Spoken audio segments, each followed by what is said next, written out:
Hello and welcome to the live stream here at St George's Park.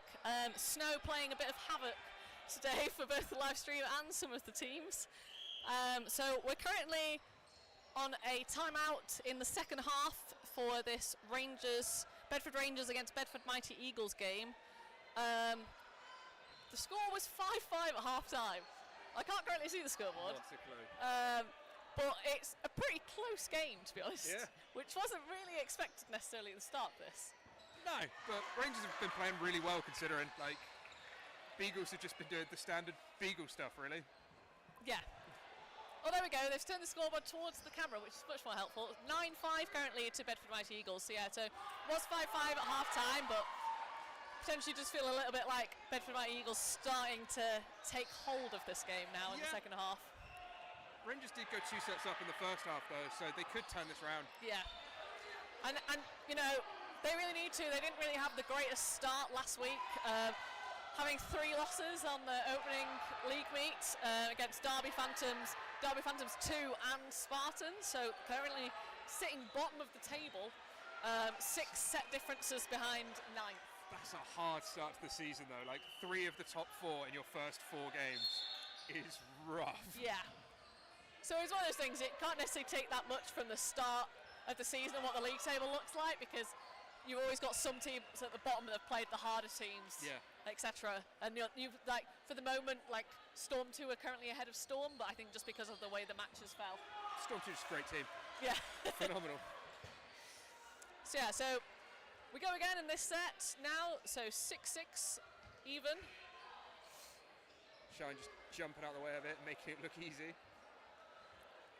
Giving Rangers 3 balls. So yeah, a lot of high pressure coming from Bedford Mighty Eagles, and a lovely split jump there from Bunsen Yuri. Rangers do seem to be aiming at ball when they do have that pressure on them. Sort of scared of it, really. Yeah. Great hit. Yeah, whereas Bedford Mighty Eagles really going for those open targets, which is working out well for them. Especially with such a dodging Rangers team, to take the middle players out early. Oh yeah. So it can't just be a pain to hit. Yeah, and then going for an aces there on Shine, because she didn't have the ball at that point. Yeah, Bartoff just looking for that catch, can't keep her hands on it. Ooh. Nice block. Very aggressive from Eagles. Yeah. Hit called there on Gower. So it looks like she blocked it, but the referee saw it hit her, up her arm, so... Yeah. Not happy about it, but... No. It still leaves Mighty Eagles 1 player up in the set, though, so still can't be too mad about it. No.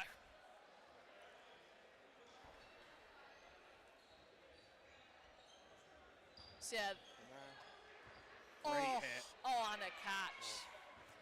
That's a lovely post throw there from Josiah. Rangers just caught not paying attention. Yeah. Not even the catch wasn't even covered. No. Great hit. Yeah, there's 2 for 1 there. Feels like Rangers have lost a little bit of momentum, which is a shame because obviously they've done the timeout already to try and bolster themselves, but they really need to look to get themselves back into this game. Yeah, that puts them 3 sets down, and like, given however long it is into this half, that's probably not. You could probably get a draw from this. Yes, but you'd really have to. You need to win the next set. They need to start rolling now, otherwise it's just not going to happen. Yeah. And the way Rangers were winning sets the first half, I think they were going to full time. Yeah. So they're going to really struggle. Yeah. Do you feel like there's any difference on how Rangers are playing now in the second half, or is it just that kind of Bedford Mighty Eagles have kind of warmed up a bit more? I think Eagles are just being more selective with who they throw at.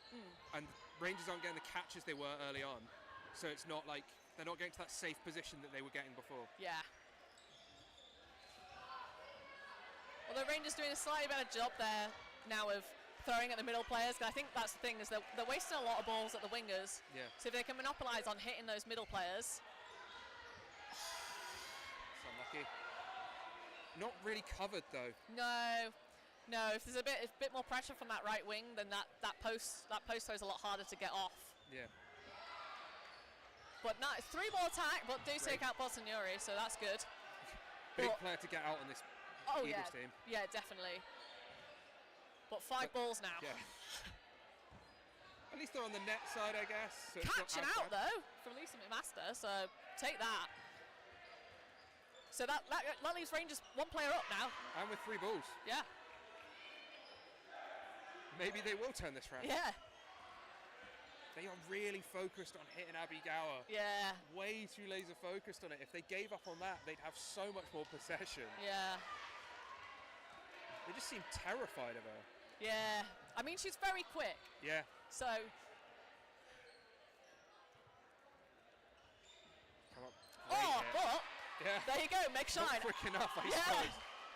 That's what they need to do.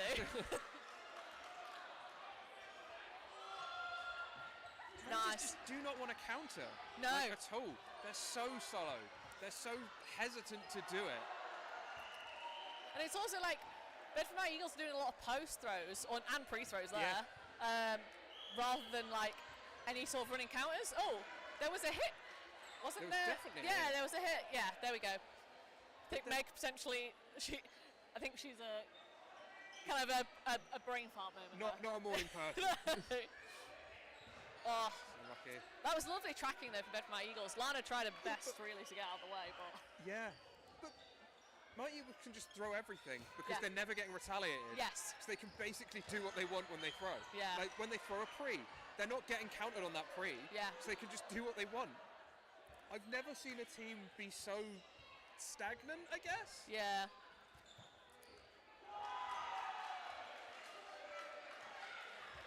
It's like watching a team play 3-ball. A little bit. But yeah, I think it's one of those things like Rangers' game tends to be quite slow. Yeah.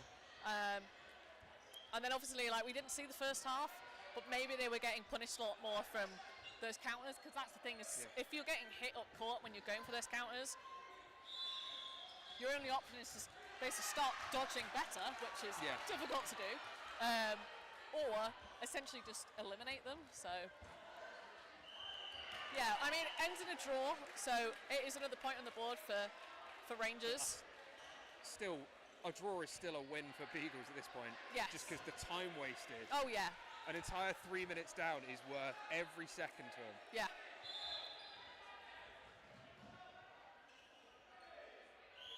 Yeah, and I think we've only had one player change for Bedford United Eagles, so they've still got players in reserve that Yeah. haven't played this set. So Well, at this point, you've got to be thinking about your next game, surely. yes.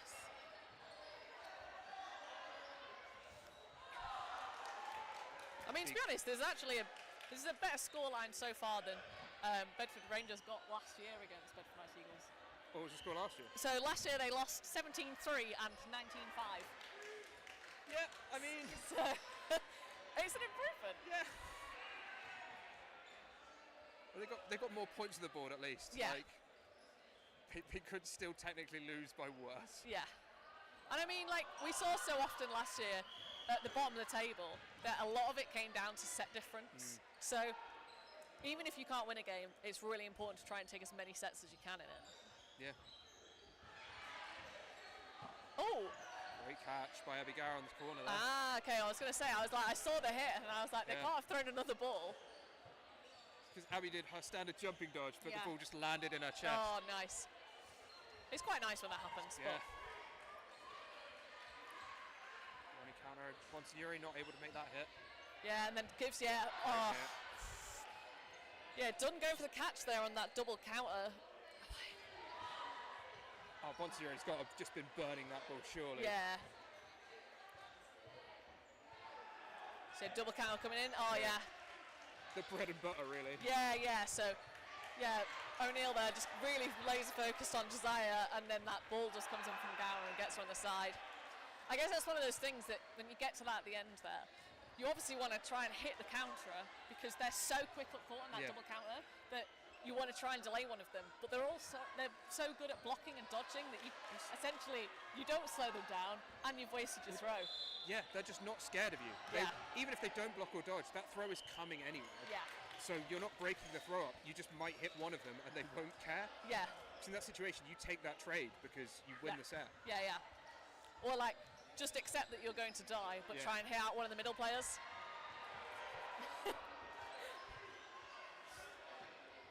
Which is difficult because your brain always wants to try and take out the threat in front of you. Yeah.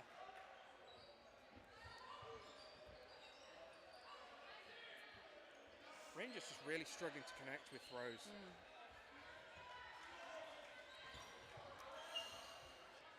Oh, 2 hits there. They're just Bedford Eagles being very accurate on their throws. I think it's one of those things, Rangers are kind of having to play a one-ball game here. And it's not really working for them. Yeah. Oh, they've only thrown 1 out of the 4 there?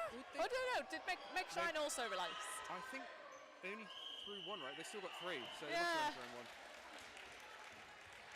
Oh, but there we go. It's more the fact they're not taking if they got preed, if they reset and started again, they'd get the ball back. Yeah. But because they're not doing that, they're getting punished because of it. Yeah.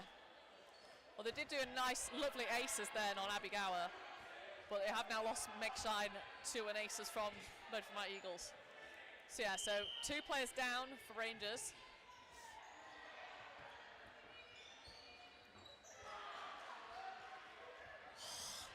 I'm messing around there. Yeah, I mean, to be honest, like, Baltov knows that she's gonna get hit. She may as well try and stand her ground and go for that catch. So, I mean, bravery. Maybe it deflects into the other player as well. Exactly. Maybe you get a bit lucky with it. Yeah. So absolute credit to her for standing there and trying to just take it. Tanking the hit. Yeah. So, I believe that is now full time now here, which we will tell you the final scores when the referees stand out of the way of it. Oh, it is on the screen here actually. So 16-6. There we go. Probably the right result. Yeah. All things considered. Yeah. So the best result actually the Bedford Rangers have had since, you know, I don't know the scores for the previous season, but they didn't do this well last season. So, you know, that's good for them.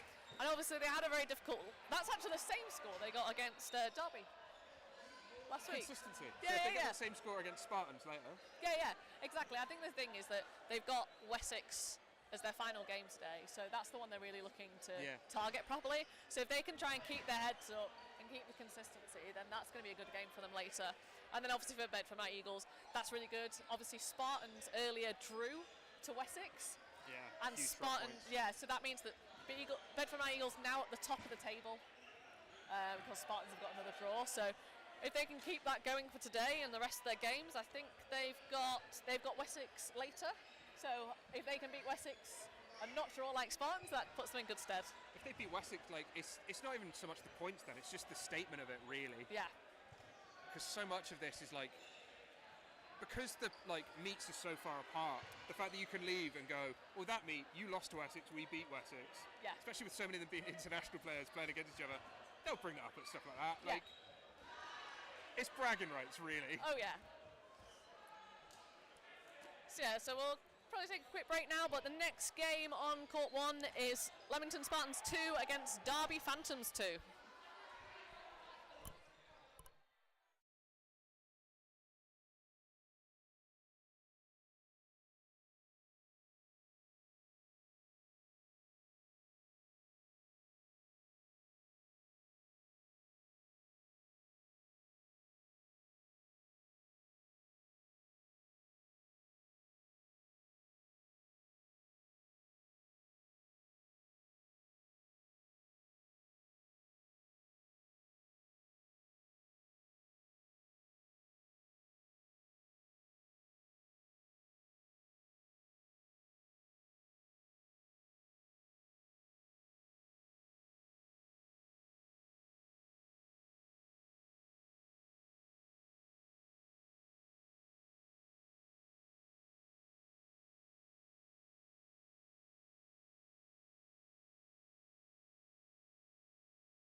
Okay, and welcome back for the 11:45 game. We're actually on time today. Oh, huge. Yeah.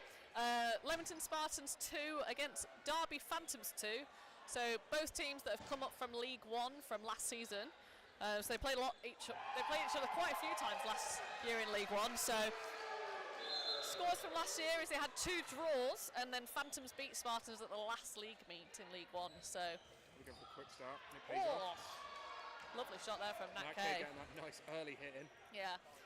So they're fairly similar in the league at the moment. So Spartans in 9th and Derby in 8th. So Phantoms just taking 1 win last meet against Bedford Rangers. So they're currently looking the better of the League One teams, but we'll see. They know each other quite well from last season. Yeah. Anything can happen in these games, realistically. Yeah.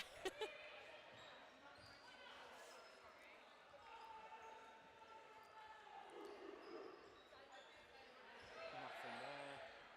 Yeah, so going fairly low pace from both teams at the moment. Very Starting one slow, ball which is kind of heavy. understandable. Yeah. Sort of feeling each other out, I suppose. Yeah.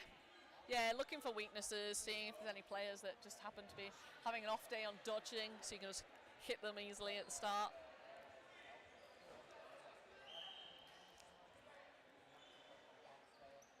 I mean, to be honest, for Phantoms, I mean, if they want to go down that route, they can just play this really slow, boring game and essentially get one player up at the start and then just say, oh, but nice. But they can't anymore. Yeah.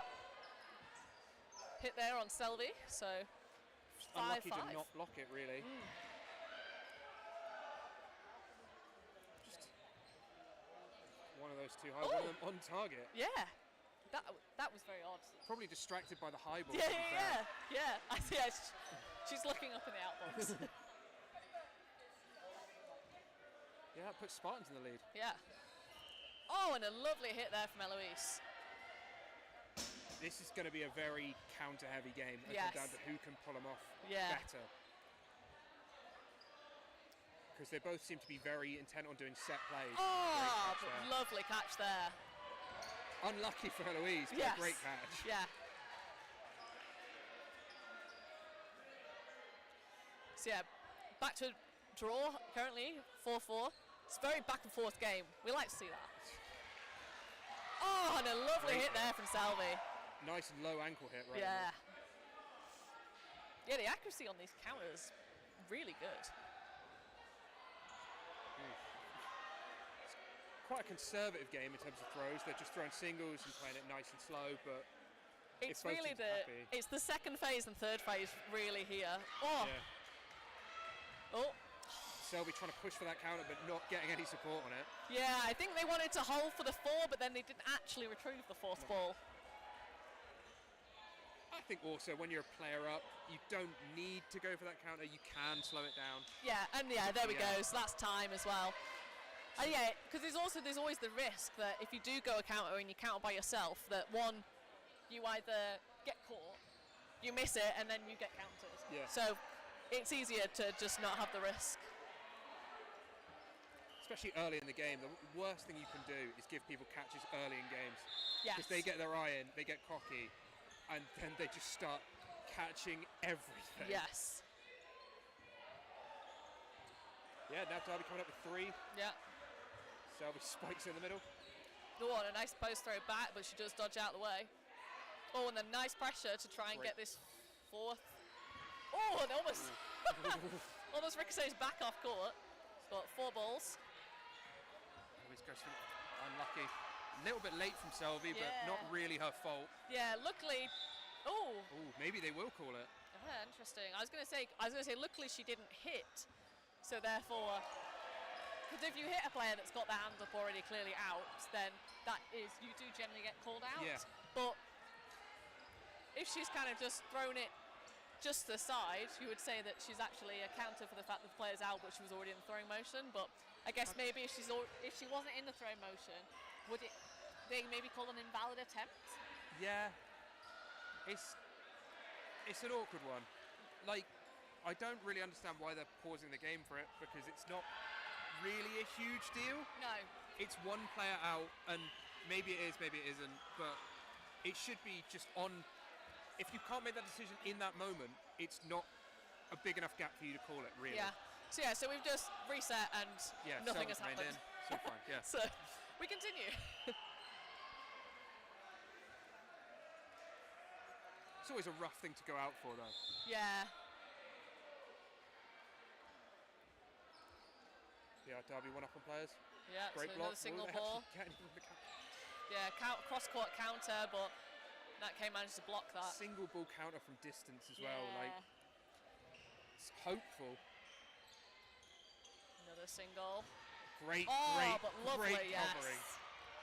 Just the exact right thing to do. Yeah. That's the thing, is you get somebody steamy up court for that counter. As soon as they've got that ball in the throwing position, they're not going to be able to block, and you can kind of just get them out. Also, people just do not expect you to just stand your ground and Yes. stop, because they're so expecting you to try and protect yourself. Yes. And if you don't, in like at training sessions, you don't have anybody at your club that does that. Yeah. Like, it's really hard to like train it for it. So if you know nobody on your team does it, then trying to get people to do it so you can train against it, very difficult. So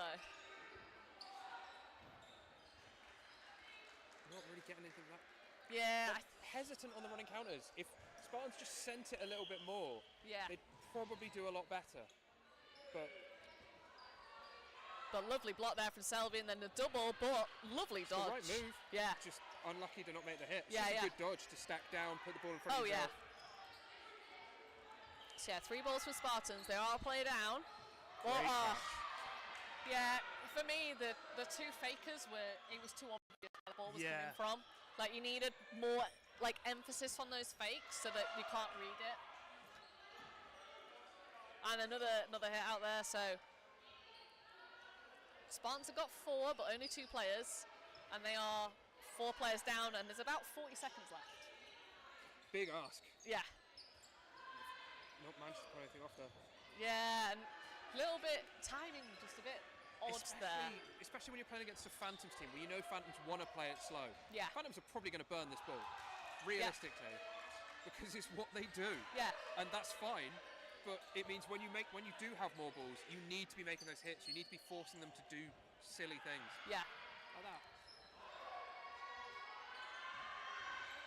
Yeah, you see, Selby really wants to go and release that ball, but she doesn't need it. There's 5 seconds left on the clock now, so they'll go up and fake, most likely. There we go. Yeah. Well, even in that scenario, you just take the hit, because as long as you just slap it into the ground and it doesn't hit anyone else, you're kind of fine. Yeah. Yeah, it's really good game management here. Like, you can see, like, the whole team, like, Selby's running up, but you've got everybody being like, no, we need you to hold that. Yeah. Because it's like sometimes if you get, like, people will scream up like that and you don't want them to do anything, but if you don't communicate that to them, they don't know to do that, and then you're like, oh, well, I probably should have told you to hold, but a bit late now. Yeah. It's good technical dodgeball, it's just not good to watch dodgeball. No. Oh, lovely pre-throw, very delayed, but lovely there from Spartans. Not something they've been doing the entire game as well, so kind of taking them by surprise a Yeah. little bit. So they come in with 4. Oh, and then, Catching out. Yeah, it's catching out, which is good, but if the timing had been better on those 2 throws, potentially that wouldn't have been a catch. Yeah, but it's always getting called catching out. Yeah. Oh, I don't know. Sam Mason loves to call a hit first. He does love a mother's meeting. Yeah.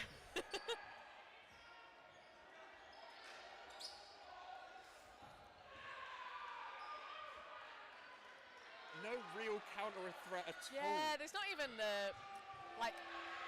it's one of those things, if you're not going to counter, at least pretend you are so that there's a threat, because otherwise, if they know you're just going to sit at the back, and a single and very catchable that. Yeah. The height was just a bit wrong. Great. Yeah, lovely dodge. And then she's very quick up court, but there's just no release. No, they're just very hesitant. Well, they do have 5. Sorry? They do have 5 balls now, so maybe.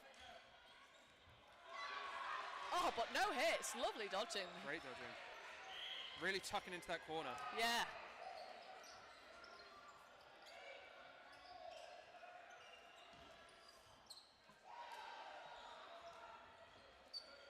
Oh.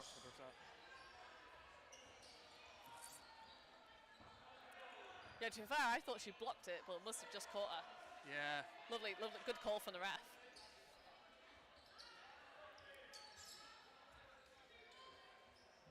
Derby just seemed to be getting the lead and then just holding it. Yeah. And not like flicking. It's like little bits of damage to Spartans over time. Yeah. Not really big individual plays, just tactical dodgeball, really. Yeah, yeah. Yeah, and then you've got a little bit there, like, obviously, Nat's jumping, and really, that second ball should have been a hit, but it bounced just in front of her, so that's just like, oh. And then an attempt at the catch. He wasn't, he was a little bit in the right area, but yeah, just can't quite get a hold of it. It's just the whole thing of like a different day. The plays Spartans are going for pay off. Yeah. And this is a completely different game. Oh, yeah. It's just unlucky, and then Derby just being methodical. Yes. Well, that's the thing is, yeah, like, a lot of the time you rely on basically the other team making a mistake. Yeah. And if they're not, you've essentially got to try and find a new gameplay. Then you get people going for panic catches. Yes. Oh, yes. So yeah, that's another set on the board now for Derby Phantoms. So that's 6-0. Now, timeout been called for Spartans? I would assume so. They probably should. Yeah, but no, I think Neely just taking advantage of the fact that the refs are putting there's 30 seconds extra between length. sets. Yeah, it's 30 seconds for reset, and they were putting an extra length on the side of the court to indicate where the ball retrieval line is. So, but yeah, 6-0. Now, obviously, yeah, so we've got a change. So we've got Kath Ward now on for Spartans 2. So obviously was a Sheriff's player last season, but moved to Spartans this season. So yeah, hopefully maybe fresh player on court gives you a bit of like... Fresh winger as well. Yes. You just kind of hope to see a little bit more aggression from their wings, really. Yes. And obviously... Oh, and Great catch. Is it so catch two catches, but yeah, so Eloise made a catch but was caught by Selby. Okay. So it's whether Selby made that catch before Eloise made hers. God. Which these are the ones that are really difficult to call because like as a centre ref, you're usually looking in one direction, so you don't see that. It's the ones where you just see it called simultaneous every time. Because it's just, no one complains about that, it's fair, it's even, whatever. So I think both catches count, but because Selby then made the catch afterwards, the person that got caught by Eloise is back in anyway. Oh, and another, Yeah, I think Spartans really need to work on their targeting. They're throwing a lot of like chest balls, and they're just so easy to take. It's an awkward one. Yeah.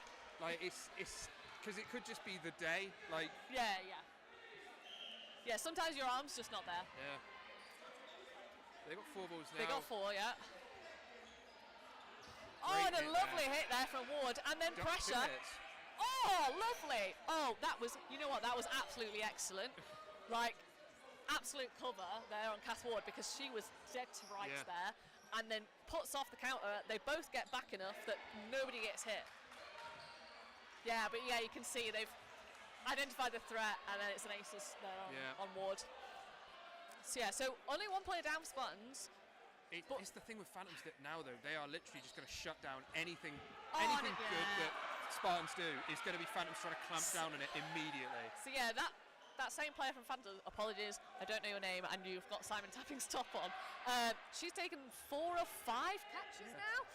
At that point, like, you need to stop throwing at her because she's taking them all. So find a new target. It's not even stop throwing at her. It's wait until she comes front of court and then hit her with a free or something. Yeah. Do something where you know she's probably gonna fish at this point. Yeah. So try and take advantage of that. Yeah. Great block. Nice. Almost accidental, I'd say there. Just happened to have a ball in the right place. But you know, take that. We're about halfway. I'm not going to say my timing's brilliant due to the fact that we have a stoppage. So there's time enough to do something, but I think at this point, like, Spartans are going to take a catch. Yeah. And thing is, Derby aren't going to make it easy. No. Oh, but a nice hit there. Oh. Unlucky. Yeah, she just read the wrong one there. Yeah. She read the high one and then just got hit by the low. Again, though, this is just Phantoms shutting anything down. Yeah, and you can see like the coaches are being like, no, stay at the back of court. Yeah, and then again. And she's throwing at the same player player again. Yeah, so the one we were saying earlier, she's taking so many catches. Phantom's playing phenomenal. Yeah. But just playing such like slow, calculated dodgeball that's making Spartans panic and go for things that aren't there. Yeah. And it's just making that panic worse. And Yes. spiral. I mean, there was that moment, they had a really good moment with Spartans in that last set where they had the throws up court and stuff, but I think as soon as they get down by like 2 players, I don't think they've got the means to get back at the moment. So they need to get up themselves. Nice dodging. Oh yeah, there you go. So then, nice post throw there from Kath Ward, taking out Selby. Yeah. Well, it's one of those things that she's the only player. Actually, no, that's a lie. So you've got Kath Ward and Selby that have got Super League experience. That's probably because Selby did play in Derby Phantoms 1s a few times last season. Nice. Oh, yeah. So, yeah, you can see some fishing. Which is understandable, given the amount of catches she's been making. Yeah. But that's the risk, is that you get a bit overconfident. Ooh.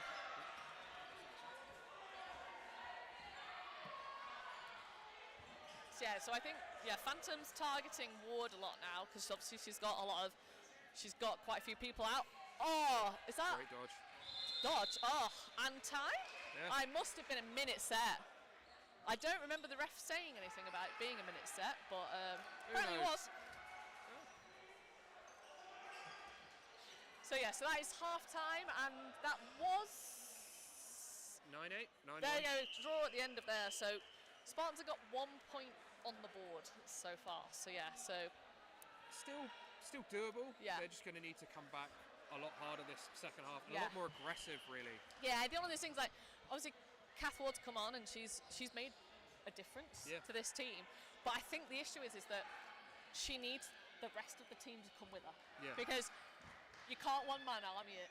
No. So she can put the aggression in there, but she needs that to be matched by the other players on the team. Especially, I'm sure you'll see Phantoms just holding across from Kath Ward the entire time. Yeah. So it's just going to be, as soon as Kath releases, she's going to get aimed at. Yeah. And they're probably going to try and take her out. Yeah. Because it's just the smart thing to do. You've got one wing threat. Yeah, exactly. So that's the issue now, is that the rest of them need to step up, and because the thing is, the Spartans can't just let Derby hit Kath. No. That's the thing, is that they need the aggression for the other wing to put them off. So definitely want to see more aggression, and then from Derby, just keep doing what they're doing. It's working really well for them. Yeah. Just clean, methodical dodgeball. Yeah. They're taking loads of catches. They're really being good when they're up, like throwing balls nice and validly, but not catchable, and not necessarily like trying to hit. And then they're just working. They're doing really well up court. I think like the few times it's worked out well for Spartans is when they've made the hits up court. Yeah. So I think if they can try and do a little bit more of this, that's really going to put the threat of Derby's counters. Because to be honest, like most of the success Derby have got has been on that second phase. Yeah. So if they can punish that and kind of put Derby off, that might work out well for them. They just have such issues with being caught as well on single throws. Yes. That if you can try and get into doing more counters and try to get people out like that rather than doing single ball throws, that's going to help them as well. Yeah.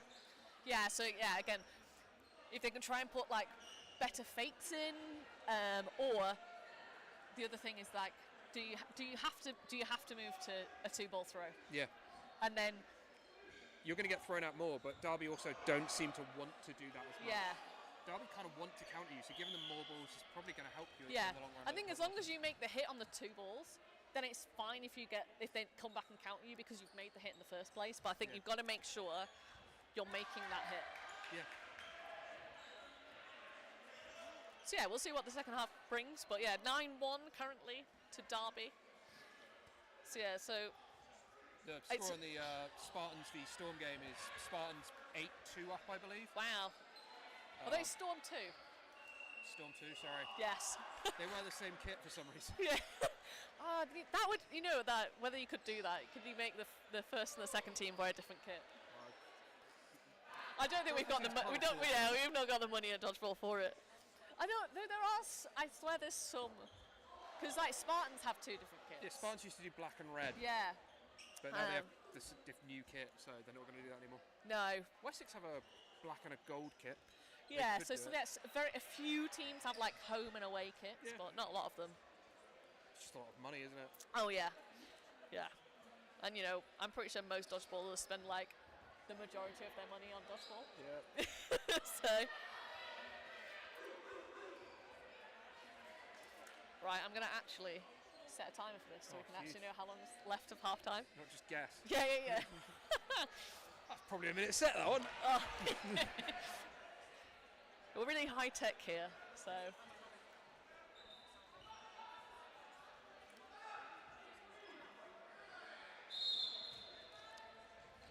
Will Derby go for the quick start that they always go for?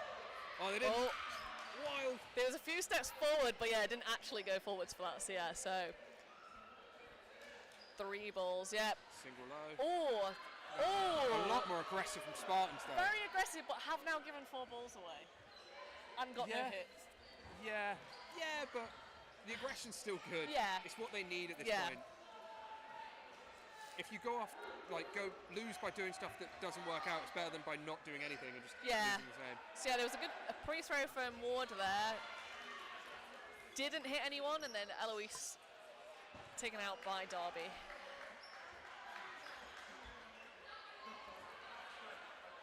So yeah, single ball again from Spartans. It's on target, but Derby are just very good at dodging. Yeah. Oh, lovely! And 4 balls. That's unfortunate for Phantoms. Yeah. But I think to be honest, Spartans deserve a little bit of luck now. Yeah. For the good of the game. Oh, and a lovely cross-court single there. Well, I assume there was 2 balls released because they had 4, and they now have 2. So I didn't see where the second ball was. Really oh yeah, so everything coming up Spartans at the moment. Is there something about this end of court? Maybe. Yeah. Who knows? Sun's not in their eyes, I guess. Yeah. But yeah, lovely catch there again. Oh, and a lovely aces. That little bit more aggression they're showing now seems to be really paying off from. Phantoms just don't seem to expect it. Yes. Yeah, I think it's almost confusing because they've been up in every single set so far. Yeah. Like Spartans have been so flat-footed. Oh, lovely there. She goes to dodge the first and doesn't expect the second delay. Yeah, well that's exactly what Lucky. Yeah, Eloise just going for that catch there. Worth it in that scenario. Yeah. I mean they've got a lot of players to spare, but you don't want to. Oh, what? Oh. Okay, interesting. They're just not calling it. Cool. Yeah. So I think potentially a ball retriever error there, but not called. Maybe it came off the back wall or something. Who knows? So.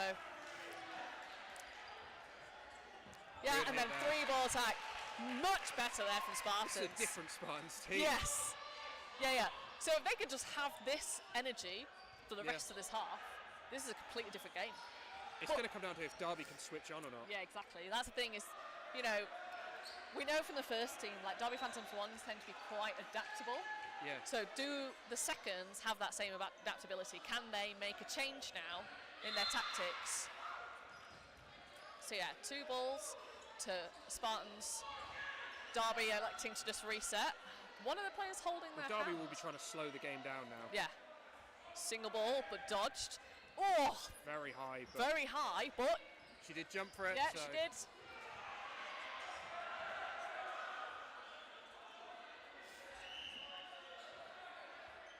So yeah, another single ball, but... Safe ball there. Wasn't even near a player there. No, it's just kind of safe. Yeah. But I guess if you're Derby, again, you can just play for time. Yes. Safe again. Good hit. Oh, no, block. Oh, no, that side. Yeah, you're watching the right wing, I'm watching the left wing. There we go.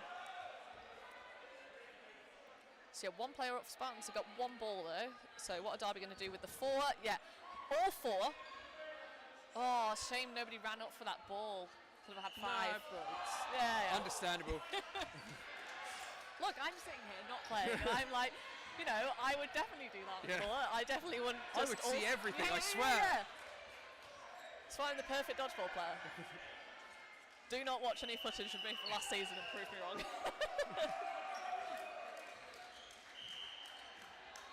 Good dodging there. Yeah. Just gets your body out the way. Yeah.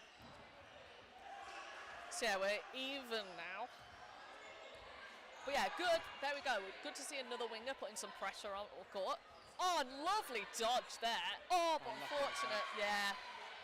He was just a little bit too late on that post. Yeah. Though. It's good to see them going for it, but you've got to get that off sooner. You've got to be way more aggressive. Yeah.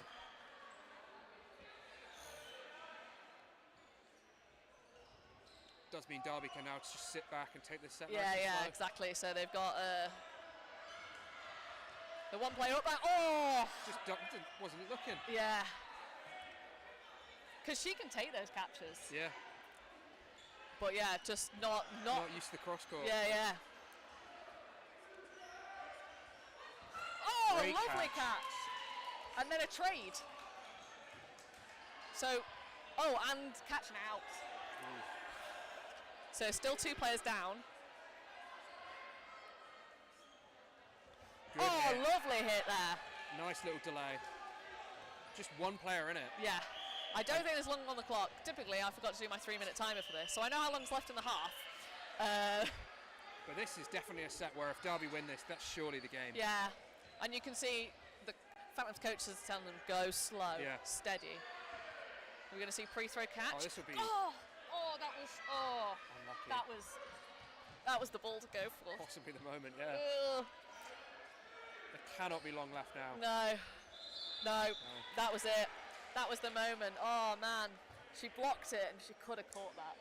I mean, like, you know, maybe she's not a very confident catcher. It's also always easier to say that when you're watching it. Like, just being like, oh, that was easy catch. Yeah, I could have done that. Yeah. It's just a shame because that would have been such a good end to that set. Because it was so much better was that set. It was just... Spartans have been so much better this second half.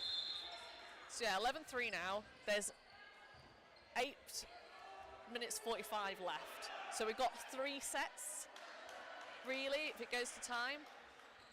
So even if Spartans win all of those, there'll still be a game behind. Yeah. So they need to win.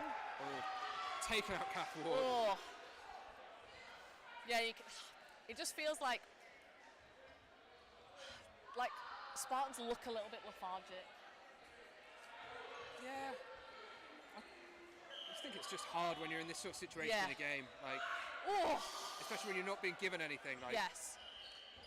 Yeah, Eloise really trying to make something out of that scenario there, but sensibly, Nat K throws it very high.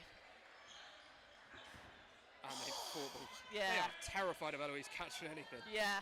Well, I mean, we've all seen the footage of last season when she took 3 catches in a row. Yeah, it's not without good reason. Yeah, yeah. But it's also one of those facts. Well, again, I'm saying this as a person that is sitting here not playing, is whether she could have dodged and then just got the possession of the 5 balls. But I think it's also that she's aware that they need to start winning sets. So yeah, I can't fault her for it.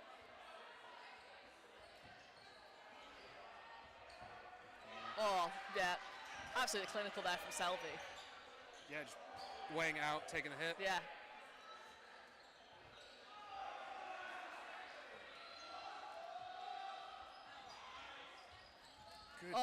Good attempt there by Vokes. Oh, Vokes makes the hit. I didn't realise. I thought she just put it between her legs. Yeah, Vokes just countering that hard.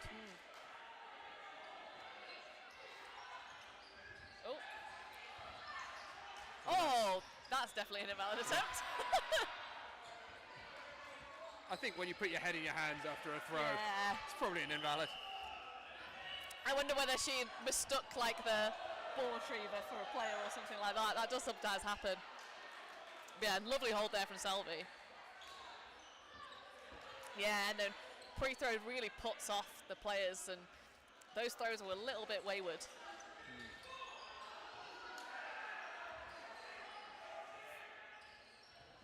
Oh. Yeah, nice. Not much Spartans can do here. Yeah. Is that catch? Oh, catch. Nice. Did not even see that. So well done. Nice one. So there's 20 seconds left. Phantoms have to throw. Yeah, but it'll be safe throws, surely. Yeah, you'd think so. Yeah. Yeah.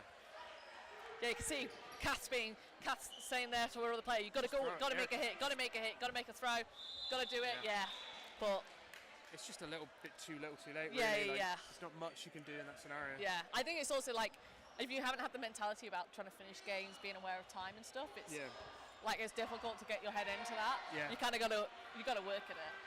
Yeah. But that's the thing from like, that's a real like sort of like Super League attitude, is like knowing that, right, we've only got one player down, like we need to get the set, we need to go up, and you basically like, right, there's 5 seconds left, and you just gun it. Yeah. Because it doesn't matter what happens, you're already losing. You may as well just try for something. It's the when you're getting like multi-balled at the end of a set, and you're like, you just catch one of them. Yeah. Just pick a ball and go for that one. Yeah, yeah. The rest of them don't really matter because you'll probably get called catching out if you make the catch. Yeah, yeah. It's just picking the fastest ball. Yeah, pretty much. Which is nice when you know who's the fastest thrower. Yeah. Not so nice when that person doesn't throw. Yeah. You're watching that one person, they fake, and then you're like, oh no. It's always the thing though, where your team's never mad at you for doing that. It's like if you go for a catch in that sort of scenario, it's like, well, if you drop it, whatever, if you just stay in and wait the entire time, that's way more annoying. Yeah. Because it's like, well, you haven't actually tried to save the set. Yeah. You've just kind of burnt through the time we needed. Yeah. Yeah, it's like, I'm like, yeah, sure. If you go for like the first 30 seconds, then I'm going to be mad. But if you're like, we're the last minute, just go for it. Knock yourself out. Yeah. So we've got about five and a bit minutes left. It's 13-3. In terms of like, it's one of those things, like set difference still be helpful, but also like looking at the opposition is that Spartans too like really need this win here. Yeah. Like, because otherwise, like, because the only team so far that Derby Phantoms 2 have beaten has been Bedford Rangers, who have looked a lot better today, to be honest. Oh, lovely catch. And you need to, in order to stay up in Super League, you need to at least find 2 teams you can beat. Yeah. That's the absolute minimum. Is you need to have 2 wins, preferably against the same team. Like, beat them twice, and then you're basically basically safe. Yeah. But if you can't find a team that you can beat, 2 teams that you can beat, then it's the question of whether you belong at that point, surely. Yeah. Good attempt on the counter, just unlucky that it doesn't make the hit. Yeah. So much of this is just stuff that, if it pays off, it's a different game. Yeah. And then it was a lovely cover from Eloise there as well to stop the retaliation. Yeah. And then. I believe as well as hit. Yeah. So a catch and a hit, unfortunately, on Cathode. But yeah, again, they've got to do something. Like there's not a lot of time left, so why not at this point just go for everything? You'll lose anyway, it doesn't really matter. Yeah. That was a really good throw there. Nice high, low, and good tracking. Just an excellent dodge.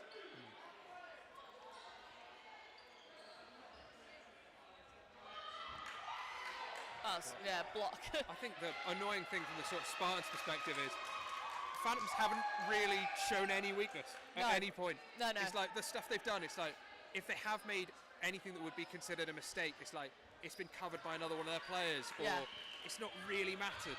Yeah, because they get in there. Lovely hit from Eloise, but then there's a retaliation straight back.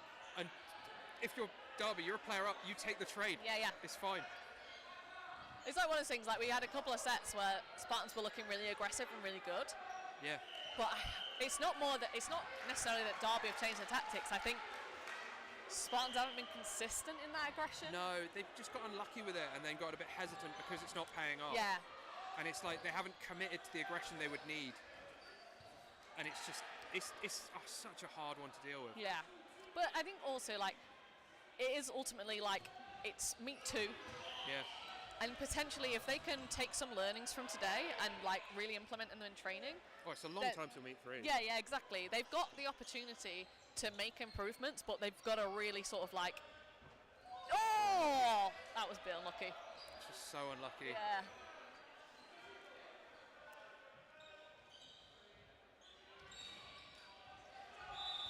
And there's time. So it's going to be a short set. I've got 2 minutes 20 on my clock. Oof. I cannot say that that is the correct time because it's slightly off because of pause time. Does it not get reset to 3? No. It's only so if it's less than 3 but more than a minute, you play the time, and if it's less than it's a minute and a half. Minute and a half, yeah, it's less than a minute and a half. European you play. rules is a minute. Yes. Oh. So yeah, about 2 minutes left.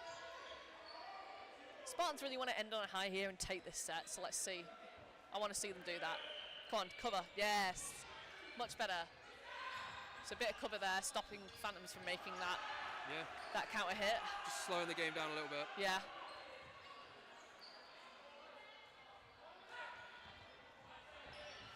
Nice, lovely. Yeah, it's a great hit on Selby, but Vokes just needs to take that throw. Yes, yeah. It's understandable that she doesn't because they don't kind of need to. Yeah, but Ward's right of court, and she's just she's got open. a hit for free. Yeah. But again, given the situation Phantom's in, it's fine. Yeah. Because the worst thing you can do is give her a catch there. So. It's yes. Yeah.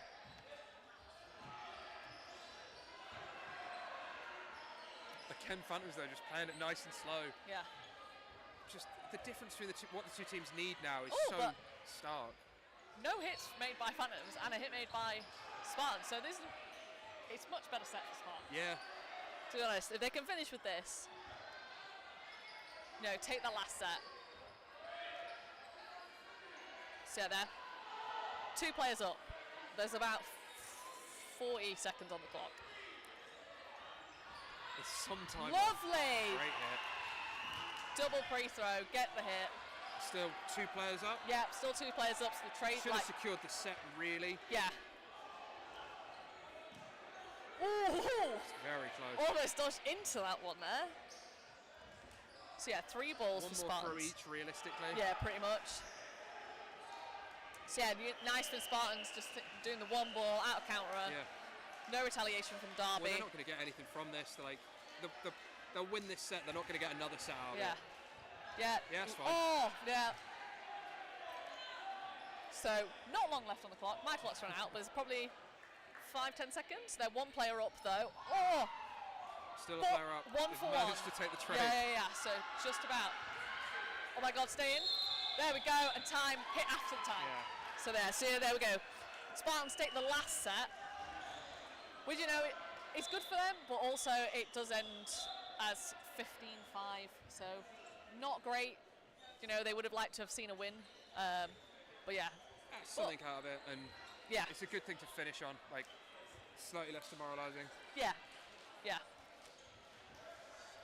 So we'll take another break here, and then we'll be back with Women's Super League again with Wessex Wolves against Bedford Mighty Eagles.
welcome back. So we now have Wessex Wolves against Bedford Mighty Eagles.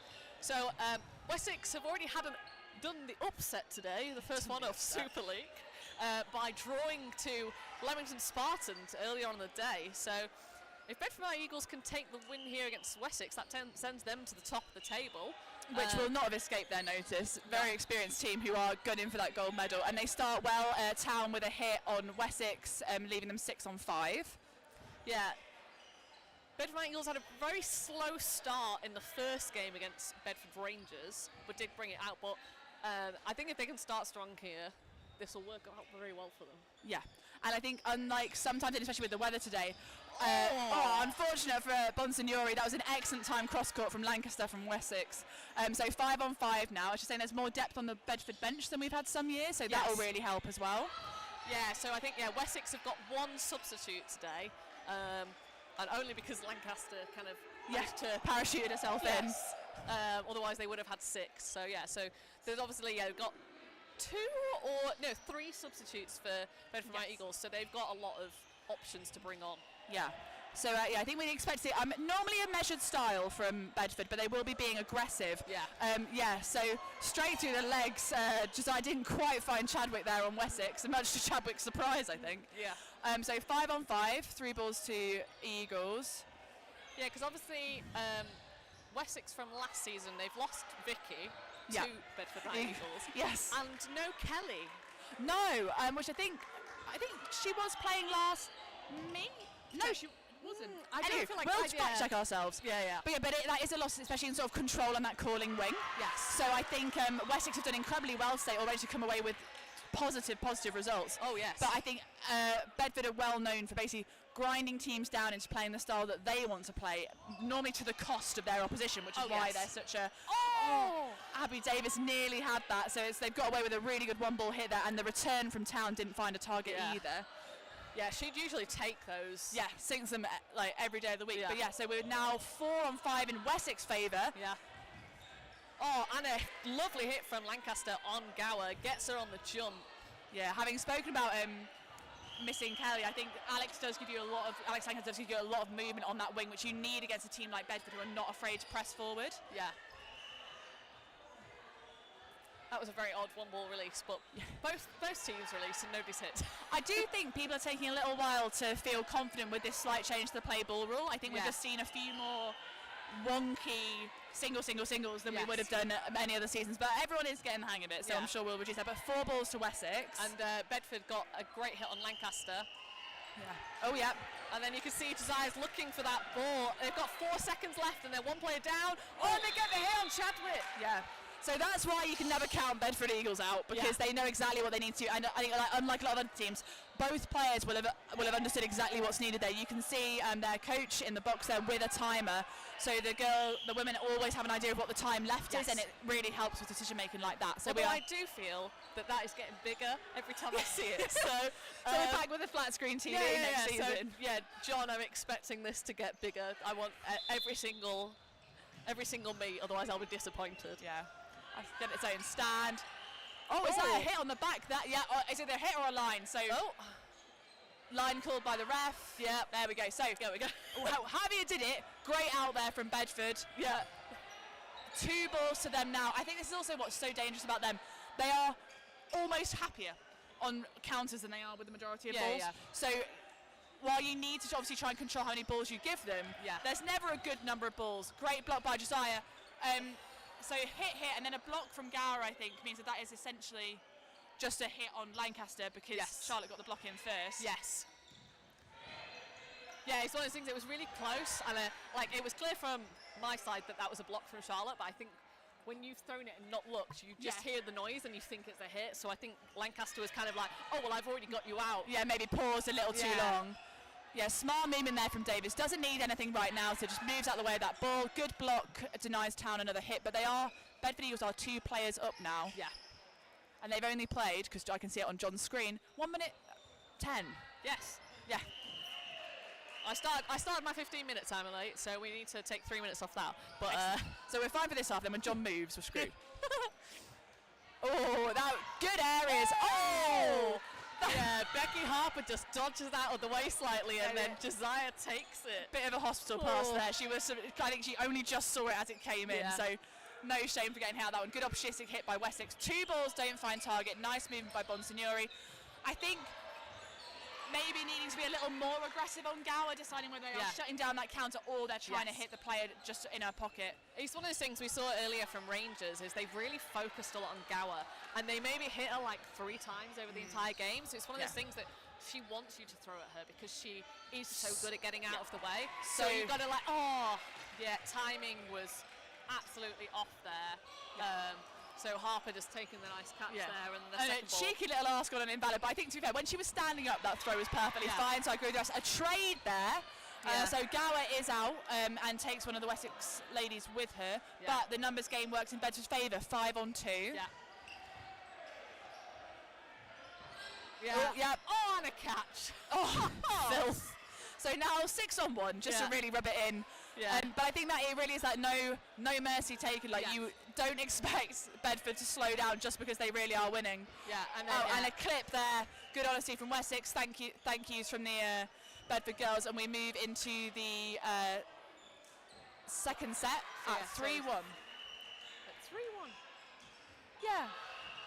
We'll watch this back. Yeah. Because that says 3-1 as well. Oh, no, because they're doing it on the side. Sorry about this. My first time commentating with the new setup, so it's very snazzy.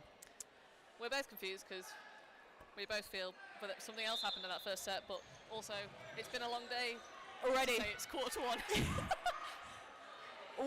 Just block floor knee, I think. Both the refs looking very confident. No one's arguing too much, so we'll play on. 3 balls to Wessex. Catch, beautiful by Town. To be honest, I thought she was gonna. She almost drops that. But good. Bit good bouncy.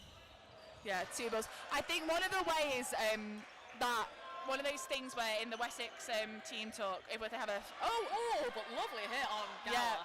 I think a well taken opportunity, like just taking her off when she was off her body weight, if you know what I mean, and then she was off balance. Yes. And she couldn't quite get the ball to the block. Charlotte Josiah, I think to be honest, just to sort the possession out how they would like it, gives that 3rd ball back to Wessex. But Wessex looking to just give that back, and then so I don't know how Alice has dodged that, but that was exceptional. Got her legs right out the way, and then managed to hit Lancaster. So again, 6-3 in Bedford's favour. To be honest, if anyone's going to dodge out of the way, it's going to be Bonsignori. Yeah, joints of jelly, Alice Bonsignori. Good. I think that's what we. So a really good throw from got the lady Sarah. I don't know her surname. Playing at 1 for Wessex. I think they need to be a bit more aggressive in their placement of these throws. They're a little. Oh, we really don't want to get caught. Or just the balls are quite big today. They are a little harder to grip. I know people are struggling, but I think they just need to really commit on those 1 balls because you will find Eagles' ankles eventually. Like, well, that's the thing, isn't it? It's one of those things like, okay, maybe you don't want to get caught, but if you're not hitting either, you're essentially not doing anything. Yeah, and it's very easy to waste your own time. Yes. Essentially. So I think Wessex is definitely moving in the right direction. I think they play with a generally very aggressive mindset, which suits this league, and it's why they've been able to get the results they've got so far. And they need to stay true to that in this game, I think. Just dodging out of the way. Amazing movement, and excellent use of the levels as well. Big lateral movement across the court. Alice Bonsignori not afraid to take a single ball up court. Great throwing. There we go. And I think just knowing that is their best option right now, and that high ball means that the lower ball sneaks in and takes Bonsignori in the shins. So 2 players down. There is only 40 seconds left on the clock. But so really smart there from Bedford Mighty Eagles. They're just throwing that one nice and safe, not getting caught. I also I don't know how Charlotte plays so close to the back line. It really... giving the commentators heart palpitations. No, I think, and just... Well, professionals. Almost every player on this Bedford Eagles teams has significant international experience. So they know the dimensions of that court. I think often when you're on court, it's muscle memory, isn't it? And people talk to you like, "What are you doing?" You're like, "I know, I'm fine." And then a lovely hit from Town, and then a block from Josiah. So it's now 4 against 1. 5 seconds left. But that's what we like to see. Lovely aggressive attempt from Wessex. Just not enough time. So I think they've got a lot more to say in this game. And to say that, according to the score on the court, they're only 5-1 down. Yes. Because that's how numbers work. And I do think Wessex have more to give here. And it's so it's a real test of a team's like character and grit to keep coming out against such a well-oiled machine. And to not feel that you're just being dominated, even in a style sense, even if it's not necessarily in a sort of play-by-play sense, because I think we're seeing quality plays across the board here. Yeah. Again, well-read, good movement from Wessex. Josiah's not lucky. Yeah, it's one of those things, like, the thing is that obviously Bedford United, they're all very good, and all of them are very good. So there's not like, there's an easy target you can throw at or anything like that. Yeah. And it's just for Wessex, they've just got to get that targeting a little bit more precise to get those hits in. And I think that was much better from Chadwick there. Like, a little high maybe, but she really did a lovely trade. Perfect. That's exactly what I see. Full commitment on those hits, and that is, to be honest, the best chance you're ever going to have on Gower. Yeah. Oh yeah, definitely. Oh, and then unfortunate. Yeah, I think she saw that ball a little bit too late. Yeah, so I think Chadwick was like, I can catch that, but as you say, reacted fractionally too late, and Bonsignori again managed to dodge the well-timed counterplay. Oh, and a lovely aces there on. Oh, but then opportunistic. Love that from Wessex, sneaking that ball through to hit Davis. So while I think this is much better than previous sets, rather than being two players down, there's still a player in it. Let's go. Yeah, so second drop catch now for Davies. So maybe not a catching day. Not a catching day, but it doesn't always happen for everybody. And I would say her decision making back of court generally has been incredibly strong. So she knows what she needs to do, and I'm sure she's getting we saw the sort of high fives in the box. They'll be keeping her head up as well. Yeah. How these women dodge these sometimes? It's just criminal. It never happens to me. Yeah. Look, some people have all the luck. Yeah. Confident blocking though from Wessex. Yeah. And you can see now, I think Bedford happy to play at this slightly slower pace. They don't need to force anything. They've got sets in hand. Wessex is doing well at the moment. Just figure out what's their best option here. Yeah. Or trying to get Town up court, quite like that. Yeah, and then Town kind of released a little bit late, just bounced off the floor, but might have just been giving them back the third. I think you got the impression it wasn't necessarily her most intentful. Yes. Throw. 2 balls on ball again, but nearly fine Bonsignori. Commitment and a huge dodge from Wessex. But this is what you mean. If you put your whole your whole back into it, at least you might hit them. And then the movement's just taking her out of range of Josiah's shot. Attempted cross court, but Josiah does find the feet there. Yeah. So Wessex go one player down. But I think this is what we want, this grit, this real fight in this game. Yeah, much better. There's the thing is, like, look, maybe you're going to lose, and judging from previous performances, like, Wessex lost both their games to Bedford Mighty Eagles last season. Yeah. But just don't go down without a fight. No, give everyone a game. Yeah. Lovely dodging.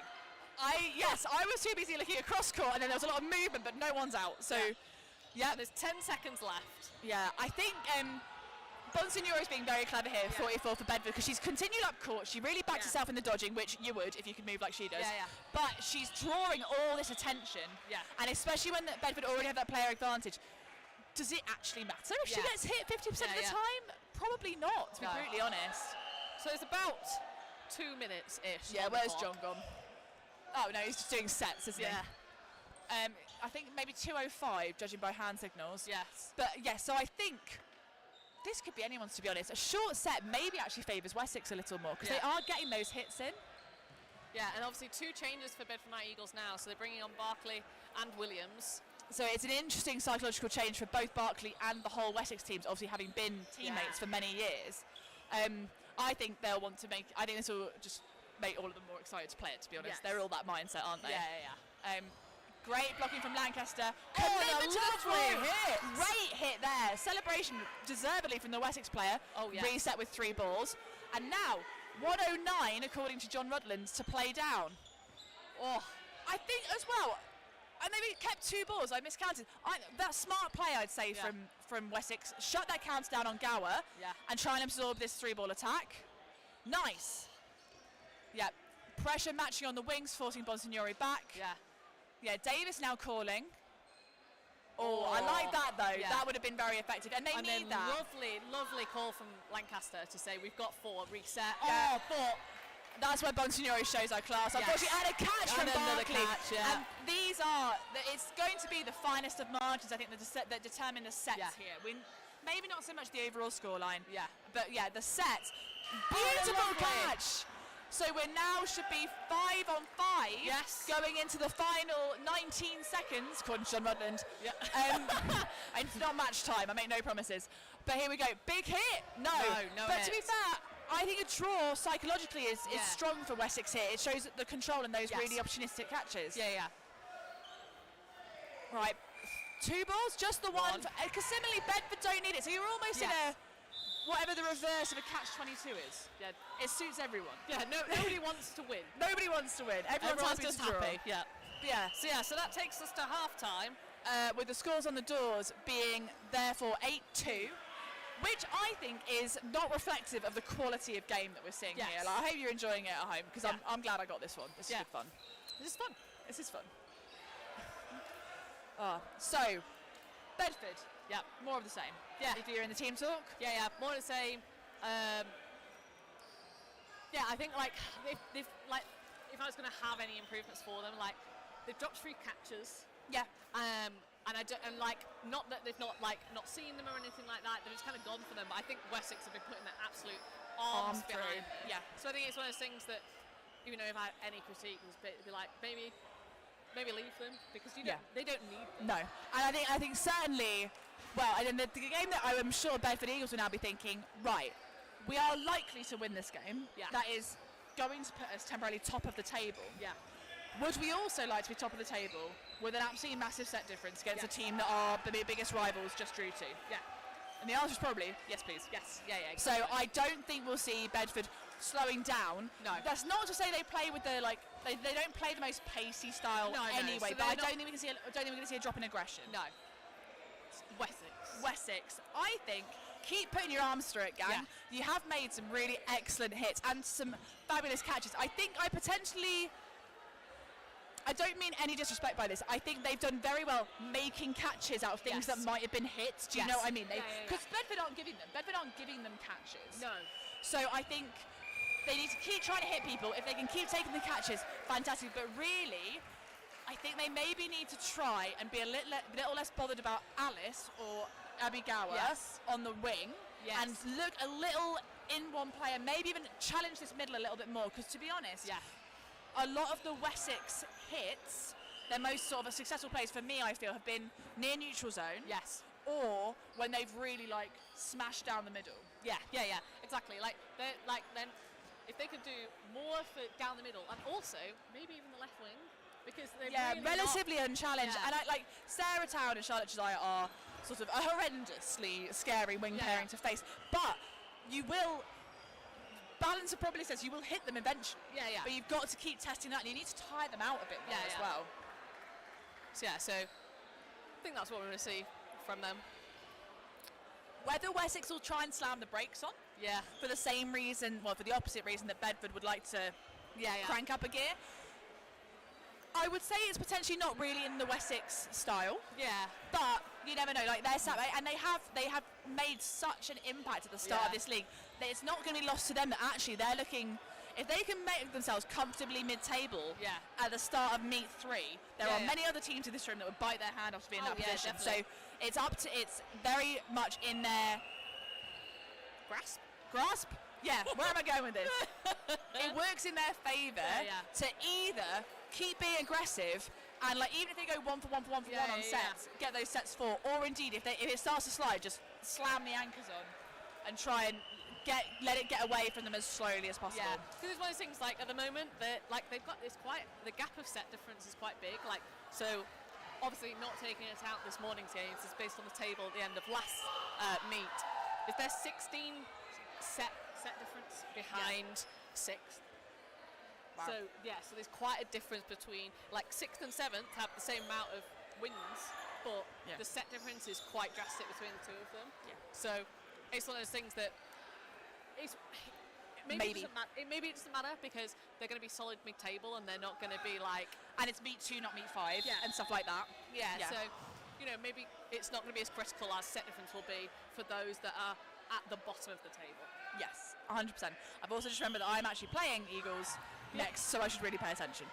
Right, so I think similarly, I feel like that was a fair catch to try and go for there for Merge for Wessex, but unfortunately not taking it. It came in a little higher than expected. Great reply.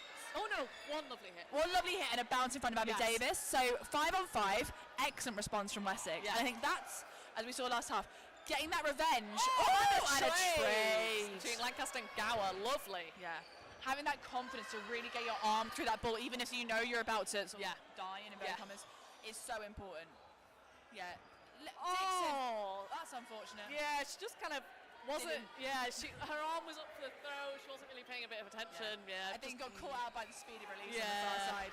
Yeah. So let's see what we can do here. So Chadwick's taking the ball. So there are names here I don't want to attempt to pronounce. Good honesty from Alistair. I thought she'd done it again. But yeah, good, lovely timing, a bit of a cross on those two balls. And then suddenly, look at this, we're 3-on-3. This is huge.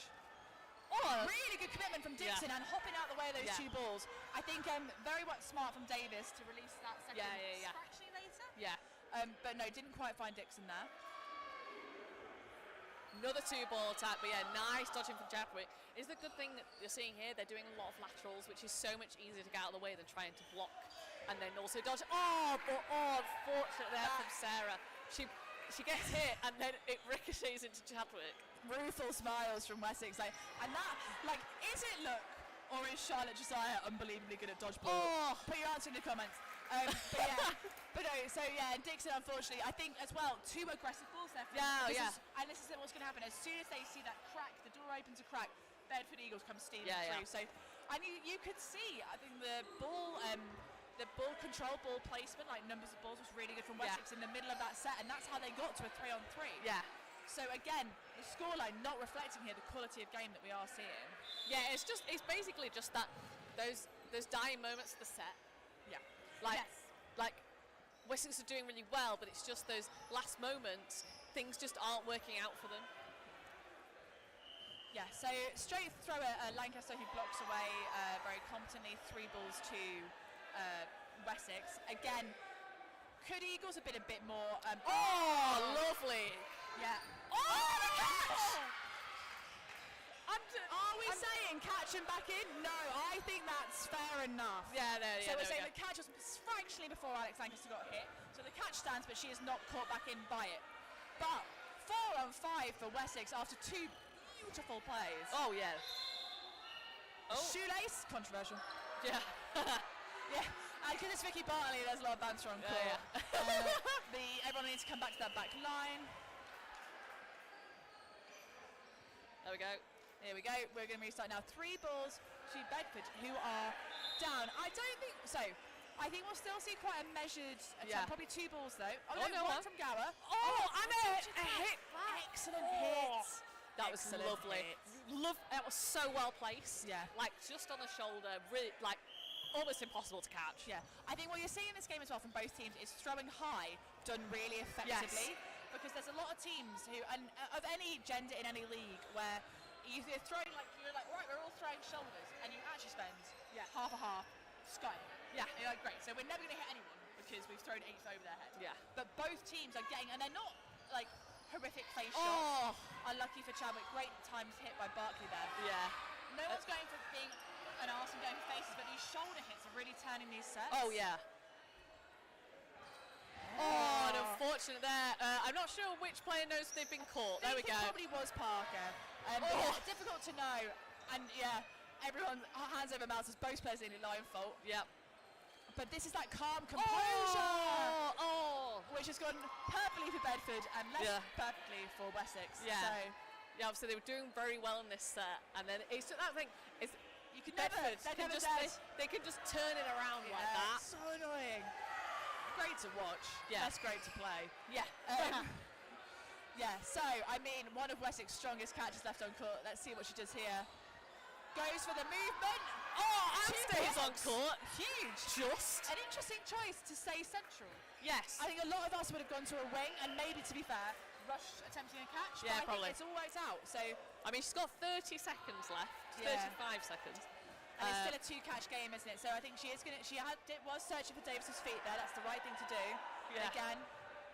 Barkley knows exactly what she's up against, gets as low to the ground as possible and just slides one in. Because to be honest, it's so easy on those up-court releases when you're running at somebody to just release it too high and not take the time you need to think about it. And especially with someone that confident catching, they will just go backwards and hold in in their gut. Yeah. Or you smash someone in the face, which is also bad. Yes. But yeah, and I think especially when Vicky didn't actually even need to release then. Yeah. Really good composure to get the hit. Because Yes. there would have been egg on her face. Yeah. If she had given the catch away, even though I think it wouldn't have swung the score. No. Yeah, Town putting a whole arm through it, but just fraction off the toe of Parker. Yeah. 3 balls to Wessex. Good movement from Liv. Yep. Oh, and a lovely hit there from Two Yuri. hits. Abby Davis has gone onto that left wing and is absolutely on fire. So maybe a little bit of drop of the heads from Wessex, but they really need to they've been doing really well. They need to get themselves back in the game. Yeah, it's really difficult because they played really well and it's just been that last 30 seconds. Yes. Yeah, and you feel like you're putting all this hard work in and you're still not seeing any results. Oh, lovely hit. Glancing shot off the back of Davis. But Lancaster does release at Yuri, doesn't get the hit and has given away 5. Yeah. And you don't want to do that against anyone, really, do you? Let's be real. No. But here we go. 4-ball release and a drop from Lancaster. It came right in, but she just couldn't hold on to it. And Parker as well. So no. Yeah. I think Parker's was a bit more of a reach. 3 and a 1, wasn't it? Yeah. Which is sort of classic. Yeah. Bedford, you give an inch, we'll take a mile.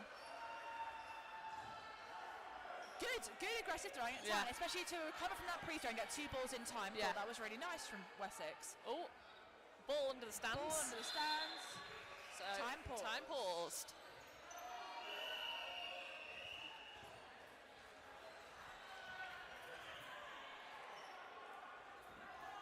So, 2 on 4, 5.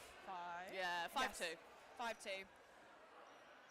Minute 40 left. Difficult as Wessex. Do you just go, guns out, let's go, let's try and hit, and you might finish set early? Yeah. Or now is the time, in this particular situation, that you do slam the brakes and be like, right, what we won't do is give the opportunity for potentially an extra set we wouldn't have I think otherwise. it depends upon the mindset of the players. So I know for both of us, we're very happy to go. You know what? We've lost this, and let's just damage control and sort out the set difference. But I know that there's a lot of players out there that they see that as essentially admitting defeat. Yeah. Oh! She so nearly had it. It was well placed from Town as well. As we can see, Wessex went for the gung-ho approach. So, yes, not playing cat and Emily tactics today, but that is fair enough. Yeah. I must say, I think most people disagree with this. So. Yeah. And here we both are, commentating, not playing, so, speaks for itself. So, and I think as well, it'll be important, Wessex know themselves. It's most important they come out of this game, as you say, with their heads held high and morale intact. Yeah. Because it's bruising to go down with only 2 points on the board, where I think anyone not watching would argue they deserve at least a couple more sets out of this. Yes, and I feel like there's a game later that's really important that I haven't written down, so... Excellent. We'll get back to you on that one. Yeah. It's because I've only written down the ones I'm commentating, and I'm clearly not commentating that. Nope. Yeah. While we have this time out, I will go and find out the Tigers derby score for anyone that cares. Give me a second.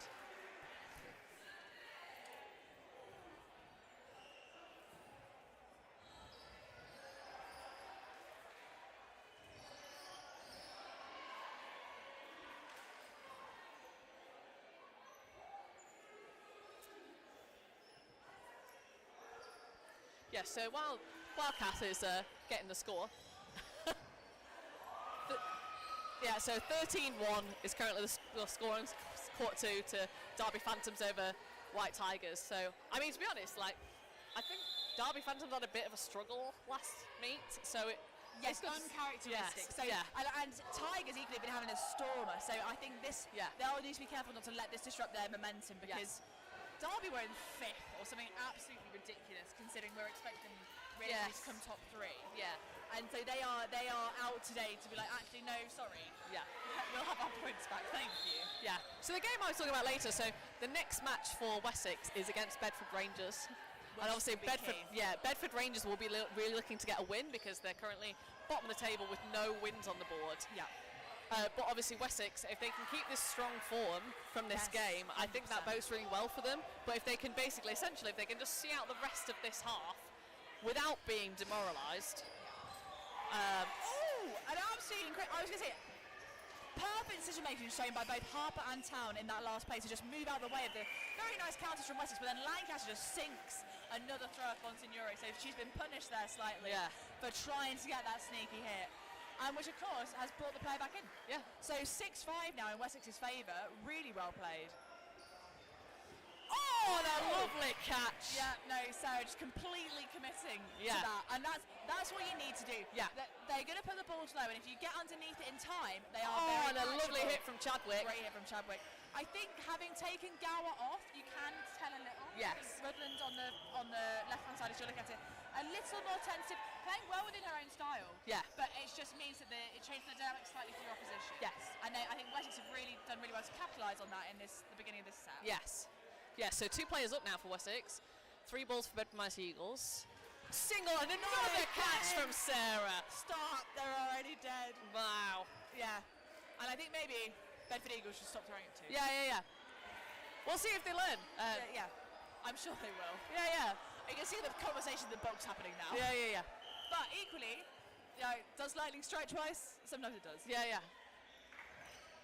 Good blocks. And then there we go. That's more Rutland style on the wing. Just wait until there's other balls. Yes. Who is she? Lancaster's commit to a dodge, and then Rutland just ping. Yeah. Out she goes. Yeah. And now suddenly they're only 1 player down. Yeah. Just like that, Bedford are back in the game. Yeah. 1 ball on ball. I think. Yeah. Counter. And a lovely hit from Sarah. Yeah. Well done. And that is real high confidence. Yeah. But and also have the confidence to get that ball low, where they might just over it. Oh, but lovely. But again, I think Liv is keeping Bedford in this set. Some really well placed hits, and also that control, which they're so famous for. Still only 1 player in it. Wessex go up. Pre-throw from Rutland. 2 dodges. Yeah. Tiny feet movements on the right-hand side. Yeah, I think Rutland's looking for that catch there, but I think did well to bail out of it, to be honest. 2 balls on ball, which I think with the way the rest of the set's gone, fair enough. Yeah. And also, I think at this stage it is not. Chadwick is not going to drop and catch that. It is not in Wessex interest. Pre-throw blocked. And then yes. I don't think that was. No, it hit. Cool. Don't listen to us. We can't see properly. Yeah. Great. So hit on Rutland for them. Can they see this out? I do. Nice. Wow. Take a bow, Sarah. Oh yeah. Absolutely made that set. Yeah. What, if we two catches and 2 catches hits. and 2 hits. Yeah. And none of your easy stuff either. No. Right. Fantastic. So here we go. Got a game on in the last sort of the dying 5 minutes of this game. Ish. And here we go. So I'm trying to work out who will it matter more to at the end of the season about the set difference? Too early to tell. Yeah. The answer It's there. one of those things. I think that at the moment, because with Spartans getting that draw earlier, yes. at this point, as long as Bedford win or win all of the other games, Sarah and Town, even if they drew against Spartans again, Spartans are behind. Yes. So for So that Bedford, works. it just matters now that they make the wins. Yeah. But for Wessex, it all depends. It kind of depends what happens with Rangers later. Yeah. Because if they beat Rangers, I think they're comfortable They've got a good mid-table. game. Yeah. If they don't, then I think it becomes a bit more sketchy, and set difference is going to come into it. Yeah. So I think it's probably it's all dependent upon what everybody else does. Yeah. So It's too early to tell. It's too early to tell. While we've been chatting about that, I think it's the day of the Sarahs really on this score. So Sarah Town for Bedford Eagles has controlled this set. Early catch, and then she's made a few good hits. And again, excellent control on the far side has meant that while Bonsignori was caught up court with 2 balls off Wessex, excellent choice. Across court back off Bedford took her out as well. So now, can Sarah keep dodging? Do you know how to say her surname? No. Right, we're just not going to say it. We're not going to say it because I'm going to say it wrong. So we will ask Sarah later if she can tell us how to pronounce her surname. It's so we don't quietly our absolutely. MVP. Yeah. So many balls. 3 balls to Bedford. Centre court position again. Maybe I'm wrong. But went for the take. It just went through her arm. Yes. One of those classic ones where I think, to be fair, had she just put a little jump in, none of them would have hit her. Yeah. But hindsight's 2020. Yeah. And she needs to do something. She's asked him. So no shame in that. Catch or nothing. Catch or nothing. Yeah. Catch or die, as catch or die. Yeah. It's very brutal, isn't it? Yeah. It's quite a harsh mindset. Yeah. Sport. Anywho, so that gets us to 16-4 according to the refs who've just flashed it out as well, which is very helpful. Okay, so final set. We think we're sort of bang on 3 minutes ish. So we quietly expect if they can play the set out, that'll be it. Yeah. But I don't think we've gone to time many times this No. game. So we've got 20 points in already. Ooh, nice block from Sarah. Sarah-ception.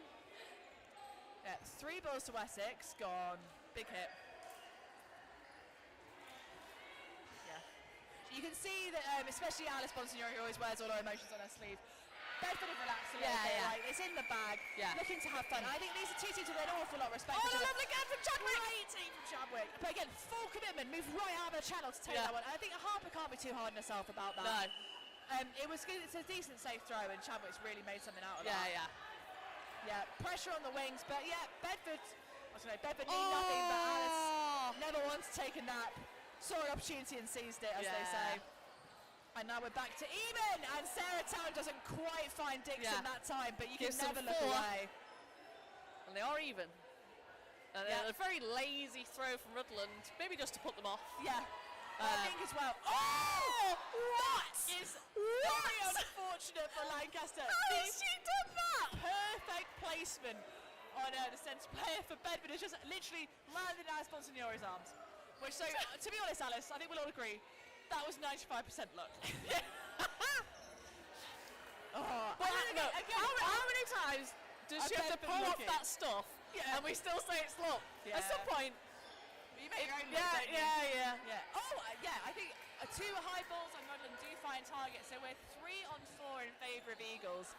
Let's see what they do. I think they can afford to time this out. We think there's about a minute left, minute 5 maybe. And then a trade there between old teammates. Old teammates, yeah. I was wondering, it was quite unlike Sarah's getting caught in her feet, it's because she fully committed to that cross court on Vicky, so fair enough. And good work by Town to come straight back at her. Alice is going to drop the ball. No, she's not. Alice has dodged the ball. No, she hasn't. She's line-faulted, I think. Well, something's happened and she is out. She's out. Right, 2 on 2. Come on, Wessex. Not that we're biased. No. Just want a good game. Just like dodgeball. Look, Bedford Eagles have got their win, and we just want. This is proper. Do something cool territory. Yeah. And to be fair, both these ladies on court left for Wessex very capable of doing something cool. And time, so it ends in a draw. I think well-deserved points. I hope you've enjoyed it at home. It's been a great one to commentate on here, and I hope we haven't ruined it for you with our commentary. But Wessex, I think if that had ended 12-10, actually watching it, you'd have been it's one of those things that's a really similar score to what they had last season. Their best score last season against Bedford Eagles was 16-6, and that's around the same rounds. But I do feel like they played so well in that game. They really did. But absolute credit to Bedford Mighty Eagles. Just every single set and that last 30 seconds to a minute, just managing to turn it around. Yeah, and I think as well, a game where I think every single player on that court really contributed. Yes. Because even though we were saying like Davis maybe wasn't having the best catch in the middle, moves to the wing was incredibly effective. So I think just like congratulations to all involved, like a really fantastic game, and this is what Women's Super League is all about. So we'll be back after a short break for the next game in Women's Super League, which will be London Storm against Bedford Rangers. Okay, well, look forward to seeing you then. Yeah.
So welcome back again. We've got London Storm Wands against Bedford Rangers. So slight update from the score that we were telling you about in Court 2, where we said that White Tigers lost.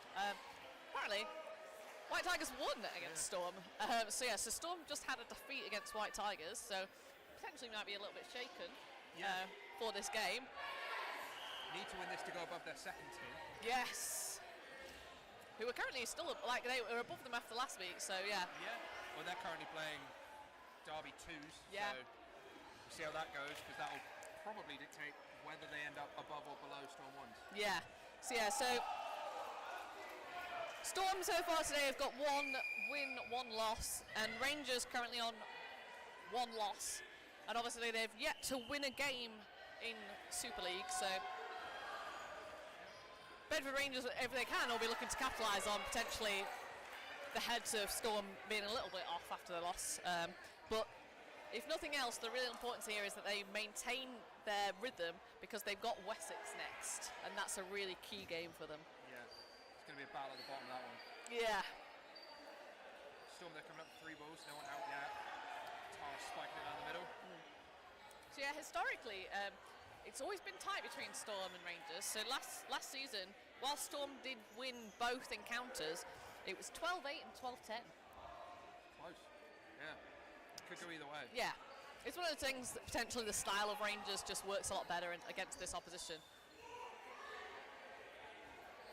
Yeah, a lot of possession, a lot of releases there. A lot of releases, no hits so far. How long will the no hits go on for? Yeah. Well, it's the first set, everyone's a bit cagey, nobody really wants to risk too much. Oh, and a lovely catch from Lisa. Exactly what you're risking against this team. Yeah, and you can see also, very sensibly, Lisa immediately passes that ball on and goes, yeah, I've done my job. Somebody else go and throw it. Oh! Oh, no! Leave she line forward anyway. Yeah, I think she was already off, yeah. So yeah, Meg Shine just losing balance. Did she dodge or did she just lose balance? I didn't really see a ball go past her. Oh, and a lovely hit. But released all the balls. Yeah. So they are 1 player up. Yeah. Yeah. I mean, obviously, we were saying earlier in the Bedford Mighty Eagles game that we wanted to see more aggression from Rangers. Going for it now. Yeah, exactly. Oh, lovely delay from Storm. Great delay, and that's kind of what you hope for, really. From a 4-ball attack, you're probably going to lose a player. Yeah. Oh, no! So unlucky. Oh, so man. unlucky. I thought she had that, but a lovely hit back from Creed. Yeah, they do get the trade from it. Yeah. Oh, look, they've lost. Oh, no, they've lost Stone Street as well. I didn't see what happened there. Rangers now down in this set. Great dodging. Go for double counter, but they're going to Oh, no, but I think there's a... They saw the danger. Yeah, I don't think there was necessarily communication between the two of them about whether they were going for one target or not. Based on the right decision, it kept them both safe. Yeah. Great dodging by Val there. Yeah.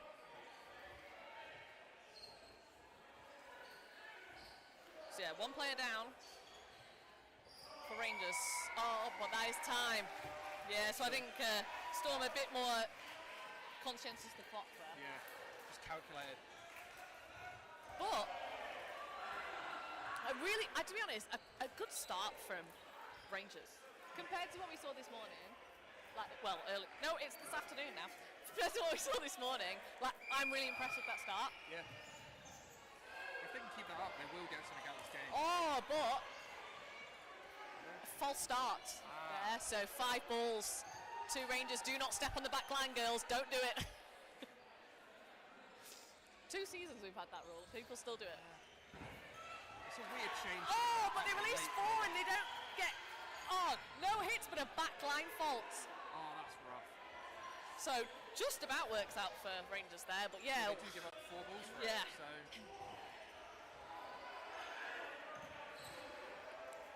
Oh, it just clipped Shine. She kind of got stuck a little bit there. She dodged towards the ball, and then also ran into McMaster, so there was nowhere else for her to go. Can't just not exist. No. How much easier dodgeball would be if you could just suddenly turn into a puff of smoke. But it's 5-5. Great block. Lovely. Oh, and it hits! And not a block from the middle, but then a retaliation hit there on Dunn. So yeah, so there we go. Great covering, really. Yeah. That was a lot of stuff that happened very quickly, but yeah. We have turned to, it's still drawn on players. A lot of fakes. Oh! I could have sworn that Dixon was gonna throw at Lisa there. Yeah. Just curved her arm. Great block. Oh! Both even on players. Yeah, and then I mean, Stone Street potentially dead to rights, but called for 4 balls and a block there up court. Oh, but jumps off court. Yeah, it was a great dodge. Yeah. Unfortunately, lands just offside. I could see that coming. I was like, she's run back too quickly. She doesn't know where the court is. I've done it myself. Yeah. I've run off court and not even dodged. Oh, who hasn't? Yeah. Oh. So great catch and then a hit. Does leave Rangers 2 down though. Yes, and there's 50 seconds left on the clock. Yeah, they're doing a lot of pre-throws, and I think Storm have become wise to that now. Yeah. Oh! I mean, know they're going to try and free-throw and go for the catch because they need that at this point. Yeah. But I mean, at this point, you almost want to fake it, put them off, they get play ball, and then you can pre-throw afterwards. Oh, a lovely hit, but a catch first, and then, yeah, Lisa goes for that catch, but just gets hit by the low one first. Good set play, really, to come back at it. Yeah, makes it 4-0 to Storm. Yeah, and you can see Coach. It's been very controlled. Yeah, Coach there asking for them to get the throws a little bit lower.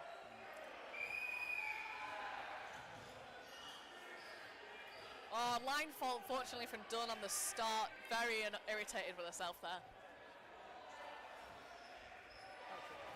Oh, sure, sorry. All the way over there.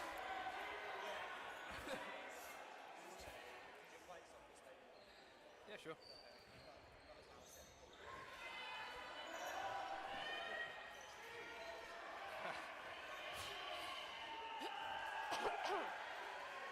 So yeah, no hits been made. Just that line fault at the start so far in this set. A nice cross court from Lisa, but very easily blocked. To keep the ball as well. Yeah. Blocks it behind her, make sure they keep control of it. So often you see people blocking it back to the other team. Yes. Well, that's the thing is like a really good blocker not only blocks but controls where that ball goes afterwards. I cannot say. Terrible blocker blocks into every teammate they've ever seen. Yeah. This is why I don't block. I just dodge. Oh! Yeah. Like absolutely brilliant placement from Storm. Too low there for Creed to get hold of. Storm seem to have really settled into just sort of the mechanics of it. It's a great hit on the side there. Yeah. The curl from Shine. So yeah, so 4-4 now.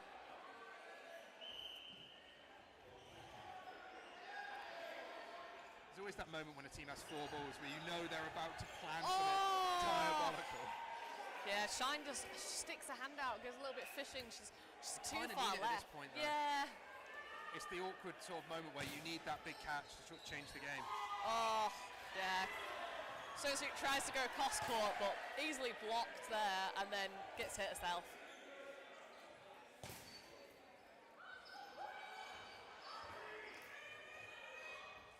Yeah, Jones thinks better there of throwing a single at McMaster. That's all about just keeping the pressure up so you can like reset, take your time. He'll force you up. You don't need anything. Yeah, you're good there. So they faked the pre-throw, then they take it, ball on. Yeah, there was a single at McMaster, but it was quite high, and then yeah, nice catch there from Jones. Yeah, it's one of those things. Rangers are doing so many things right, but it's just kind of not quite working out for them. Rangers got to be calling a timeout here, surely. If ever there was a time to call a timeout. Yeah. When you've gone 3 sets down, and especially the way you've gone down. Yeah. It just makes sense to try and break the game up a little bit. But no, they've gone straight back into it. Storm with a quick start, high from Tara, but the right idea. Yeah. Right placement, and they're not going to catch it. Well, exactly, yeah. If anything, it just puts pressure on them and lets them know that you're going to quick start. Yeah. Oh, but a lovely hit from Creed, and then another high ball there from Jones, but easily ducked. Yeah. It's one of those things that Jones throws high more often than not, so you kind of know on that counter if you can just duck out of the way. You get so many players that throw so low. Yes. That like having a player who everyone thinks is going to throw high works off out a lot of the time. Yeah, those players then they start going low. Your other players throw low. You sorted. Yeah. Oh, lovely hit there from that 2-ball attack. Rangers taking the lead. Yeah. Can they hold on to it this time? Oh, 1 ball from Storm. Nice dodge from Shine. I feel like, so Storm are putting a bit of pressure on, but I think I'm quite used to them at this stage of the game being really high up court. Yeah. So they're not quite going as high as like they usually would, but yeah, but Storm can kind of just relax a bit. Oh, lovely shot from Jones. You have got that 3-set buffer. Yeah. You've got to be thinking a little bit of like, even if we lose the set, just lose slow, yeah. time. We can conserve energy and stuff like that. Like, oh, lovely. Tara coming up, great block there. Goes for the hit. Doesn't manage to get it. Yeah. But yeah, Dunn providing great cover there. Yeah. Because it just allowed Stone Street to get a few more steps back, which meant she could dodge a lot better. The amount of just pressure from your wings can do for your team so much. And it's always the thing with when you're a middle player, you know who your good wingers are. Yes. They're the ones where you feel a little bit safer when they're there. Oh! Very high. Yeah, so because obviously Shine on the floor for a little bit there, and then Gallagher seemed to wait until she stood back up and then threw a high ball. It could have worked out. Yeah. I mean, a lot of times when people are on the floor, they are going for catches. Yeah. It's almost easier to sort of knock it into your legs and grab it again. It's always the nightmare when someone's sitting on the floor in training. You're like, if I throw at you, you will catch it. Yeah. Oh, lovely hit on O'Neill. I thought the balls hit each other. No. Yeah, I mean, very difficult to hit O'Neill, so doing a good job there. Yeah, Rangers going for, again. They're going for a lot of 1-ball attacks, but Storm's throwing 2. Yeah, sorry, what happened? Oh, but 1 this time. Oh, and then 2. Great dodge. Nice. Yeah. Tara not throwing high, throwing high. Yeah.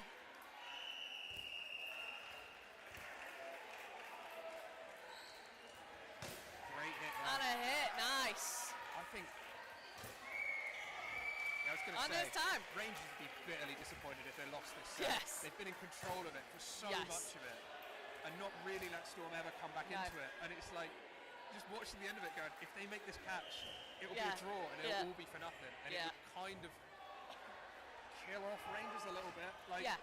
Oh yeah. If you lose that set, like your head drops, your momentum loses. But now you've won that set. Yeah, but I think it's also teams are so hesitant to use timeouts. I think if you're Storm, you Yeah. use a timeout there, you break up that momentum a little Yes, bit. It's yeah. all about the mental side of it. Of Yeah. just getting in people's heads and using them as sort of Yeah. blocking what is currently going on. Yeah. You don't even need to say anything during it. No. Like, It's like we're doing this to mess up them. yeah. Great throw there. Yeah. Tara goes for Oh! great catch. Such a phenomenal trap catch. Ball gets just caught behind the ball. she's blocking with. Wow. I mean, for a second, I thought she was going to drop to the floor and 2 balls would just fall out and she wouldn't have caught it, but excellent catch there. Damn it. It will not show up on camera. I know but it won't because we can see it from behind, but is anybody filming? I don't think anyone's filming this court, so Why would they be? yeah, we'll never see Sounds that good. from a different angle. But that could mean quite a lot. Yeah, so Because if Rangers win this, they are very much back in this game. yes. It'll be roughly half time when that happens. Yeah. Great Oh, the throw there. shot. Absolutely brilliant there. Standing up court, just Yeah. takes her out. Yeah. And puts them 2 up in the set. Yeah. And we're not even halfway through this set yet. Luckily for Dawn. Looked like she'd made it all the way out, but they must have split her. I think she kind of stuck her hand out. I think she was kind of deciding whether she wanted to Yeah. catch or hit. Okay, I think that probably should have been a ball retriever fault, but we're going to brush over that. Great hit on the shoulder there. Nice. Right, so they did have to throw 2, so they got 1 ball left due to that. But they can only throw 3. They've only got 3 players. That's true. Kind of all right at this point. I don't know. I want to see Gallagher throw 2. Oh, but yeah, hit on shine. But still got 1 player up. And you've got the balls back. Yeah. 1:10 left.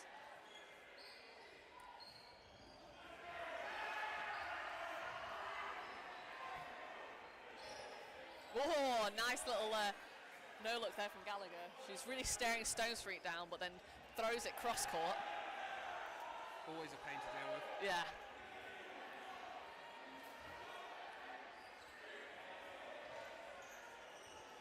Yes. Oh! I mean, the right idea for O'Neill, but a little bit too low. Also leaves you with just the 1 ball. Oh! Yeah, and then that they makes get... it even in the set. And there's 30 seconds left. Oh, wait, but... If you're Rangers, that could cost you. I miscreed. It's actually drawn.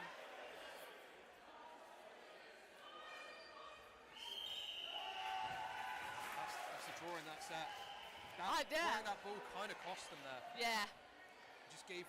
It's one of those things, like, if she'd hit somebody, it was a great play. Yeah.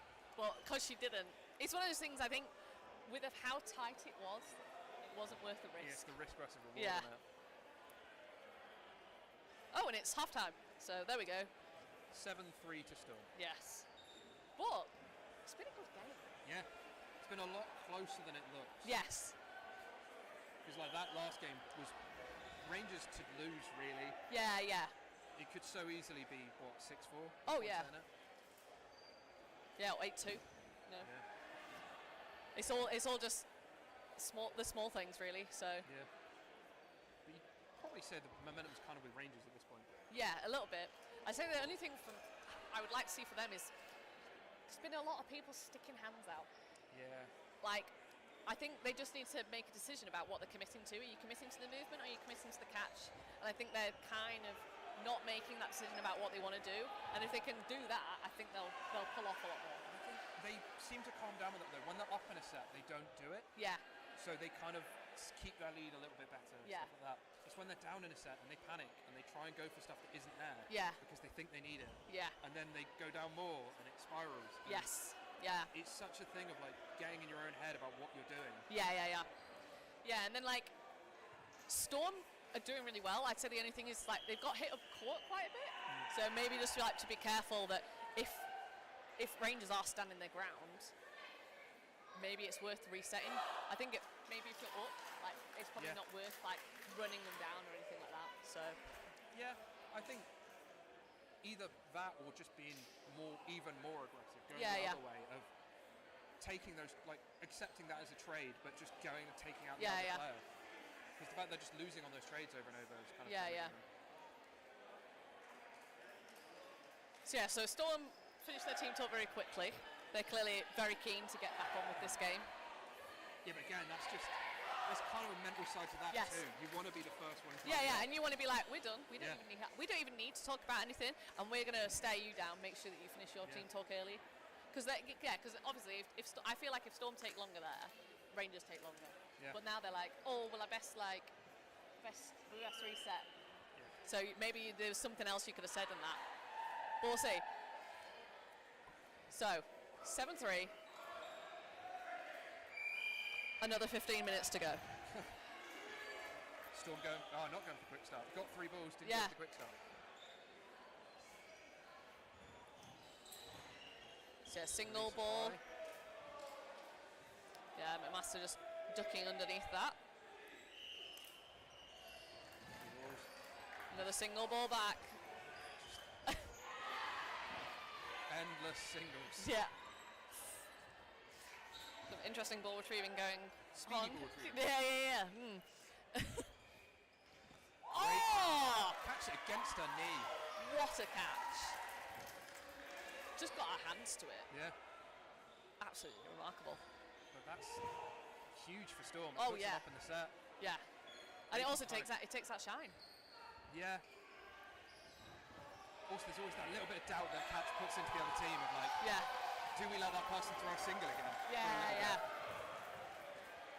Or if you're that player, well, it's also like, you know, that's one of the middle players in Storm. Then you're like, well, do I want to throw it in the middle because, you know, they're catching there, and then, well, oh, should I throw it at the wingers instead? But they're really good at blocking. Yeah. I think it really eliminates those options for the other team. Great catch. Oh, Phenomenal catch. nice.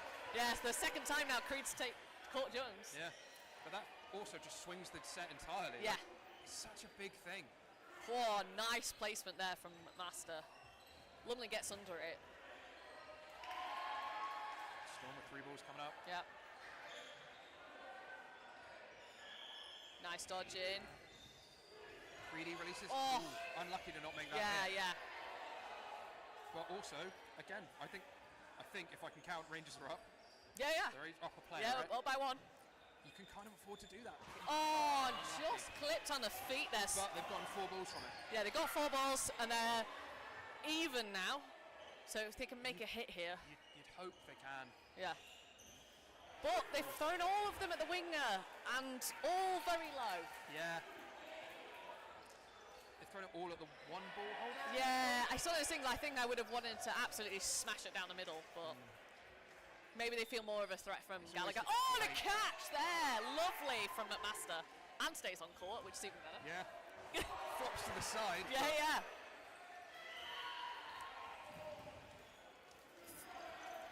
Storm themselves trying to ball retriever error themselves. Oh! She dodged them. Oh! Great one. Yeah, so Gallagher, as we saw earlier in the day, trying to claim for a headshot, but referee says that she was leaning backwards. I'm not gonna lie, when I get hit in the face, I'll appeal for whatever. And there's time. Yeah, Rangers take that set. Nice. So that's easy. 7-5. 7-5, but that's a lot of time being put down. Like, yes. if Rangers win this next set, obviously great for them. It's but like if they lose again, they've used a lot of time getting to this point. Yes. Yeah, because It's just always such a balancing act. Yes. Yeah, a load of good catches there from Rangers, really making the difference. So if Storm can essentially eliminate those catches. Yeah, just play it safer. Yeah. Because they were very good and so on target. But to be honest, those catches, like they've still been a good targeting. It's just that Rangers have absolutely grabbed them. Yeah, plucked it. It's not. Yeah. It's not bad throws. It's good catches. So maybe just different targets. Yeah. So Shine's off now. Great hit down the middle there. Great free. Hits her right in the shoulder when she's throwing. There's not much you can do about that. Yeah. A little bit resigned, I think, Jones there. She's getting taken out a lot now. Yeah. Some of it just like. Oh yeah. So and the lovely catch there. Again, all of these catches they're so low and they're having to absolutely go for them. But look, I love seeing it. There's nothing more satisfying than I like seeing catches like that more than I like just solid, just like, oh, I got hit in the chest and I took it. Yeah. Like you've had to earn that catch. Bounce calls. Here we go. Henderson not sure. Always good to see people Yeah. check rather than just go, Oh, that never hit me. Yeah. She's like, it definitely hit me, but did it bounce? Never nothing ball. Great cover there. Really baits the throw. Yeah. Unlucky to not make the hit. Yeah. Probably a good choice not to go back because I think Gallagher was looking for a catch. Yeah. Oh, nice dodge from the plant. So one player up for Storm. It's just the state of a catch would swing it. Yeah. As it so often Yeah. is. It's amazing how difficult it is to count 6 when we're watching dodgeball. It doesn't help that you just clock a ball retriever and you count them and Yeah. then go, nah, not them. Yeah. But yeah. Lovely blocking there from Gallagher. 4 balls to Storm. Oh, but yeah. Made. Storm now 2 up. Yeah. Yeah, I'm not sure like Stone Street expected those. I think if you're Storm, you slow this game Yeah. right down. Oh, yeah. You're just burning time. Because you should win this set. No. Make that catch. No, I think she's saying because she caught it, it came out, and then she re-caught it. So and the other ball hit her in the meantime. So that's what Henderson was saying, she's saying no, it was definitely a hit first before I secured the catch. But that's good to say, because there's so many people that you think would try and claim that anyway. Oh yeah, they'd be arguing that to blue in the face. Yeah. Great hit. Lovely hit. Unlucky to not make the catch, but still a great hit. Yeah, I mean, Creed seems to have Jones's number. Yeah. Leaves them 2 players down. Yeah. Catch to swing it. Great dodge. Yeah. Great block. Yeah. If you're Rangers, you do need to go now. Yeah, I know. Yeah, because you see 3 balls, no hits, and that is time? I believe. Yeah, that must be. Not time? Not time? I mean, it's got to be. If it's not, then there's like ball retrieval faults, there's everything. I mean, also Rich. So Rangers calling a timeout now. Yeah. So yeah, so 9-5. I mean, it's all to Big play for, but yeah, it just feels like it's. If Rangers get up, it works out well for them. Yeah. But I think if they don't get up, it's a lot more difficult for them to win the set. Yeah, if they go behind, they seem to sort of panic. Yeah. They're good at controlling the set. Yeah. It used to be what Phantoms were like. Yeah. Phantoms used to really suffer from if they went behind, they would lose the set. Yeah. But if they went up, they would control and hold it, which sounds obvious. Yeah, yeah. But it's just, they weren't ever great at coming back Yeah. when they needed to, because they would just fish for stuff. Yeah. And Phantoms seem to have sorted that out. They seem to be doing fine now. And Rangers just seem to still be fishing. Yeah. So yeah, I think Storm continue. I think they're doing a very good job of like being very aggressive, and they've been taking some excellent catches. Yeah. So keep doing what you're doing, and then I think Storm can just. It's the whole thing of you can just lose slow a bit, really. Yeah, because there's 8 minutes 15-ish left, Yeah. so there's 3 sets left. So all Storm needs to do is win 1 more, and then they can just essentially just park the bus. Yeah. It's always the thing though, of just like you just need to be thinking about it. It's like just use the time. Yeah. And like we will win 1, but just use the time. Great. Oh hit there. yeah. That free in the middle player seems to be working out a lot for Rangers. Yeah. I think Redmond's with her ball flow, she's very susceptible to that as well. 1 ball back, doesn't make a hit. So yeah, so Rangers 1 up.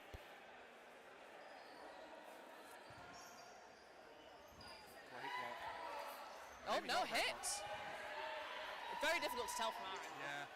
You just kind of give the benefit of the doubt. Yeah. A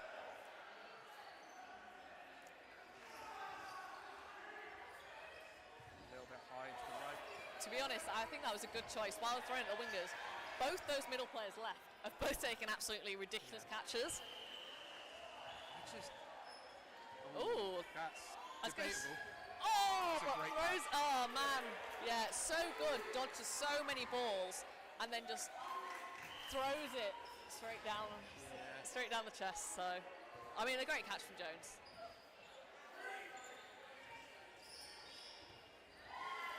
Oh, and a nice hit there. It felt very risky, but she pulled it off. Yeah. So yeah, momentum shift now.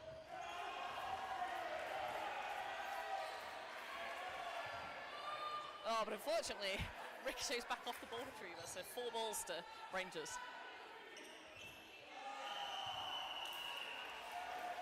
Great hit there. Oh! Catch, mate? Yeah, so ricochet catch, so hit, and then a catch made. Nothing really coming up Rangers this time. No. All the luck with Storm now. But also, absolutely great, sort of wherewithal for Lumley to be looking for that ball. Because there's so many times balls pop up and players just aren't looking for them. Not only that, you end up getting hit by it. Yeah. Like just the just like bonk, a little bonk on the head. It's always the most depressing Yeah. feeling. But yeah, no, Rangers lose this. It's not really coming back from it. Great hit. But lovely hit there. And a lovely dodge from Henderson. Makes it just a 1-player game. Yeah. Don't know how long's left of this set. 30 seconds. It's not very long. Play. Yeah. If they One even player get down. a draw out this set, maybe it's doable. Oh, Great a hit there! But then can... Oh, and a dodge from Henderson. Dodge. So one more hit. Get that ball! Get that ball! Get that ball! Get that ball! Oh, no! Oh. O'Neill just not aware of that ball. So the 10 seconds left. It's just such a big swing. Oh, they Block needed from to just throw Jones. everything. Yeah, and I think Storm are just going to sit it out now. Yep, so there you go. It's great management, really. Yeah. Although Jones is looking a little bit frustrated by herself at the end there. I think you've got a lot of players that are always going to expect themselves to do everything perfectly. Yeah. And then when they don't, Yeah. there's either two ways to take it, right? Either learn from it or punish yourself for Yes, it. yeah. So 10-6, 4 minutes 50 left. So it's still available. but Rangers need to win the next 2 sets. Yeah. Storm could kill the game right now. Yeah.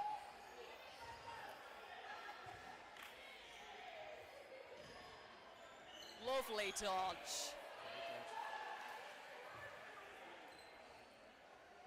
So, even on players. Great Oh, hit and there. a hit! And Actually, not a it's fullback, catch. But it's a trade. Yes. So one player down a piece. I think some of the Rangers girls thought it was a catch, but it did bounce. Yeah. Nothing there. Lovely dodge. 3 balls on Rangers side. So we're even.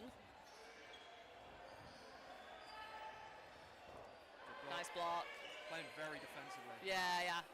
Both teams really. It's one of those things, like, nobody wants to lose this. Yeah, no one wants to be the player who makes a mistake. Yeah. Oh! Great dodge. Nice. Dodged one way, then put himself Yeah. back together.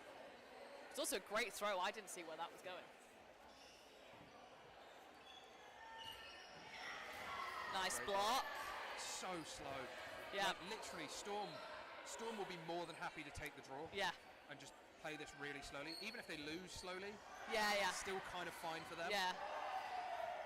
Because Storm have got to be feeling the worst they can do is draw at this point. Yeah. And that wouldn't be great, but it wouldn't be the end of the world. No. But yeah, equally, you've got Rangers who will want to win this slowly. Yeah. They're not going to back themselves to win 3 sets in a row. No.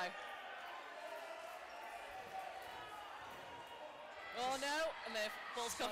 So tense. Yeah. Just waiting for somebody to make a mistake. Yeah. Oh! Nothing there. And all it takes is one drop, one catch. There's about a minute left. As soon as one team goes up in this set, it'll probably become fairly chaotic. Yes. Oh. They're hunting ankles. It's the safe throw in it. Yeah.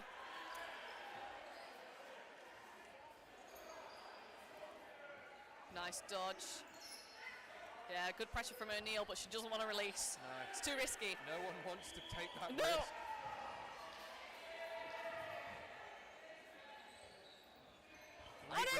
Great hit. They've done it. Will that swing the set? Oh. Because they I think there's still have about 3 balls. 25 seconds left.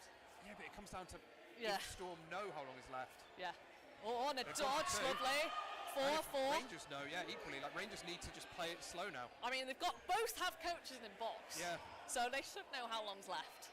Yeah, but you never know if your time is right. Yes. And like, great. The ball catch it! Oh. And that makes it a tie. Oh, but it hit! That puts Rangers up. And that's time!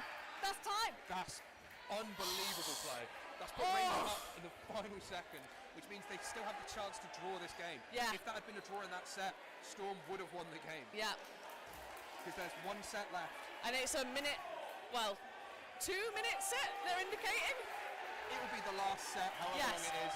It will be the last set. Under 3 minutes. My time is incorrect, so we'll just have to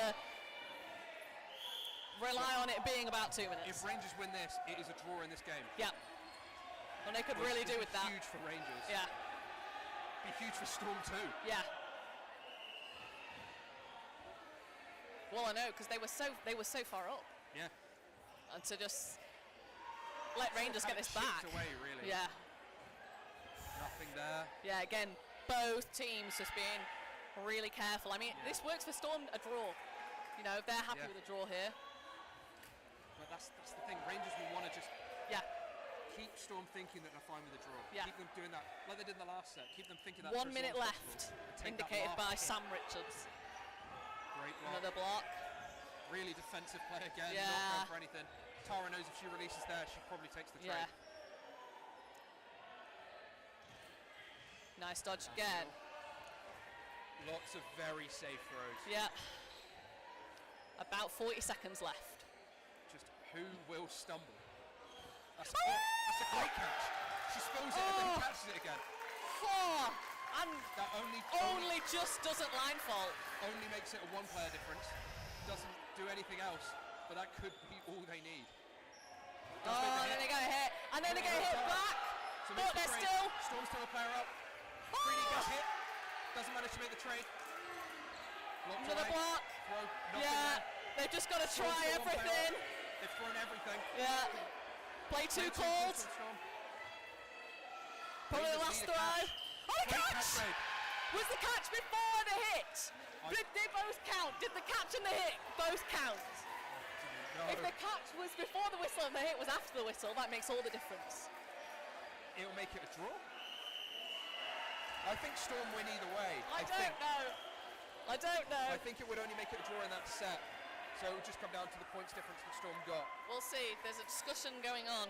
I mean, for me, it seemed like there was a catch, then the whistle went, then there was a hit. Yeah. But obviously, the referees were closest to court. The sound does take a while to travel. It is also a weird way of refereeing. Yeah. A ball in the air cannot be live. No. It's always a nightmare because I know in foam it's all live until it's live until it hits the ground. I think. I think so. It's slightly different. It isn't at the end of a set. Well, there's no end of the sets yet because basically when you're going into sudden death, the referees just count down the last 10 seconds. Yeah. So as long as you release before the last second, that ball is still live.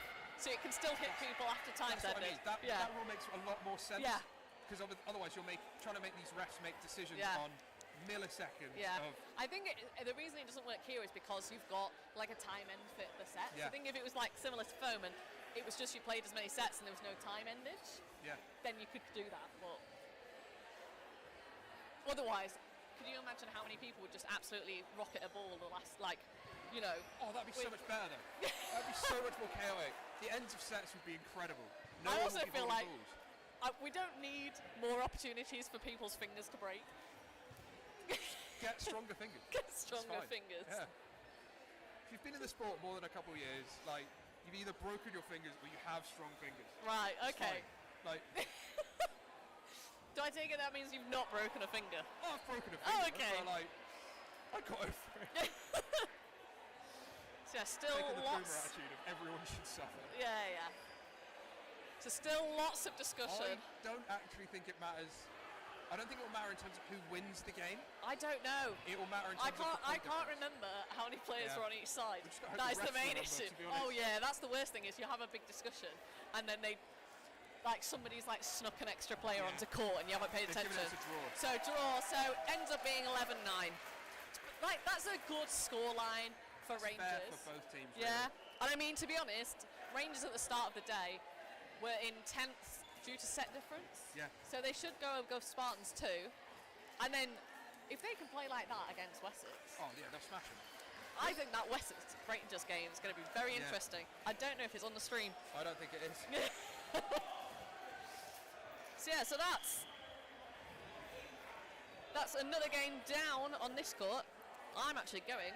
As are you. So the stream will be back for Derby Phantoms against Leamington Spartans. Yeah. So enjoy.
Hello, welcome back to the British Dodgeball stream for round 2 of the Women's Super League.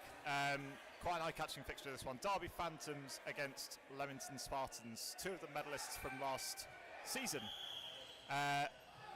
Spartans starting the day on top, although dropping some uncharacteristic points in a draw to Wessex earlier in the game, and that's an early block to the ground from Coldrick on Tranter. Looked like that might have been wedged between legs, but found the ground instead. 6 apiece still. Early effort from Bignall does find the mark of Tranter. Spartans take a 1-player lead.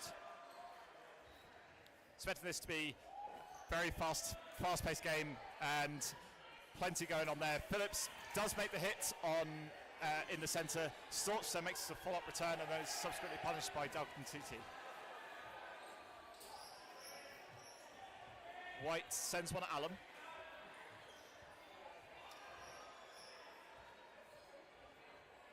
Plenty of pressure applied on these wings from Spartans. Too much at that point. Block. Babula's block fails her on this occasion. Dalton Titi finds the mark. Derby make their player advantage counts. 4-3. Pre-throw from Dalton Titi on White this time, and Van Murrick replays the favour onto Bignall. Mann's left with a 1v4 to deal with. Derby finding the mark on frequent occasions so far. Mann sends one towards Van Murrick. Double counter opportunity from Sharp and Van Murrick. Mans gets out the way. Phantoms with a few choices about how they want to play this. Blocked up in the air, and Mans struggling a little bit potentially. Yeah, struggling a bit on her thrown hands, which is not what you want to see when you face 1v4. No problems there though, does find the mark on Tighty, but the double counter from Sharp and Van Murrick is enough to secure 2 sets for Derby. 2-0 here.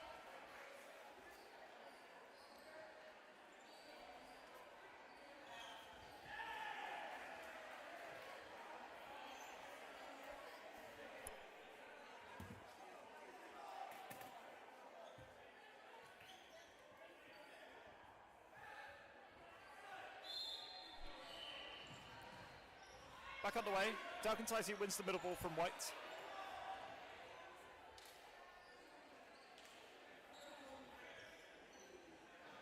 Van Murrick sends one towards Babula. And a hit onto Storch there from Sharp to see the first casualty of this set. Phantoms with 3 to play with.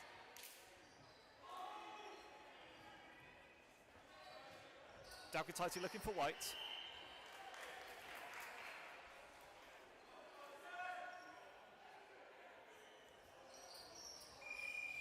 Two-ball attack at Allen. She gets out the way. Double counter does find the mark of Coldrick. Beadle goes for one more, and Tranter gets out the way, and Van Murrick decides not to retaliate. Sun set with 3.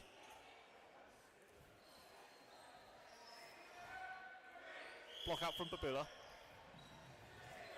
Goes for response on Allen. Good cover from White to deter any countering opportunities. Both teams very, very cagey with giving away 4 balls. A lot of single ball attacks, and as I say that, Derby get a bit of luck getting the ball back off White's block, and they have 4 to play with. Play ball here on Phantoms. 3-ball attack, looks for Bignall, but she gets out the way. A Derby with 3 to play with after that, but still with a 2-player advantage. Pre-throw from Mans looking for Tranter.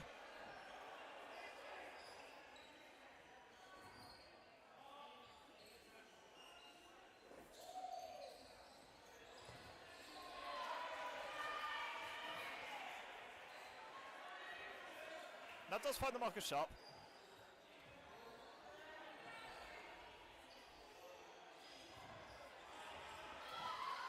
Great response from Mans.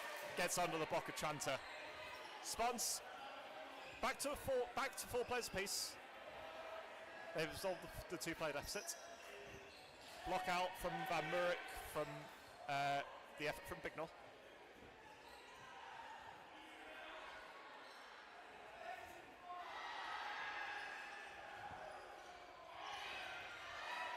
And Bignell does invest that fourth ball, trying to catch Van Murk unawares. But the Hungarians wise to it. Play 3 on Phantoms. Ball shifted onto Mans. 2 balls take out Babula. Double countering opportunity. Alum gets out the way. An extra one from Bignell. Spartans going to need to recycle these balls and make some magic happen pretty soon. Not long left of this. Block out from Alum. And Dalton Tighty decides against throwing that counter on White. Phantoms take that set by a player. Take a 4-0 lead.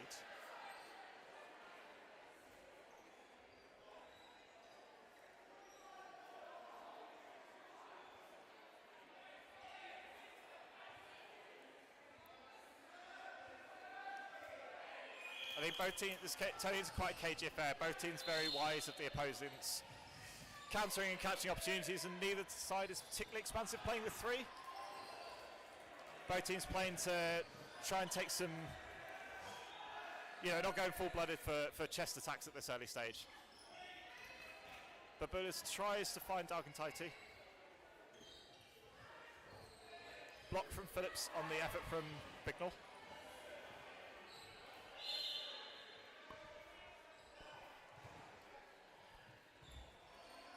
And a stoppage of time, health and safety first of all.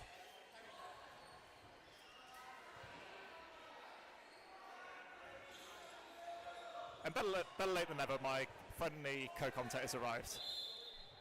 Yeah. Hello everyone, I hope you can hear me. What a game we're about to have, or are having currently. Sam, catch me up, what's going on? 4-0 Phantoms so far. Some fairly nip and tuck cagey stuff. Both teams very reluctant to invest 4 balls to try and make hits. Spartans doing just that on this occasion, but Van Murk trying to find Mans in retaliation. It's turned into quite a cagey affair, and Phantoms just edged the first couple of sets. Dalton-Tighty looking for Babula. It looks like a case of a game where neither team wants to make a mistake, rather than in a high stakes game. It's very understandable. Absolutely, yeah. It certainly got that feel. Would you say that this very well could in the future turn out to be a decider on who's coming first, second, third? It could well be. I think if a team that ends up winning this game does end up winning the title, they'll probably look back at this game as a very pivotal moment on that occasion. I guess in the first couple of fixtures, both teams have shown that they're very fallible, and both having dropped points so far this season already. It's going to be a long road to the title, but this is definitely a very pivotal mark on the road. Catch from Alum on Bignell to be the first casualty of this game at this late stage. And both Tranta and Bignell will be very disappointed with that. Both very high caliber players who know that they could have done better in that situation. Yeah, I feel for Bignell there with trying to be aggressive and aggressive with the single ball attacks, especially when it's 6 on 6. Throwing the catch isn't too detrimental. Tranta caught napping a little bit, and Mans takes full advantage. Block from Mans on Van Murk. Both teams are throwing very safely on the offense and very aggressively on the defense, on the counters. Yeah, I would agree. Knowing that if they manage to make that hit with the aggressive countering hit, then they naturally save themselves from any future retaliations by taking out one of the ball holders. Both teams well known for their aggressive play style, especially when they've got 2 balls or when they're on a countering opportunity. Phillips doing one better to make the mark on Storch, but Mans does well to avenge Van Murk. Yeah, very honest play from Van Murk there. It was not an easy one to see. It could have been called as a block, but she felt it on her arm and she called herself out. Thumbs up from our opposite winger. Countering opportunity here. Babula and Mans decide to call that off. Very delicate situation here with the 3-ball attack. And that's time. Spartans on the board, it's 5-1, but Phantoms retain that 2-set advantage. Yeah, I think you've hit the nail on the head with both teams trying to play to not make any mistakes. I think this is going to be such a fine margins affair. I think that with the way that both teams are playing, any mistake could prove quite costly, unfortunately, in certain sets. Some people watch Dodgeball for the action, some people watch it for the chess. This is going to be for the chess people, I'm afraid. One for the purists.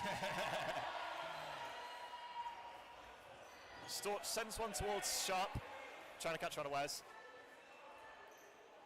Yeah, there's the one thing that you kind of forget a little bit is how well ingrained both sets of teams know each other as well, know each other's individual tendencies and what have you, and they don't want to fall into any kind of pitfalls that might be the strength of the opponents.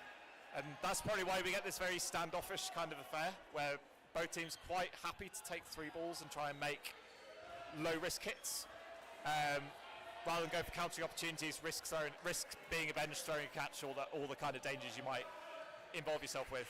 But it's been a very single-dimensional game thus far, and Derby just coming out on top by the skin of their teeth so far. Interestingly, so far this set, Derby have not released a single ball actually on the player. Like every single ball has been before their feet. Certainly not as their 1 from 3. That being the difference on Babula as she was up court. I think Spartans probably need to be a little bit on hand to punish there, but I think it might have been White in the middle was a little bit at odds on that. Mans does well to get out the double attack from Dalkintaiti and Chanter. Who do you think's going to win this, Sam? I think if you'd asked me at the start of the game, I'd have said Derby, and nothing's made me change that. I think Spartans definitely need to be at their best to be able to live with this Derby team, and they're not far off their A game, don't get me wrong, but there's going to be such a fine margins affair that there's going to have to be a certain amount of fireworks, and that's not a good way to start with both White and Storch leaving. I know, bounce on White. Yeah. That was my gut instinct as well, to be fair. And a couple of different refs calling up for different things. Derby still with a 1-player advantage after the hit on Storch, but Spartans with 4 balls to play with, and they make the mark on Phillips. Good target selection, I think, there. Fully agree. Throwing one inside the wheel also increases your chance of a double hit. Phillips known for being one of the strongest catchers in the world in any form of dodgeball, and a multiple attack on her would never be a wasted thing. Mans sends one towards Van Murk. Looking for that lovely headshot.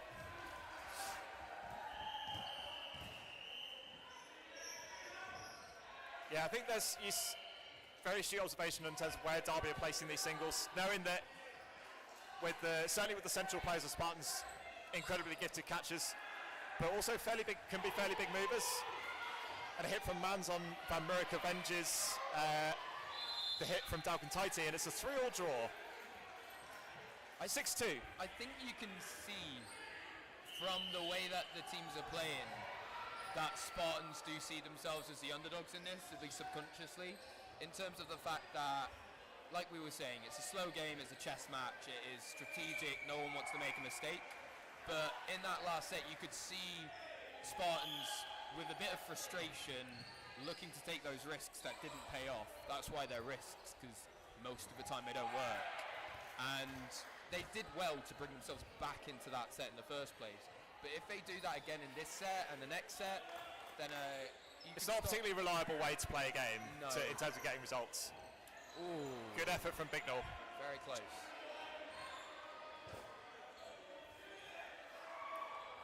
I think Derby potentially possessing on the whole slightly more throwing depth as a team.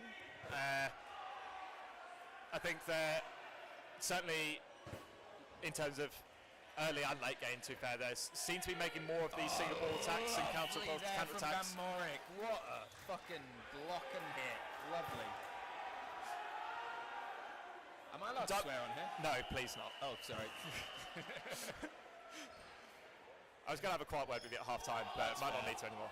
Sorry. It's 2 slightly wayward balls from Spartans, give away 4 to Phantoms, and Mans entrusted with the last ball for Spartans. 2 balls looking for White, and Mans does make the mark on Tranter and gets out of the way of the revenge, so Phantom's not putting the 4 balls to particularly good use there.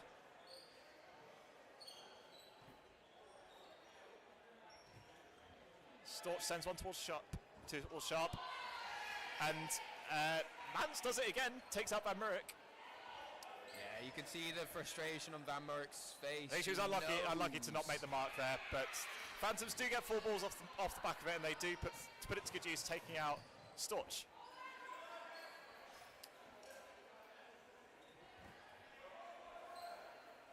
Good awareness from White, realising that Ball passed onto her by a ball retriever up court. Wasn't actually going to be live, so there was no way she was going to be able to recycle that extra ball. Spartans once again giving away 4 balls with that attack onto Alum, and eventually Mans stops being a thorn on the side of Phantoms. Coldrick and White left in a 1-catch game here. 2 players down. Plenty of fakes coming out. 2 balls make the mark on Alum. Spartans blink and they make the hit. Yeah, she needs to be stepping sideways there. It's just a jump and you're in that line. Definitely. Phillips does likewise and gets out the way. And yeah, Phantoms extend their lead. It's now 8-2 in favour of Phantoms.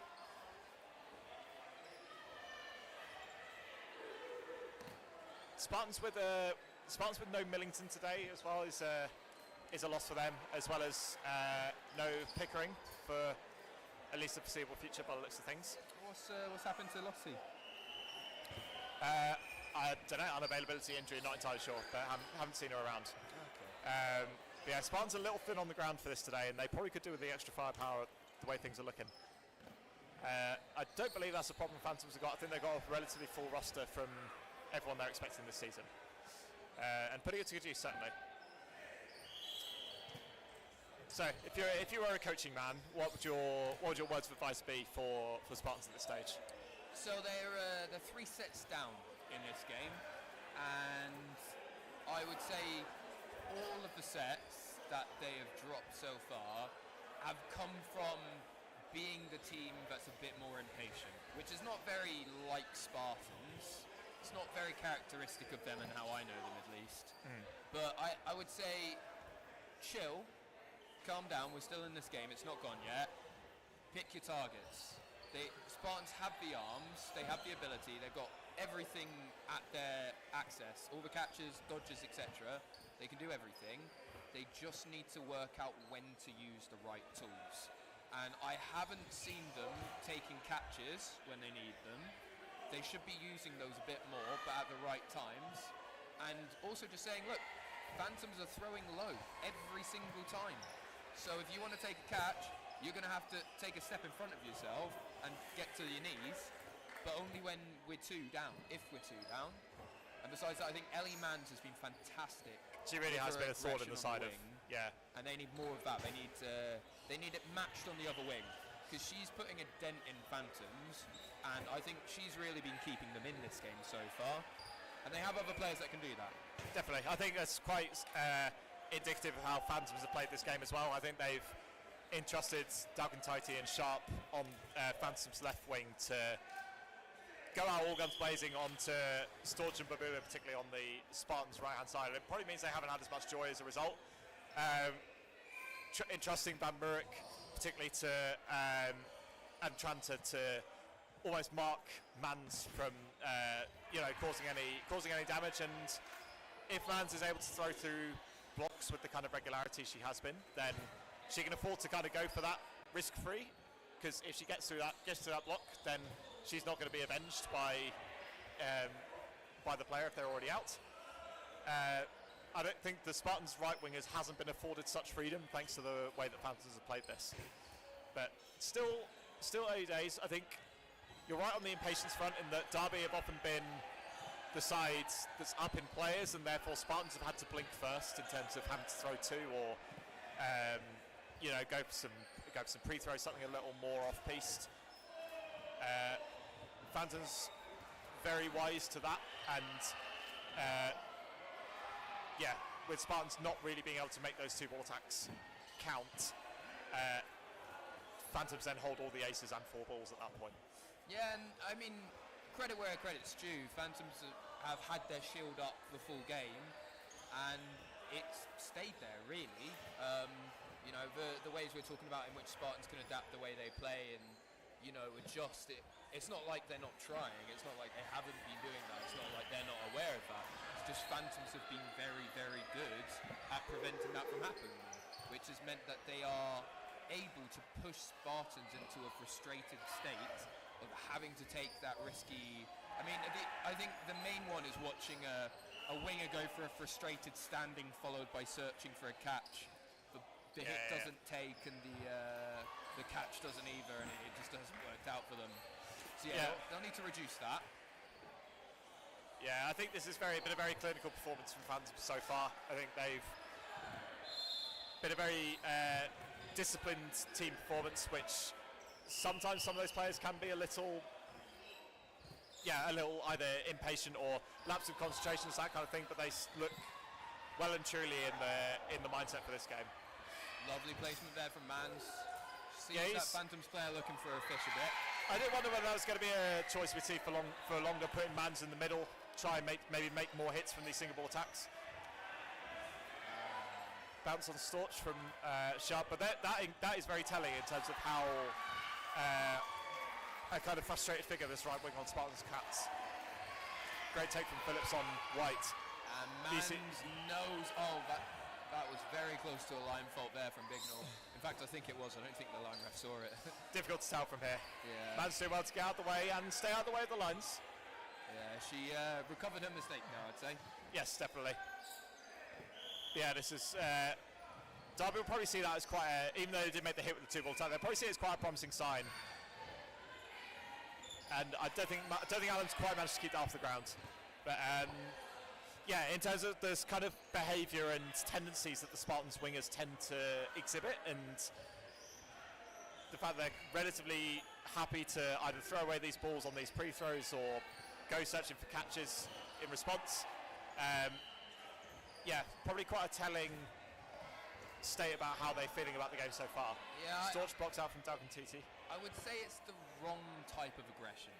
You know, it's easily done, certainly, in terms of the moment teams feeling like the world's like they kind of need to fix it themselves, which is easy to feel as a winger. When you've got the ball in hand, you feel like I'm the main person who can kind of affect this game at this point, and it takes a really disciplined player to potentially rein yourself in a little bit and not make matters worse for yourselves. Yeah, easier said than done, isn't it?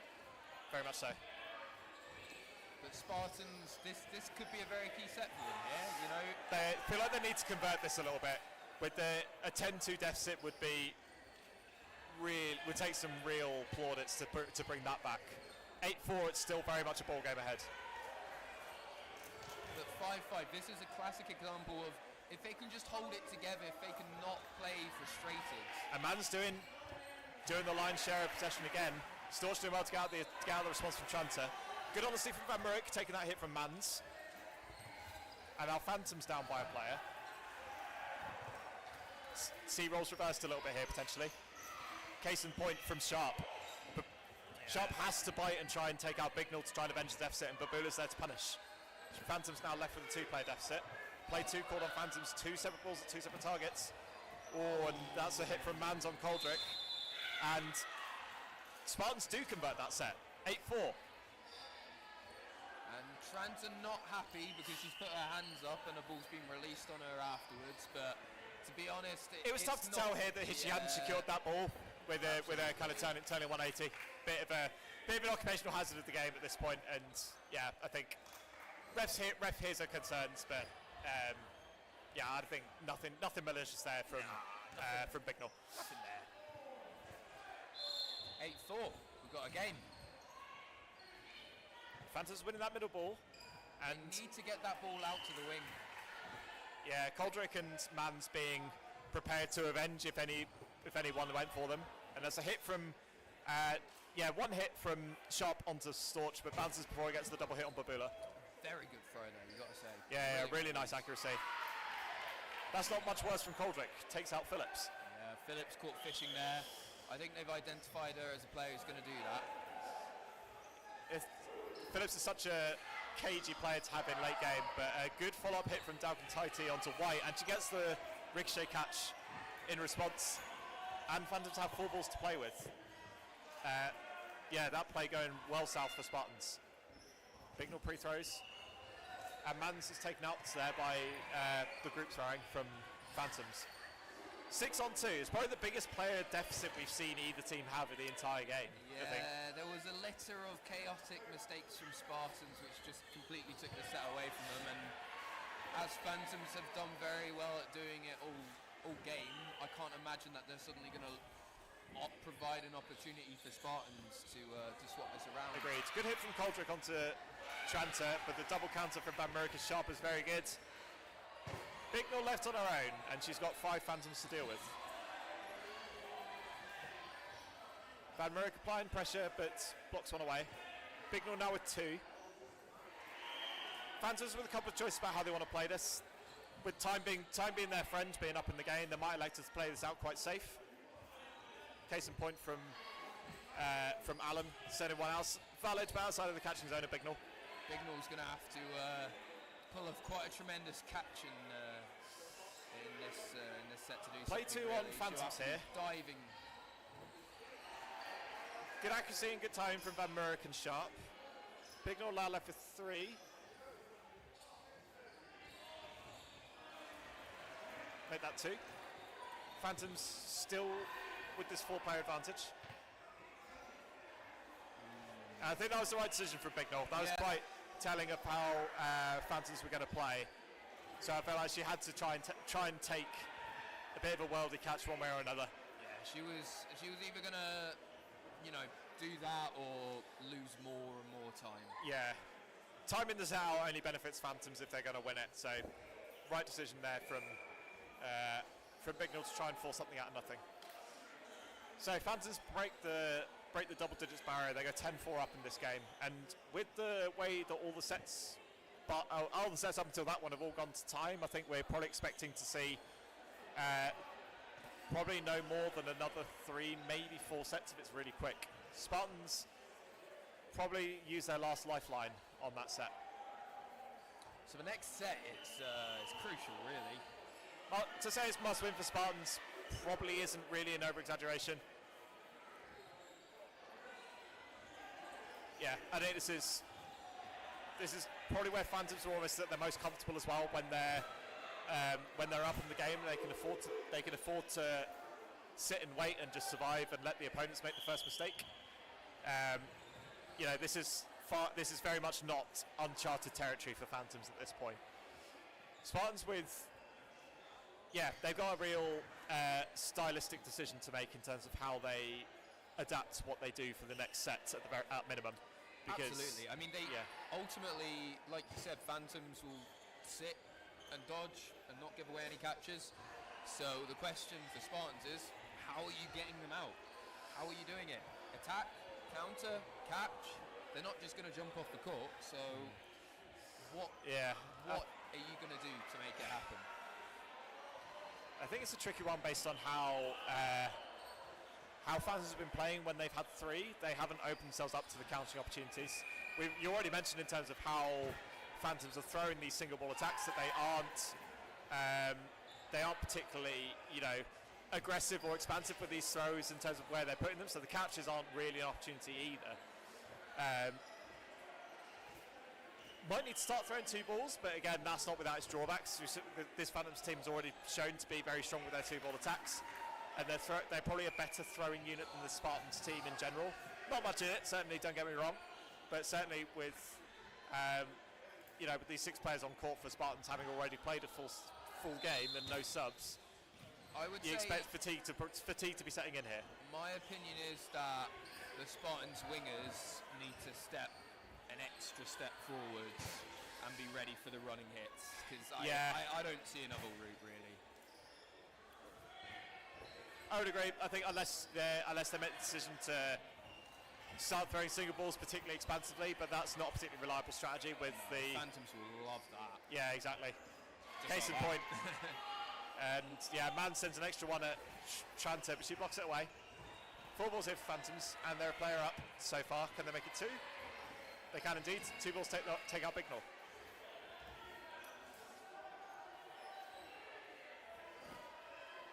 Very difficult to see what Spartans do differently. I think Phantoms set. That's a good way to start things off, but that's an excellent shot from Koldrick. But pops straight up into the grateful arms of Phillips, and Tranter returns to the court. That's the luck of the game, unfortunately. A great hit from Koldrick, but she sees her exit regardless. Unfortunately so. Man sends one towards Phillips. No, I'd look for a drop catch if I was one of the Ellies.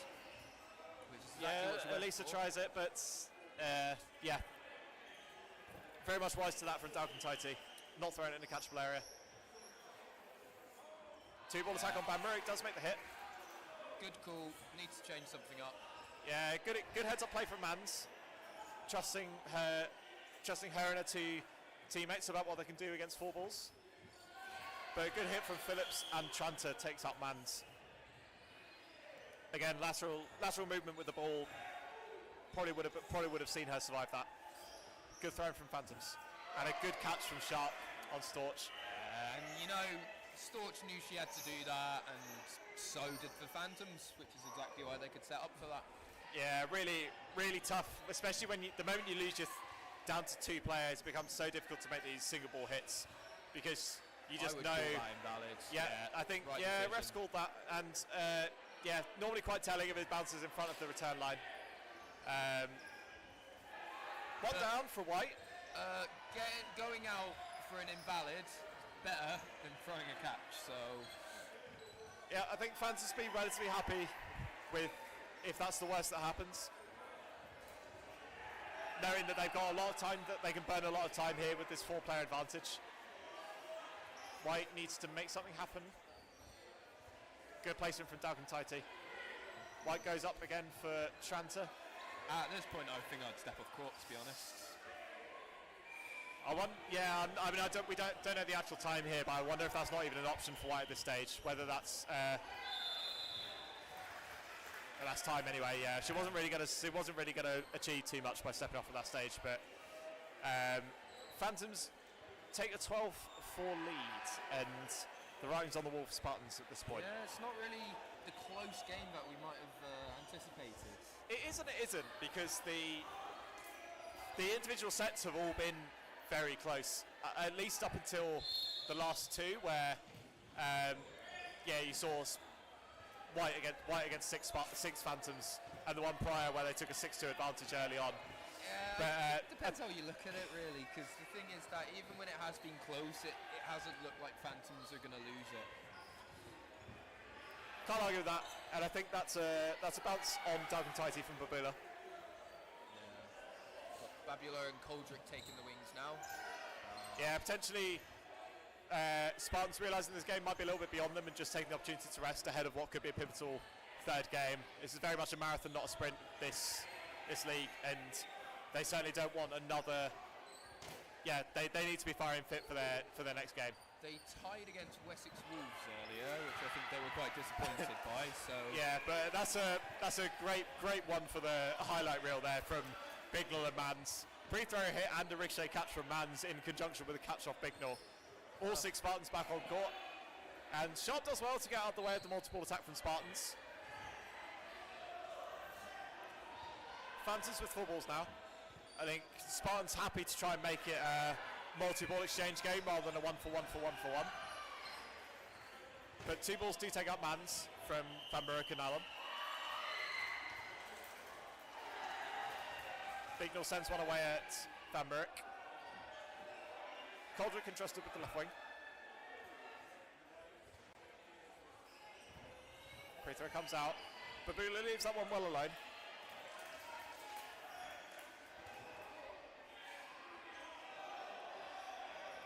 I like Harry Bignell's hair. The 2 braids, I think it looks very cool. Certainly a stylistic choice that I think will catch on. Maybe not for me, but that's my favourite hair on the court, I think. Great movements from Storch. Getting out of the way of 3-ball attack from Phantoms. Spartans still with a player advantage here.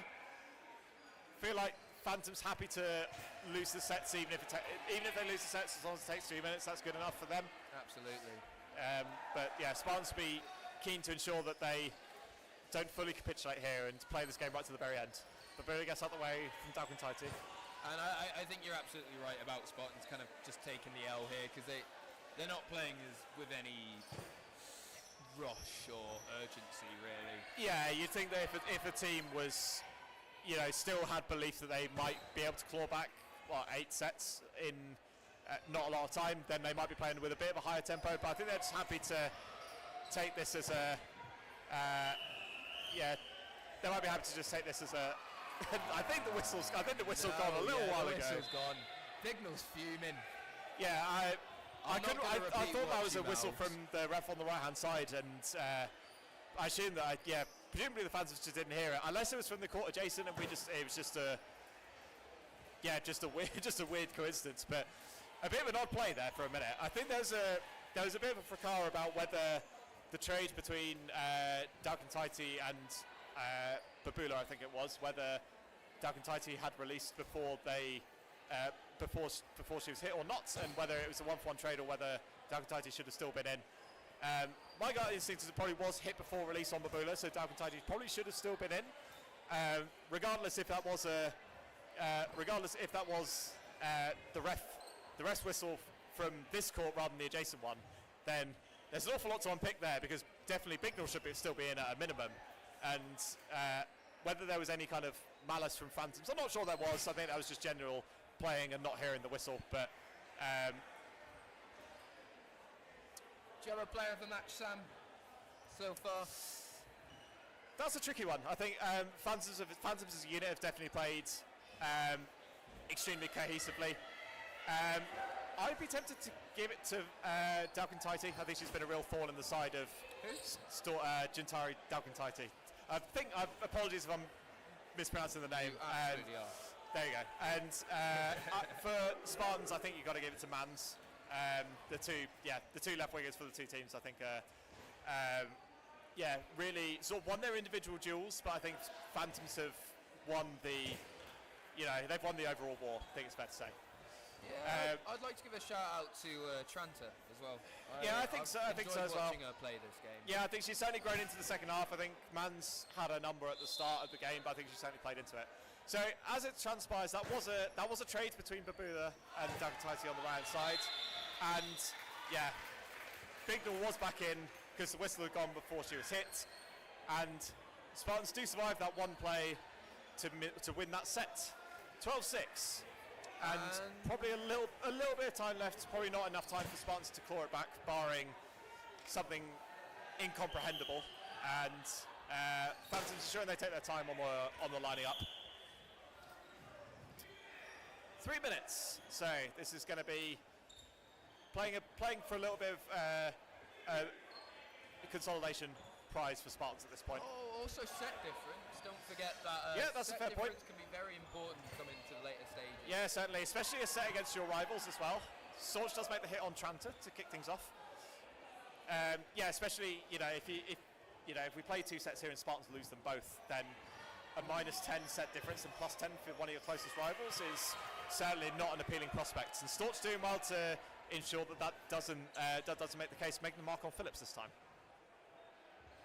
There's great aggression from her there. Yeah, playing with the shackles off all of a sudden now, Spartans. Van Murray taking Mans out.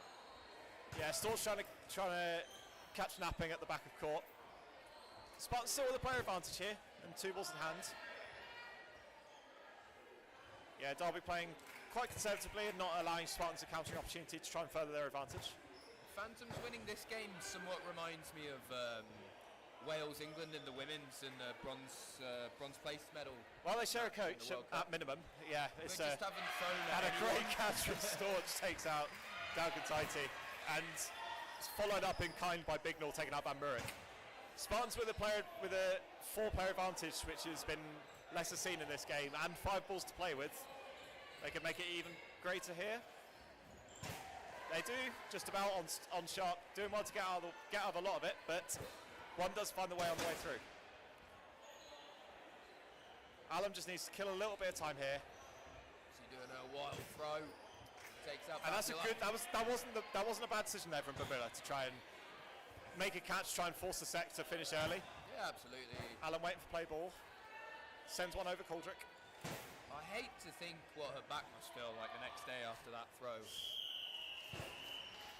And that's that. Spartans winning the last couple of sets to make the scoreline Phantoms 12, Spartans 8. Good performance from Phantoms again, certainly reigniting their title charge after a lost last fixture. Spartans, a bit of a disappointing day for Spartans so far, unfortunately, but they got another game to dig themselves out of the weeds and try and keep with now Bedford Eagles will now be top of the table. Yeah, Phantoms, I've got to say, they look like favourites to me as an outsider's perspective. I'd be inclined to agree. I think the stylistic matchup definitely favoured Phantoms in terms of how the teams kind of matched each other, and Phantoms just proving a little too hot to handle in the first half for Spartans. Right, I think that does it for the Women's Super League. In the men's side, we've got a clash of the two newly promoted teams of London Storm 2 against Bedford Mighty Eagles.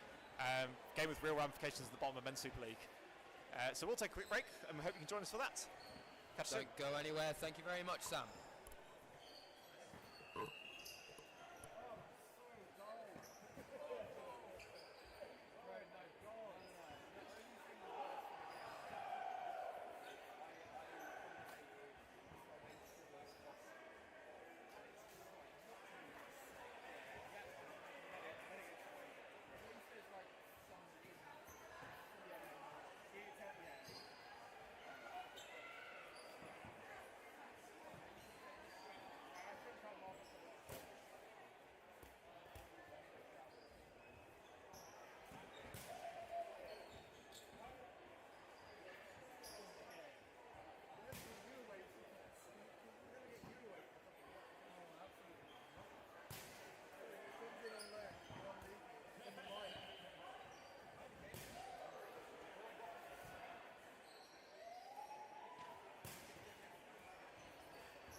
Everyone, welcome back. This is the first game of Men's Super League, and it's going to be an interesting one. These two teams newly promoted into Men's Super League this season. It's London Storm 2 against Bedford Mighty Eagles.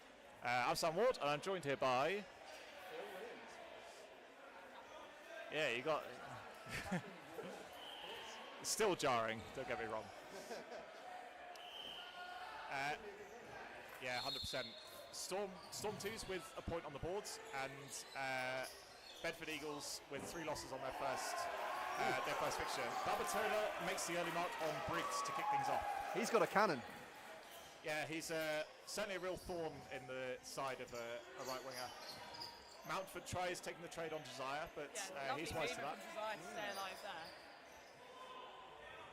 Yeah, you can't look at a Bedford Eagles side and not notice his relatively domineering presence on this wing.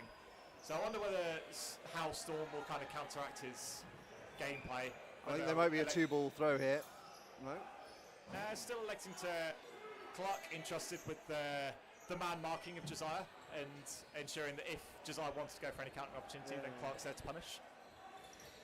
It was very deliberate that they were faking to go at Josiah and then they turned away. I wonder if that's deliberate to try and push him back onto the back line. Yeah, you can tell Wilcox trying to do the same, but good work from Josiah. Makes the mark on high and does also make the follow-up catch. Briggs re-enters the fray. Josiah trying to do it all himself. Block out from Babatola.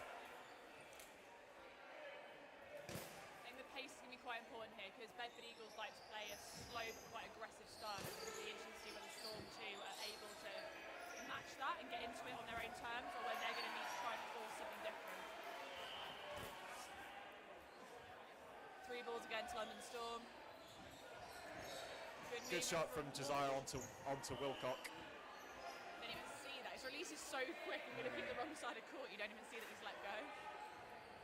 Yeah, Barrett does go for the revenge hit on Josiah, but he's wise to it. 2 balls on Barrett this time. Double counting opportunity on Hordenby, and he does make the mark from Barrett. Good call as they were running up as well, I think. Yeah, good coordination from the Storm double running counter. Good discipline as well from Barrett. It's very easy when Josiah is empty in front of you to not take that chance, and they might try to do it again on Josiah. And yeah, they made the hit from Barrett does make the big mark, hit. and you can tell how big he knows that is. Look how Storm's team reacted then to getting that hit. Yeah. They know how big that is in the massively in the set. significant. And these four players for Bedford Eagles certainly know mugs themselves. Briggs sends one at Babatola. And also still in no rush from Bedford Eagles, going to reset the 3, and I imagine throw 1 again, because they do still have, as you were saying, that 1. Once again, Briggs looking for Babatola. And he does find the mark there eventually. Clark trying to revenge his compatriot, and Wilkins gets out the way. What a dodge from Rob Clark. Oh, we nearly stepped And up. it just manages to evade the back line as well. That would have been a criminal way for him to get out. Another thing to look out for is Bedford Eagles love to pass one of their held balls off as they run backwards because they want to go back to that third phase. Yeah, they want to get the balls out to the wings as soon as possible. And Josiah doing a lot of the early damage, and while Storm were able to eventually make that hit, a little too late, I'm afraid. Bedford Eagles take the first set 2-0. I think Storm will take a lot from that first set. I think they'll feel that they can get into this game. I think that the big threat is the obvious one. But I don't think they'll be scared of it. No, I wouldn't think so. And I think Josiah made certainly the lion's share of the hits in that set. And once they got out, Storm probably looked the better team. But as it transpires, Josiah taking out I think 3 if not 4 Storm players in that set, and it was a tall order for the 3 remaining Storm players to avenge, but not able to do it on this occasion. Wilcock just wins that middle ball ahead of Gordon.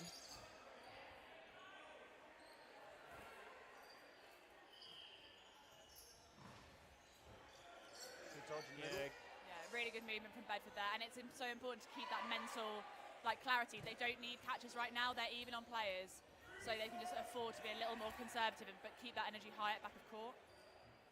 The flip side is that both teams can afford to throw relatively aggressively with these early attacks, knowing that if you throw a catch, it's not the most detrimental thing in the world.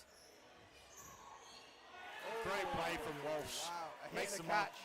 Gower, apologies. Yeah, takes the hit on Babatola and the follow-up catch You saw on the high. same tactic attempted twice there, and That's unfortunately, right. Clark does only follow up in Gower- kind and takes out his compatriot Briggs. Babatola re-enters the fray, and we have a one-player advantage for Bedford Eagles at this Bit point. of Welsh action there. Blocks up in the air from Wilcock.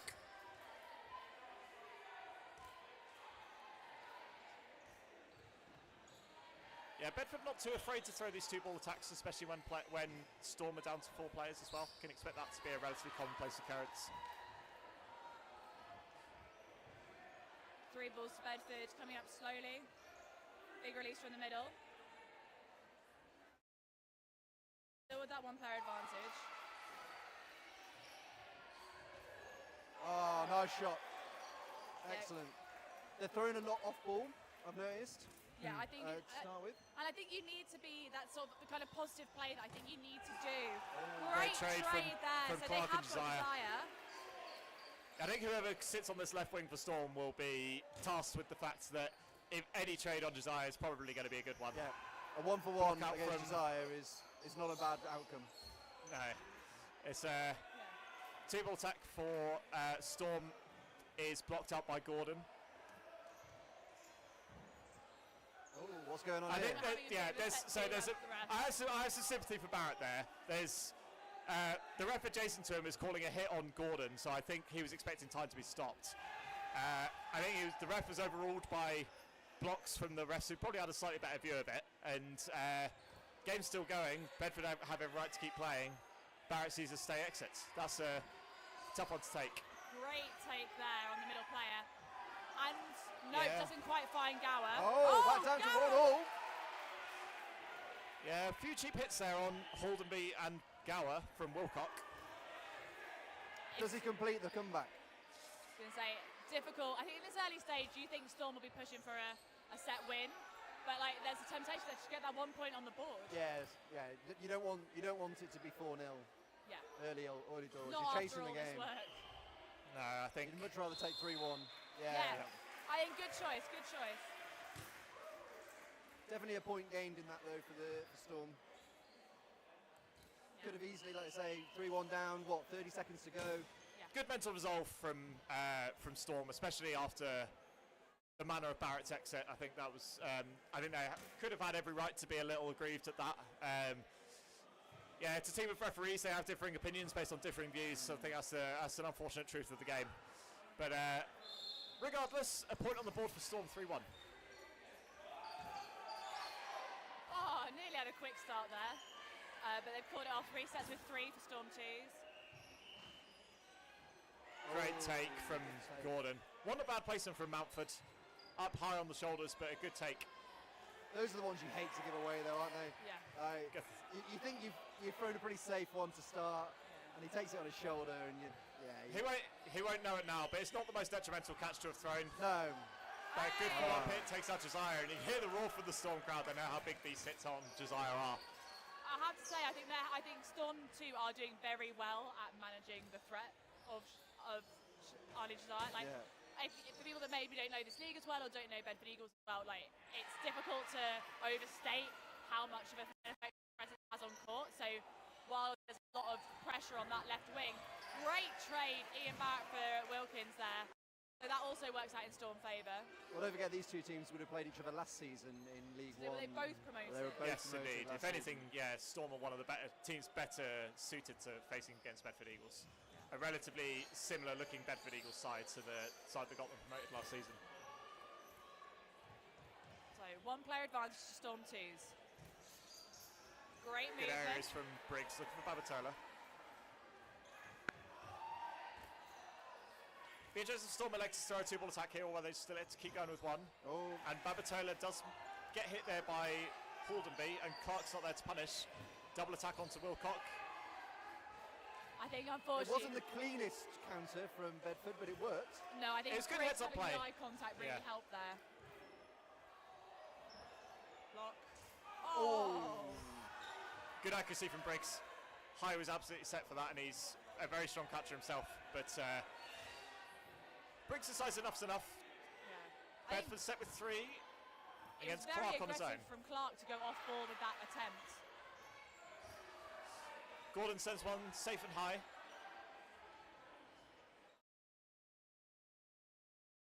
think Storm will be disappointed to be in this position from where they were at the start of the set. Yeah. A couple of players up, they've got Arnie out. And, it was looking quite rosy for them for a little bit. That's just dodgeball for you though, isn't it?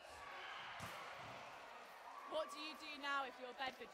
They're throwing us safe a lot. We know Rob Clark can catch for London. Do you try and finish the set, or do you just keep throwing one ball safe and spend the time? It's more than one way to skin a cat in this kind of thing, but that's quite telling in terms of how they are. They're throwing it very safe. Yeah, but it does let Rob Clark get a hit. He needs a ball in hand. Clark needs one more. Looks for Hordenby. Hordenby gets out the way. And Briggs finishes the job. If I was Bedford, then I'd have gone a little bit more aggressive personally, because there's plenty of time left in the set. So even if you do give away the catch, there's still time to go and still win the set after that. It worked out for them. Yeah, if it ain't broke, don't fix it, to some extent. Yeah, it's a stylistic choice, I think, for a lot of teams. You saw it done very effectively there from Bedford Eagles in terms of how to manage the time, manage possession, and limit any kind of counter-attacking opportunities that Clark had. And managed very well in that instance. I think I'm probably leaning the same way as you, Phil, in that I think if you put 3 balls on target, even if they get a catch and out, then it's not massively detrimental. You still possess the lead in the game, and you've got out one of their better catches. Very difficult to tell when we don't have a clear view in terms of the amount of time remaining, how many phases left, all that kind of stuff. There's so many variables that a team has to take into account before they kind of make that stylistic decision about how aggressive or conservative they want to play. Yeah, I wasn't sure how long there was left in the set, so I'm thinking if there's anything less than 10-15 seconds, then you probably would play it safer, but part of me would be thinking, there's 30 seconds plus left. Don't play with your food. Yeah. The moment that Babatola got hit, it became a much more. Clark had a lot more options in terms of how he could have played that when he only had a 1-player deficit. So that's the risk you take. Josiah sends one towards Clark. Carry on. A bit cagey at the start of this next set, so we're still 6-on-6. There's been a few singles, as you just mentioned, maybe a little less aggressive, but Craddock gets found out, but Josiah manages to dodge that one. So player up for Bedford Eagles.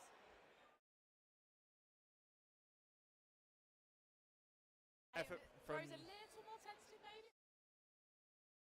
Yeah, there's an element of that. I think Bedford, aware of the countering threat from Storm, I think they stayed up court a little bit longer. And Josiah does make the mark on Wilcock, and Barrett looks for the revenge, but a can't little bit of find indecision there from Storm, a little bit caught between 2 options, what to do?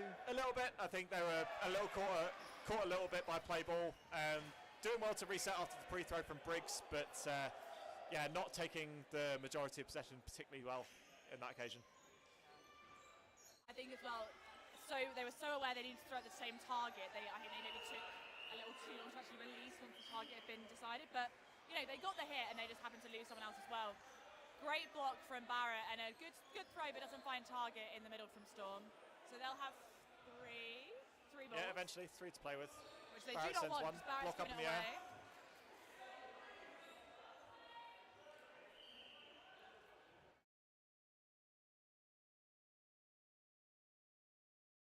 Hordenby doing very well.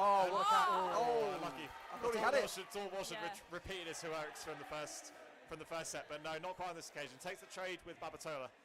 Yeah, I think there's a lot of attempted throw catches. Huge from Rob catch. Clark, who famously will Takes out Hordenby on the pre-throw, and then takes the follow-up catch from Midder. Josiah and Wilkins with all of a sudden a bit of a mountain to climb. They're 2 players down.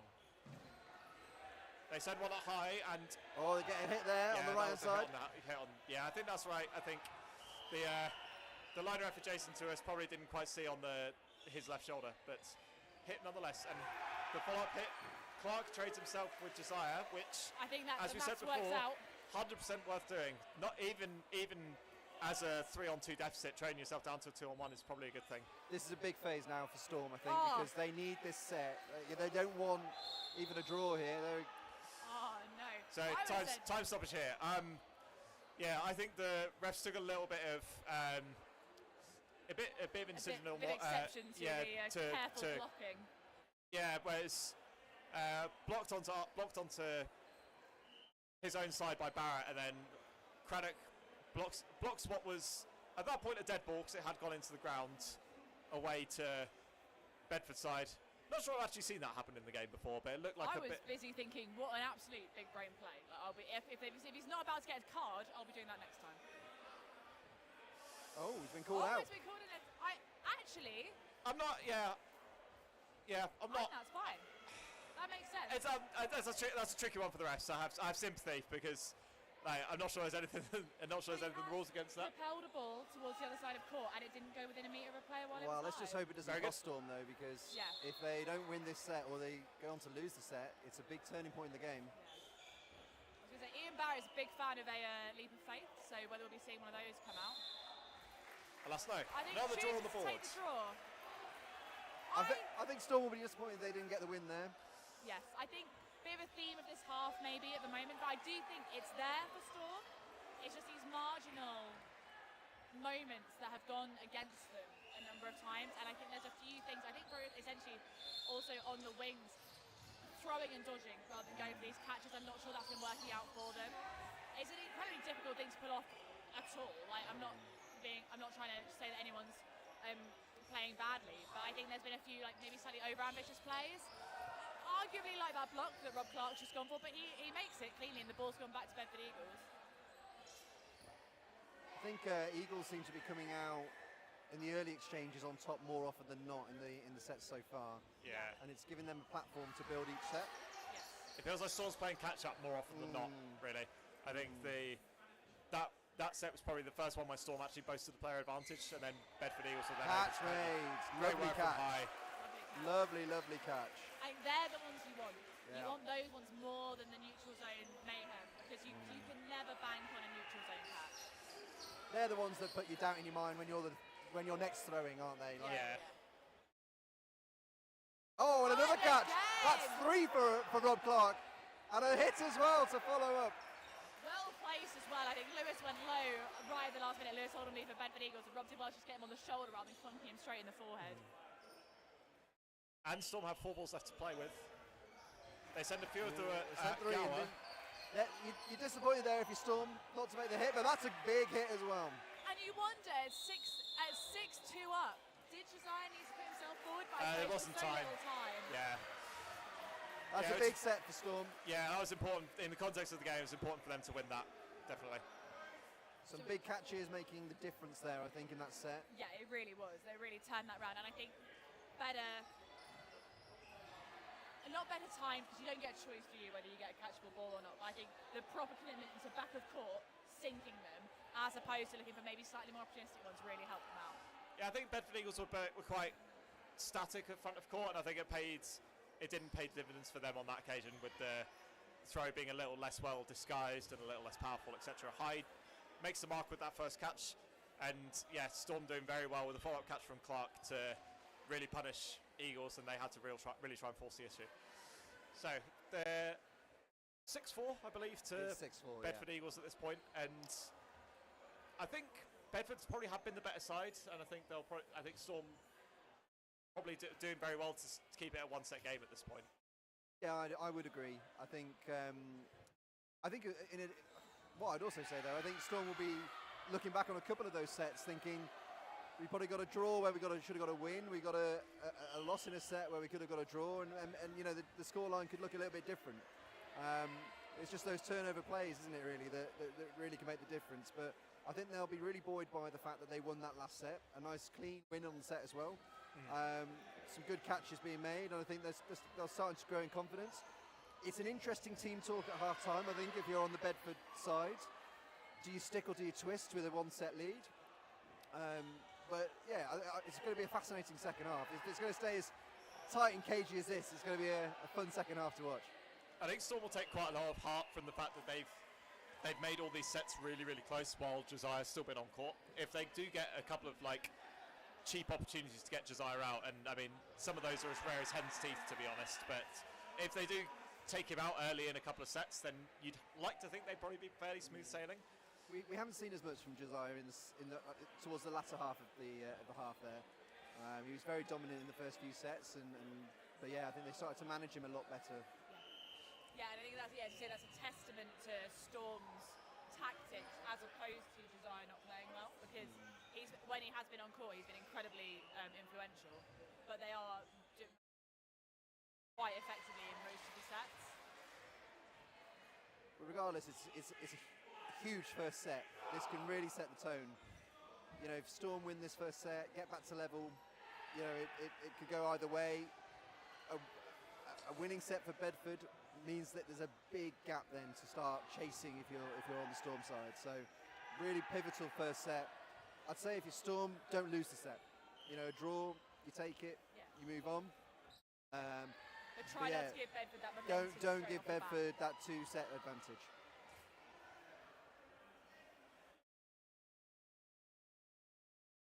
Sub for Storm. I think that's Jeeves coming on. Yeah. Jeeves. I've been the other one. Jeeves. Ask him something. There's a joke in there somewhere. Anyway. That's a reference to very old internet, isn't it? Yeah, show my age. We'll be making a dial-up noise in a minute. Yeah, I was going to say, none of this Alexa nonsense, eh? You know, it's. Right, much better aggressive first ball there from Storm. I think that sets the tone, doesn't it? They're going to want out. Yeah. They're going out and they really want to take this set, as we've said. It's certainly an added benefit if you win that middle ball, you get to kind of dictate how you start the game. Craddock trying to take on Josiah, take the ball by the horns, but unlucky on this occasion. just a little too much to handle. Great block there. He can't have seen that until the last second. And to have the confidence put all his weight behind it as well, because he fell over immediately afterwards. Barrett just trying to do falling likewise. away, wasn't he? Yeah. That's tricky. Yeah, great placement from Josiah. Had it been any more in the zone, I would have backed Barrett to take that. Catch made at the back there. Yeah, off catch the knee back pad.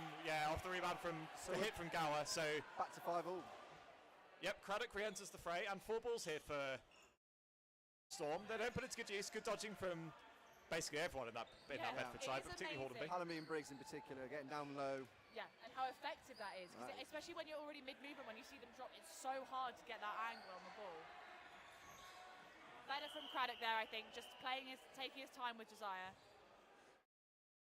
Interesting substitution from Storm though to take Rob off. Yeah, I'd say Clark's having a good game, and great shot from Josiah on Jeeves. I'm always intrigued to know whether teams are playing a set rotation or whether teams are being more reactive, and when you don't know which the answer is, it's really interesting to watch what people do. Great hit there onto Briggs, who I think nearly jumped forward for the catch but didn't quite make it, so still only 1 player lead for Eagles. Great 2-ball attack onto Babatolo as well. All right, Phil. Bedford being It's really the commentator's curse, I'm afraid. Bedford being really inventive with their calling as well. Not just that great honesty I from Wilcox as well. Great hit from Wilkins. That would have been completely criminal though. One of my biggest bugbears in dodgeball is taking 2 balls up to the line. So I think it just puts you so much more at risk than giving it to a ball retriever. I genuinely thought he waits for made Josiah's ball, but doesn't. Yeah, Josiah's a bit too smart for that. Like you said, the first set was going to be a real tone setter for the game, and Bedford Eagles have set the tone. 8-4. I think as well, similar to what Phil was saying last half, I think I would have potentially called the momentum with Storm in that for maybe the first minute. I would agree. And then Bedford are just doing so well, as is as I would say, certainly a signature style of how their women's team play, of just basically never blinking. Like they're never down and out. You can never turn your back on them. Like they will get you somehow. Yeah, Josiah being a bit more back to his domineering best in that set. Yeah. Mountford back on and tries to get one on him. I think now this is must win for Storm. This set is absolutely must win. It's going to feel that way. It certainly must not lose. It's not a high scoring game. All the sets are being played out, so you cannot afford a loss here. I mean, I'd even debate whether a draw is good enough here. You need the win. Quite demanding, aren't you? I am. As a national team manager, you have to be fairly demanding. So people can't see. Certainly in the context of the game, they need to make some magic happen soon. Absolutely. Lots of communication on the Storm team. I think that's needed. They need to stay on the same page, keep the overall goal in mind. Great hit. Babatolo takes the mark on Gower. It's a good effort on the dodge, but he tracked him well. Yeah, and I think Gower is getting known for these bigger movements. I think people are putting a tiny bit of delay in, and it's really working, unfortunately, for Gower. Great block there. Yeah, nice effort from Wilcock, trying to tee one up for his teammates to catch, but not on this occasion. Storm still with this one-player advantage and looking to focus a lot of their attention on the middle of Bedford Eagles now. Trying to contain Josiah and Briggs on the wing and try and skittle the middle. Josiah looks for Jeeves. 3 balls to Storm. Now they'll be on play 2.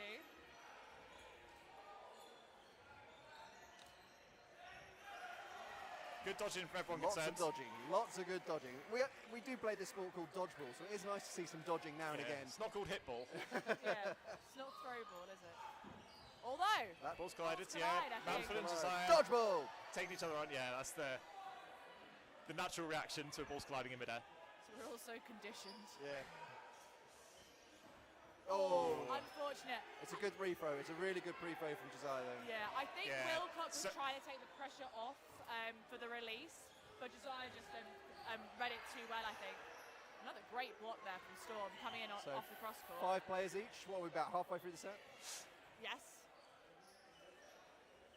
Oh, great hit in the hit. middle. Babatola once again doing a lot of heavy lifting for Storm, making these relatively cheap single ball hits. Yeah. I think maybe Bedford are a little guilty of, I think they were doing really good laterals in the first half, and there's been a few aerials that have been less successful. But, Cross court once again. Cross court, Yeah. Josiah finds And target. Barrett's not far away from getting the revenge on Josiah, but just bounces in front of him. Level game here. Briggs does well to get out of the way. All the ball's gone. Oh. And that's a massive final hit Massive set. from Bedford Eagles. I think it's a long way back now, unfortunately, for Storm.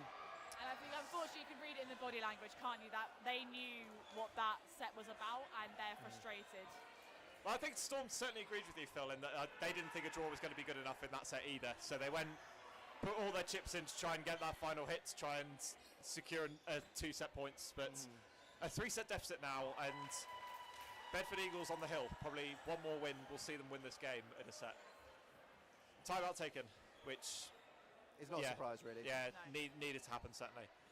So, I think there is still a little bit that Bedford could pick up. Like, I don't want to detract from an excellent performance, but I think they need to be careful they don't lose that focus in the middle when they're facing these first phase attacks. They need to make sure they're still dodging those effectively. But I think their end game has been stronger overall. So, if you were going into that Storm chat, what's one thing you'd say to them to try and improve in this second half? I think you just got to go one set at a time, haven't you, if you're Storm? You've got to... I wouldn't go over-aggressive, too over-aggressive. No, You're definitely still, not. It's going to be tight at the bottom of this league, so every set's going to count, so you try and get the first... You just try and win the next set, really, is the key message. And then see if you can build up, and if you can get 1 or 2 sets, apply the pressure to Bedford. You never know what might happen towards the end. Yeah, I think they made it a tactical decision there to try and focus a lot more of their attention on the central players for Bedford Eagles. Try and say, we can hit you faster than you can hit us. And it wasn't a bad strategy. They executed it relatively well. Babatola in particular doing a lot of heavy lifting. But yeah, eventually tried biting a little too hard on that final one. Be interesting whether they elect to do anything different, maybe either a couple multiple attacks, but again, Babatola once again Making a good hit. yeah, kicking things off as he did previously. Big movements from Briggs, but Babatola traps him well. I've noticed with Eagles that if the middle player doesn't release, he is sending the ball to his winger on the backtrack immediately. Huge catch from Tom Wilkins, but no, the Bedford pop, and it's so effective, and it proves how confident these players are with balls in hand. Yeah. They believe they can hit, having only just received the ball. I think, bounce into Gower, but Barrett has been hit. And then suddenly again, we're now 6-3. 6-3, 3 Yeah, players for Bedford.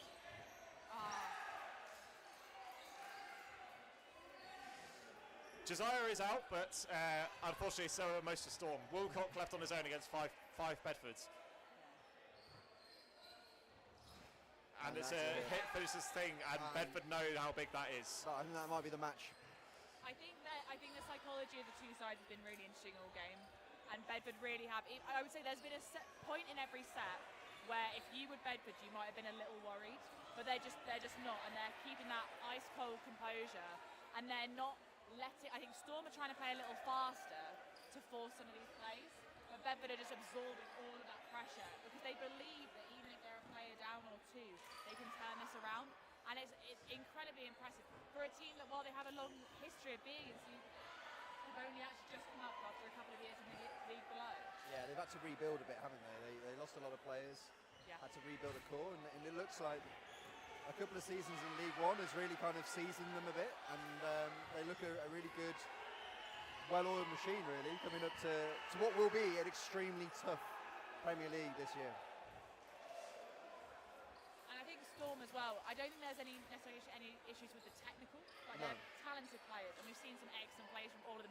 There's just a few bits and pieces where they haven't found that way of opening up Bedford's tactics slightly and then really getting their foot in the door. Could I do any better? Absolutely not. So please I agree. take this as me. No, I don't agree that you can do better. I agree I couldn't do any better. I think it's Bedford's style is built on being quite defensive, conservative, tough to break down. Yeah. I think they don't leave themselves kind of open to any kind of counterplay very often. No. Certainly not when they don't have a significant player advantage to play with. Well, like I say, that if they release one, the balls are in the winger's hands. Immediately. So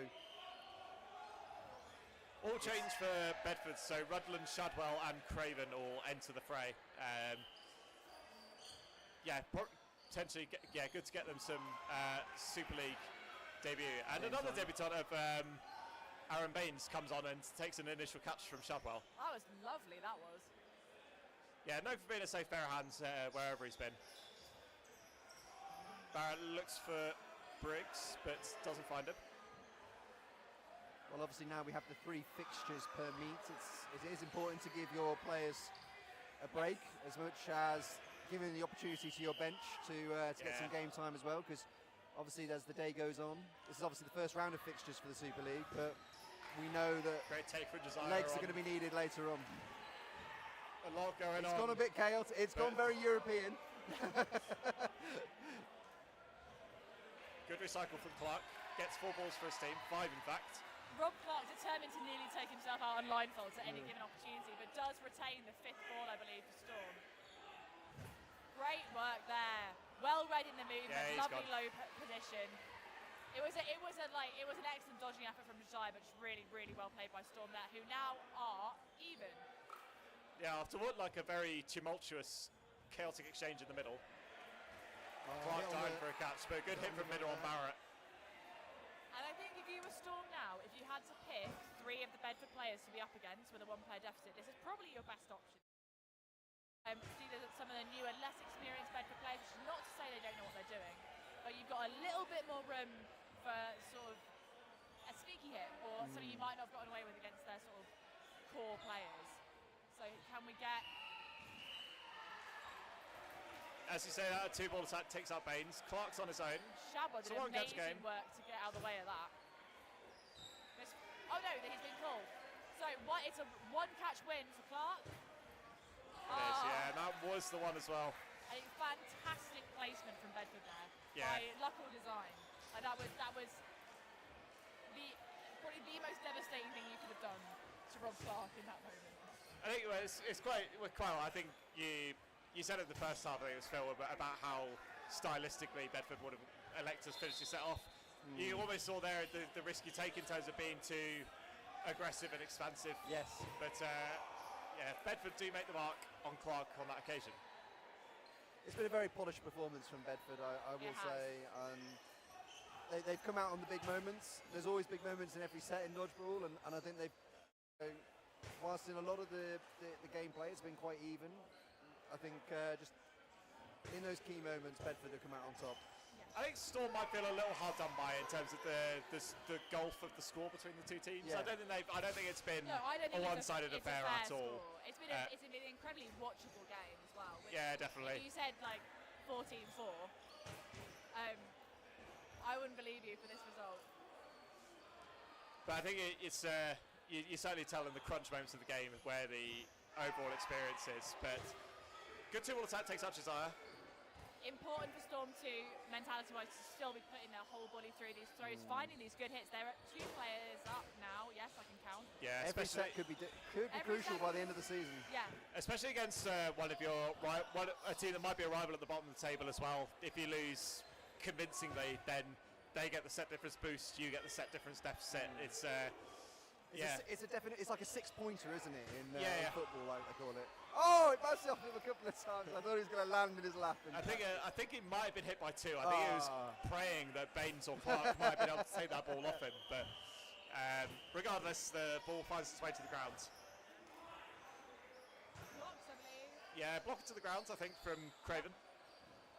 So they've still got a 2-player advantage. So I think Storm need to really, sort of the twin wolves of, we want this and we want another set, or we desperately need these 2 points. So controlled finish here for Storm would be best. Clark goes hell for leather, looking for Rudland. I mean, it depends on. We can't see the time from here, but it depends on how much time would be for another set. If it's going to be a 1-minute set, those are just a lottery most of the time anyway. So if I was Storm, if there's less than a minute, I'd just see it out personally. Good. Great hit from Barrett, takes out Shadwell. I think that was a good compromise. What me and Phil were just saying, like it was a really, really good opportunity when they threw one, and they got blocked. Not the end of the world. Oh, Woody Wilcock. Great catch. Absolutely schooling Rudland. But I saw him do that in Austria a couple of times over the summer, to be fair. He did make some clutch catches in the World Cup. Great work for the Irishman. Up in the air. And a catch. Lovely. Barrett takes a bullet for Baines, ensuring that he can take that catch securely. I do enjoy it, when you can just read someone's entire mentality on their face, and in which they're like, absolutely not. Get down, My Mr. President. life no longer matters. Storm with another set on the board, 14-6. We think there's about 2:10 left. Thank you very much, Tom Gower. Shout you out on the live stream. Angling the foot towards us. Yeah, if you could keep it there, mate, that would be great. Yeah. Yep, 2 minutes. So, can Storm 2s finish strong? That, as we say, any of these points could become completely clutch when we get towards the end of the season in terms of deciding everything between relegation battles and medals. Oh! Unfortunate from Craven. Wilcock puts his entire arm through that and just too hot to handle. It's a fantastic effort. It was movement and timing were very, very strong, but I think the power on it was just slightly too much. Technique was all there. Yeah. Maybe a little wayward on that throw there, but again, they just basically want to make sure this is a minute set. Play the set out, or at worst, play 1 more minute set, so they don't need to rush. They've got the win in the bag. 3 balls to them. I expect we're going to get a 1-ball release. There we go. Onto ball. They held on to it in the middle. Yeah, gathered there. Well done, Storm. So I think we'll probably go for a hit here. Alas, no. Great catch from Josiah on Craddock. Once again steadies the ship for his team. Yeah. 1 player advantage for Bedford Eagles here. And yeah, and just like that, as we've said in a lot of sets, Storm looking up. Plenty of trades going out. Briggs has gone. Holds on to it just about from Clark. No way! Someone tell him that's on the stream. That's one of the best catches. Great follow-up hit from Babatola. Trade between Midra that and is going on Dodge highlights later. Yeah, my. Game is going a mile a minute all of a sudden. Bedford Eagles still with 1 player advantage after all that. Briggs gets down under Babatola's efforts. 20 seconds left on the clock. Not that I've ever done that very many times in my career, but if I'd done that, I'd just walk off the dodgeball court and be like, yeah, I'm done. I'm happy now. 2 balls for Shadwell. Yeah. Done well with it. Babatola with the last ball, needs a player down. 8 seconds to go, I believe. Sends one at Craven, blocked to the ground.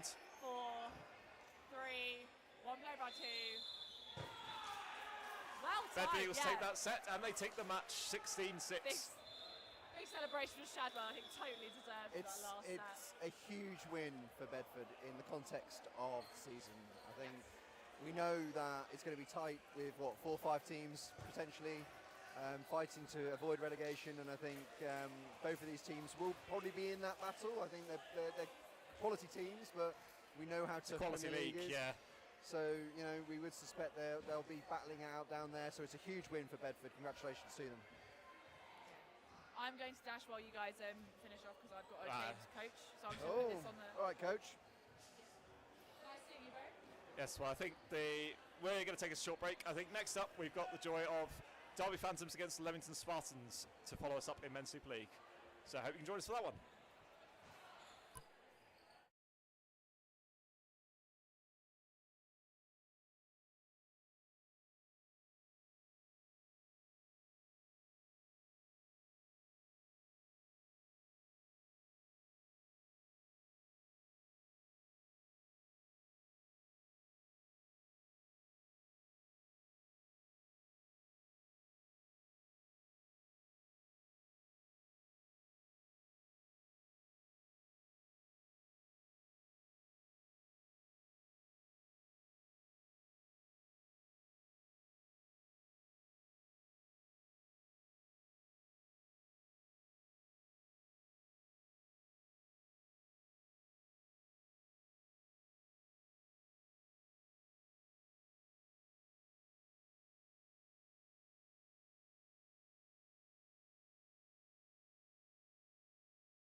Also very good at water.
and welcome to British Dodgeball TV. I'm here with, all the way from Austria, from Vienna. See. Hello, Daniel Henshaw. Daniel Henshaw of Dodgeball Ninjas, Welsh Dodgeball, Coventry Silverbacks, Coventry University. Ben and Dan commentators. Ben and Dan commentators on Instagram. I'm the other commentator, Jonathan Wilkie. We're here with Leamington Spartans 1s versus Derby Phantoms 1s in the men's Super League. It's our second game for you today. Looking across the Phantoms team, we have Dom Smith, Simon Tapping, Ryan Ellis, Ben Paddock, Robbie Winters and Tom Bell. On the Spartans team, we have Scotty Whitelaw, Ryan Neal, Dan Doherty, Alex Harrison, John T. Bird and Reese Woodgate. 3 balls, 2 Phantoms. Simon Tapping. Oh, there's a double hit there. Oh no. Yep, a double hit called onto Tom Bell.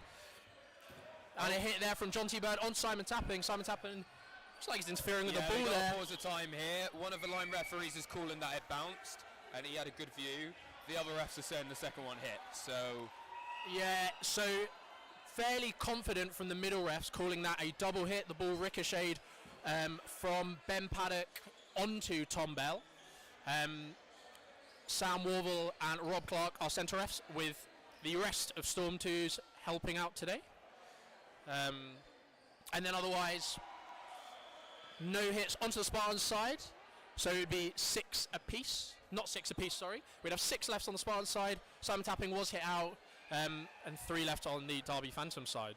I think they're probably going to call it a hit just based on the fact that everyone other than the one line ref called a hit on it there. And I think it was, if I'm going to have to hazard a guess. It looked it from our perspective. Obviously, we only have one of many.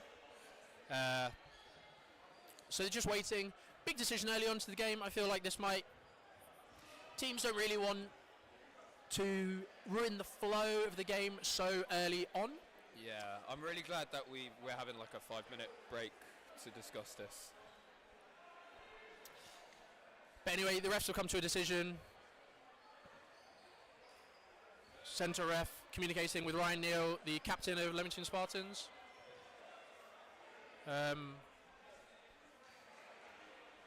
So it has been called a double hit, and then there's either a ball retriever error, which would turn into a turnover. The conversation is still going on.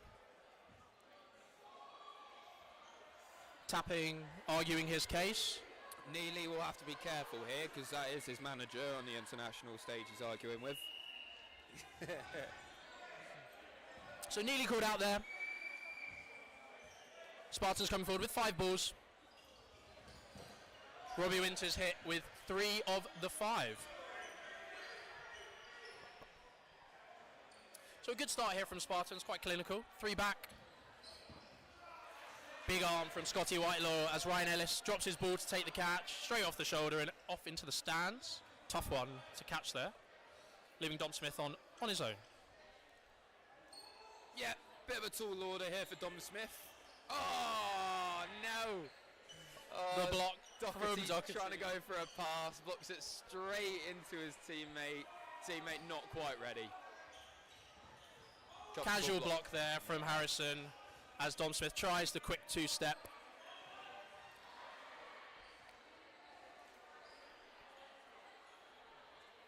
Tough situation here, as you said, Dan. It's not a lot a player can do. He went for the catch, but well placed by Woodgate on the outsides of his body. Very clinical start. So the 2-ball, the double hit, giving Spartans a lot of momentum going into that and kind of killing a lot of the Derby momentum. But going into the second set.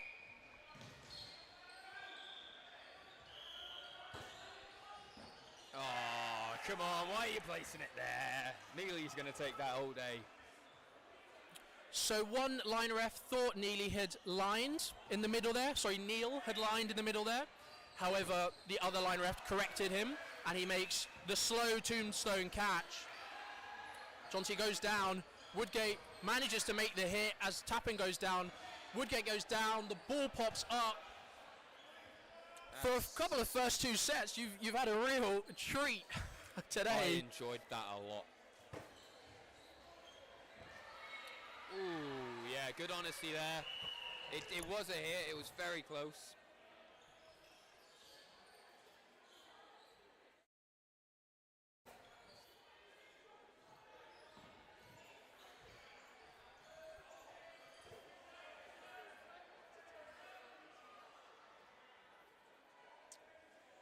So, Tom Smith left on his own again, and I think, yep, has to go for the catch, forced in that position. Clinical, brutal hits from Spartans, and Phantoms need an answer to the question that Spartans are posing them, and they haven't offered one so far. They've got a lot to adapt in their play style if they're going to come back on this. I think they've got to slow it down, just sort of chill a little bit. They've lost to Chaos a few times. Bell looking for Woodgate, doesn't quite get him.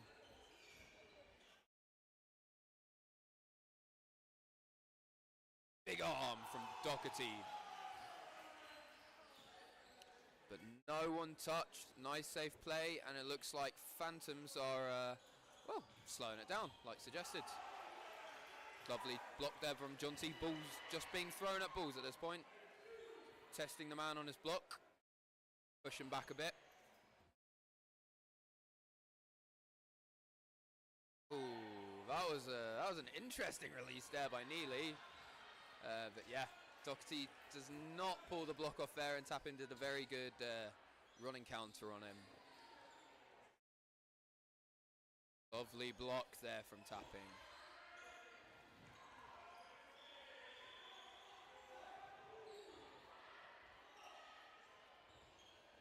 Oh, and Ellis with a beautiful shot there. I'm quite surprised that Harrison was caught out in a situation like that. But then Paddock and Tapping both release when they really don't need to. And they're both taken out. All of a sudden, what was the first set that Phantoms were taking the advantage has, in a second, turned into another Spartans-dominated set. There are a few fans of Spartans amongst me who seem very happy with that.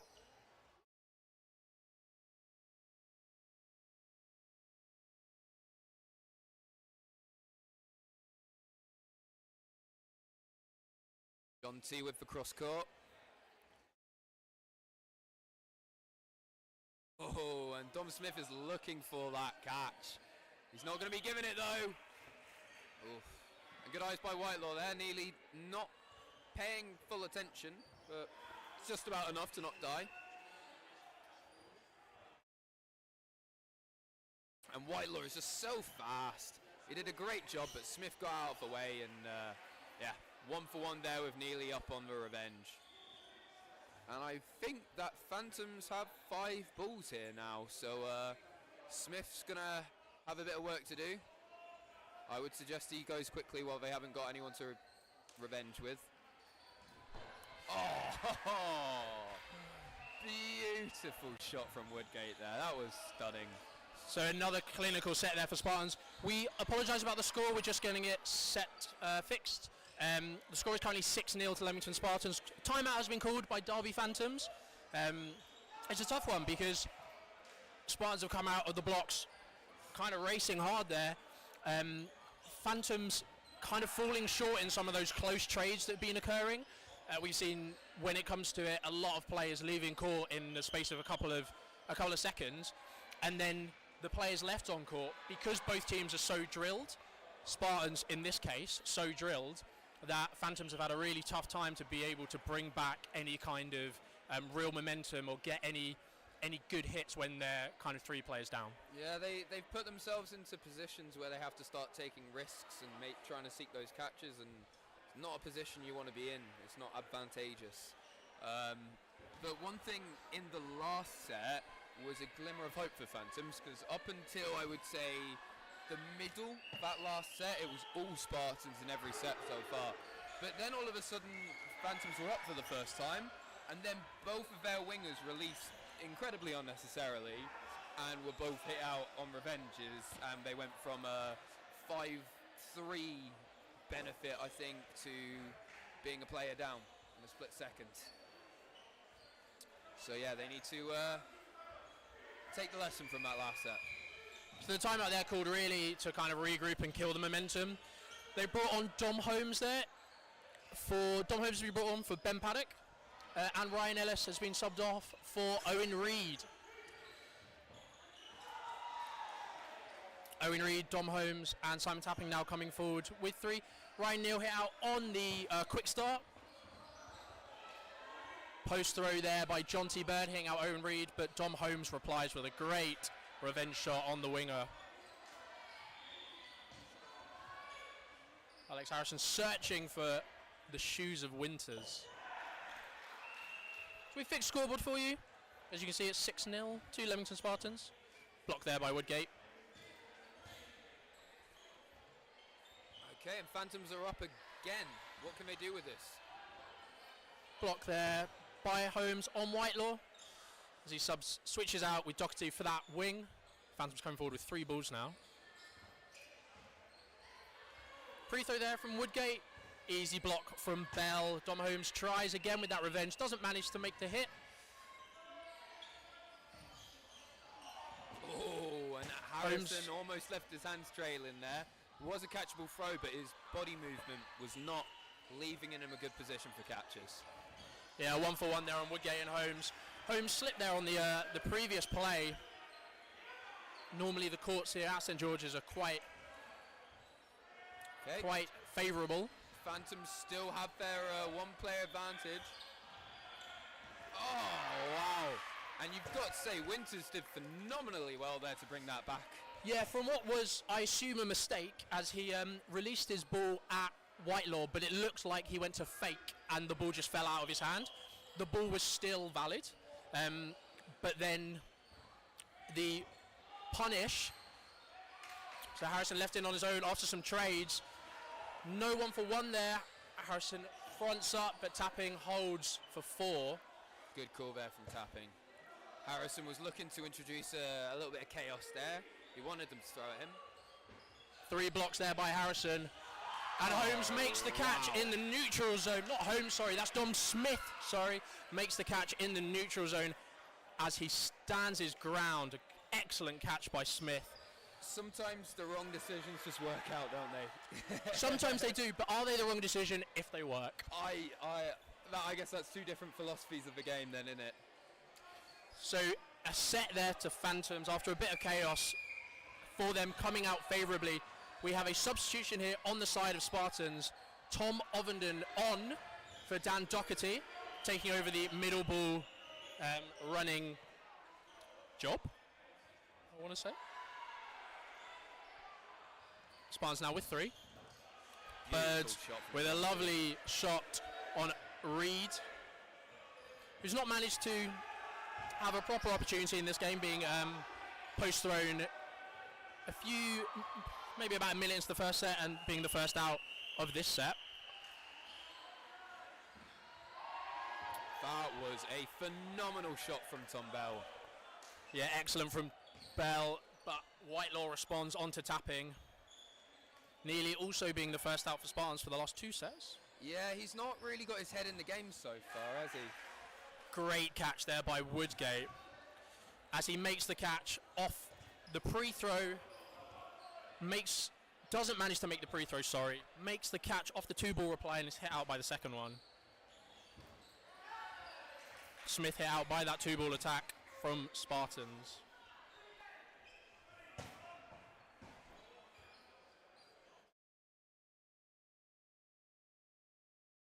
No hit there onto Holmes. Goes high onto Ovenden, doesn't manage to make the hit. No outs on any of the plays of that phase.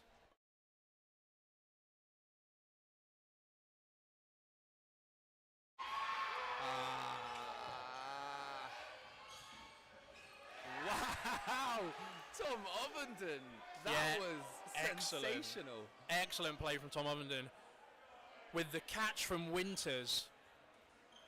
Yeah, that's why you don't throw at a player when you're up at that stage of a game and you're on your own. Block there called by onto Reed. as he has 2 balls. And they come forward with the 2 and they make the hit.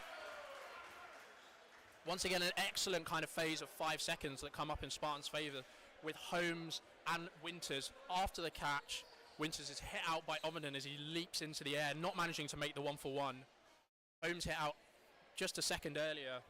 Seems to be some of these sets are just coming down to phases of kind of 5 seconds where Spartans are winning those phases with a couple of players.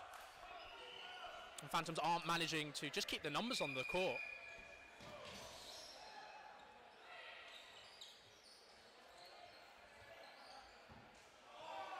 Wow, beautiful shot from Harrison there, taking Smith out. Not often we see Robbie Winters losing the middle ball in these games. One of the most prolific middle runners in the Men's Super League. But Tom Ovenden seems to have his number.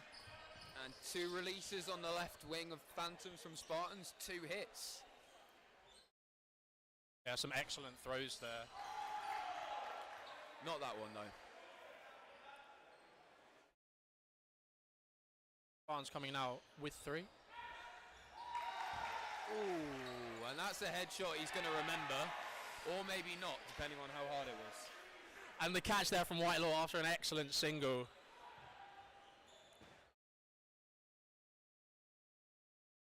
And, you know, Phantoms were in control somewhat at the start of this game, but they look like they've really grown into it now, and they do look quite an immovable force at the moment. I think you mean Spartans there, but the ricochet catch off of Whitelaw, bringing back in Smith, the 2 DOMs left on. Wait, what did I say? You said Phantoms. Oh, yeah, I meant Spartans, yeah. Okay. Trade there, but not being successful from Neely, so Smith making the hit. Was it not a hit? Not on Smith, sorry. So Okay. Smith stays in. Smith stays in. Holmes against 4 Spartans. Drop catch. Excellent block there. Goes for kind of the sidearm. The ball pops up, but not able to be caught. Smith taking his out even before looking at the up ball. Tom Holmes with a lot to do here, but he got Whitelaw out and made the catch off of it, so see what he can do as the last player left in. Goes for the Sometimes you just gotta put and bit of a pizzazz line in it. fault called. He goes behind the back. The line fault wasn't the pizzazz; it was behind the back, and why not? Yeah, an excellent, as we've said a couple of times, an excellent start here from Spartans. Derby with a massive, massive hill to climb at the moment. They have done it before. Phantoms are a great team of excellent mix of players and all very clinical. It's just those fine margins that we see between 2 teams of this caliber. Yeah, the things you told me about Phantoms, about sort of their style of play, their clinicism, the way that they look to find the chinks in the opponent's armor. I haven't seen that here. I haven't seen them waiting for Spartans to expose themselves. It's been very much a matter of Phantoms making a few mistakes and being punished. Yeah, so the conversation that me and Dan had before was just how Phantoms have been so successful in kind of in the games that they play, really, what makes them such a good team. And they're such a well-drilled side. Every individual kind of knows what they need to do in the right moment. And I think what's letting them down currently is that they're just not being as clinical as they have been in past games. Potentially because we had the English Mixed League yesterday. Catch there off of the back of Ovenden. At the English Mixed League yesterday, Spartans, none of the Spartans men played. Out of this starting 8 on Phantoms, only all but 2 played. So you could say that because they had 3 games of Dodgeball yesterday, they might be slightly sorer, slightly more tired, sorry. That is absolutely going to make a difference. But when you come into games that on paper are this close, you have to look at those fine margins. Yeah. And that was that has been a kind of running theme across quite a few teams with these double weekends, that they will rest players for the more important games, and some teams prioritise the men's and women's leagues. I would say from my outsider knowledge that men's and women's tends to be prioritised more than mixed in the British dodgeball setup. That's not to say that they don't take it seriously or they don't care about it, more to just the fact that traditionally there hasn't been a mixed league other than in the last few years. So to develop that is obviously very important and a key part of the game, and it's honestly my favourite. Personally, I love mixed, but yeah, sometimes you've got to make those tough decisions. Do we want to prioritise men's? Do we want to prioritise women's? You know, who are our best players? Do we want them really to play everything? Do we want to rest them for something? And it could be the reason that Spartans are looking so strong today. I mean, they've got Phantoms, and later they've also got to play against Meteors as well. So these are, from my understanding, two of their key opponents for the title this season. So yeah, historically you've had Spartans and Meteors. The past few years at least have been the top two, and then outside of them, Storm and Bees have been knocking on that kind of Storm, Bees and Rangers, have been knocking on that door. And then Derby, as they've come up from League One a couple of years ago, have just been slowly, incrementally making their way up. And I think the top six, kind of 8 teams, can all take each other on as much as they can in Super League. There's a bit of a cut-off, right? There's a bit of a two-sided table. Yeah, there is sometimes. And it just depends on the teams that they've put in. And the Spartans team here is slightly different to what we've seen in the past. You can see no David Paul, no Mark Allen. Yeah, if you were playing, it would probably be a lower. I wouldn't talk about me. I'm jesting. But that's kind of what we see. And on the comment of mixed, it's just because, as you've said, mixed was a newer league. So I think the more established leagues have that bit more of prestigious account behind them. And I think in Austria, mixed was the first league. I would say that generally mixed is prioritised slightly in Austria. For anyone that doesn't know, Dan is visiting family at the moment for the holidays, lives in Vienna. Yeah, got tired of the Viennese snow, so I decided to come over some good old British snow. Yeah, some great weather today, and it's been tough for some teams to field all of their players due to the travel. Do you know about any players who had to drop out? I'm fairly certain Leeds struggled because that's quite a journey. Their mixed team stayed down because they played league yesterday. They played mixed, obviously yes, mixed team, and they stayed down, and that's why some of their men's players haven't been able to make it. Anyway, back to the game at hand. John T. Bird lost his grip, ball fell over, and he's out. And now it is 5 against 5. Phantoms, Spartans. 4 balls for Phantoms, and they take full advantage, throwing high on Woodgate and taking him out. Yeah, and all of a sudden, Phantoms look like they've got a bit of spark of life in them. Yeah, the half are really doing well for Phantoms. Some excellent dodges there across the board, other than Josh Keys, who does take his out. We're seeing Ben Paddock being out often, the first player on that Phantoms team, potentially targeting. Yeah, I mean, he is a player who just goes a bit aggressive there. So Dom Smith hit out there on the attack. Blocked there by Robbie Winters on the 2-ball attack. So 1 player deficit for Spartans. Unfortunate that Smith didn't manage to make a hit. That 1-for-1 trade would have been so impactful, leaving a 4v2. But instead it's 4v3. I thought they might be releasing 2 here. Winters goes high here. So this is kind of the style that we often see from Phantoms, that when they're up in players and they do have the player advantage, they do play that kind of defensive, safe, waiting for the other team to make the mistake, like giving away the 4th ball as Oviden's there. He's seen an opportunistic shot, not managed to convert it. And then they punish the team with the 4 balls. Yeah. So they have released 3 there on Neil. Reed with the punish. And the catch there by Winters after Reed did try to do the push pass against Harrison, wasn't counted. Yeah, a bit after when he was hit. Good call from the ref there. But a great catch by Winters, who sets himself early. Ovenden with the pre-throw, he sends another one, blocked there by Winters. Bell and Winters, he manages to get the ball, he's going forwards with the one. Hit there onto Bell! Wow! And the whistle goes! That was incredible. Take a bow, Tom Ovenden. Well done from Ovenden there. That is a huge set. Phantoms doing almost everything right in that set. But a moment of individual brilliance, hitting out Paddock on the pre-throw, surviving the two-ball attack, and then getting forwards and making the hit above the block of Bell just as the set dies. It wasn't just any hit, it was a lovely face shot there. Yeah, Bell goes low, goes above his block. Ovenden with the block there, onto Holmes.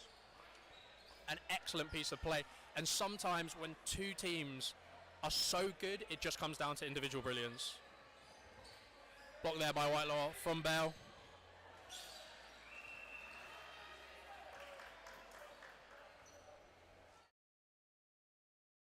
Oh, that's headshot number 2.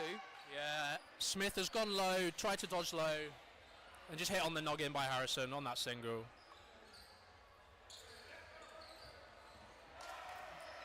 Great post throw by Whitelaw, hitting under the block of Reed.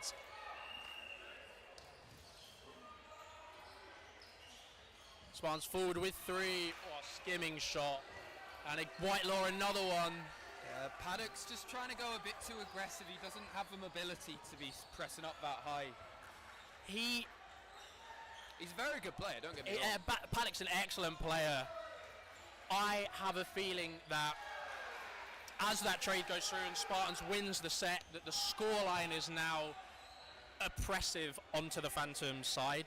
Yeah. They need to play aggressive to even think about winning the game at the moment. That is a 10-point deficit they're on. I want to say that the scoreline doesn't reflect the game, but it's kind of difficult not to say that. Not because Phantoms have been bad or that the game has been so one-sided, but more just how consistent Spartans have been. I think there's been 2 patches, maybe 3, in 2 or 3 sets where they've made a few mistakes and that's it. Yeah, so a very chaotic opening rush. A lot of releases, no hits. Doxy comes forward, makes the hit onto Reed. The ball ricochets up, Holmes takes it, and then a 1-for-1 from Ovenden onto Holmes. But then the 3-ball attack onto Bell. You can see Harrison in the middle there wanted Bird to go quicker and to keep the tempo up onto Phantoms. So yeah, 1-for-1 there. Scotty makes the block, fakes, the ball ricochets up. Winters makes the catch. That's very unlucky there for Excellent Whitelaw. there by Winters, good heads up play. 3-2 now in favour of Phantoms.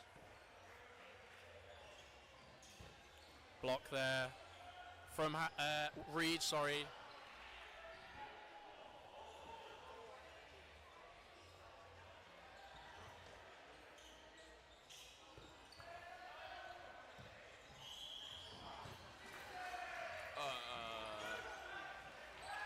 Okay, I definitely thought that was a hit, but apparently not. And a catch there by Keys.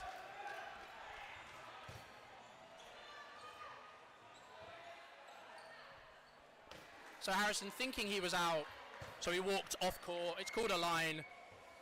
The refs have come in. So the 2-ball onto Holmes, blocks them both. Yeah, but then comes back. it was a really good block. Comes back. Keys makes the catch.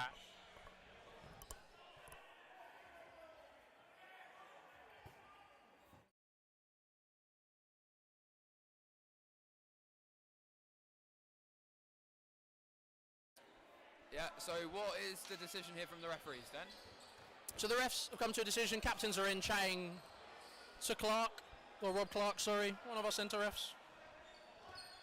They're continuing the discussion.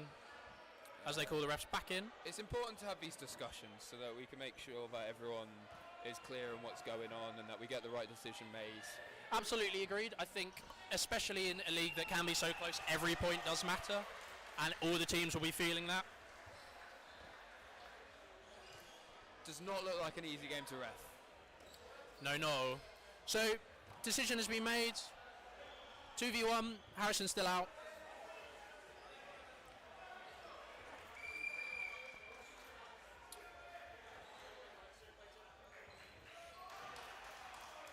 Block called there. Oh, very, Doherty very out close. on the pre-throw. Doherty's not happy. Josh Keys against Owen Reed. Oh, Keys Ball goes has a high. much easier job than Reed, doesn't he? Stay alive, don't get hit. Yeah, it does a 1-for-1 here, or sorry, not a 1-for-1, but surviving here for Josh is the draw here is more beneficial for Spartans than it is Absolutely. for That's Phantoms. because they're winning, so Makes the block. The ball comes back onto the side of Phantoms.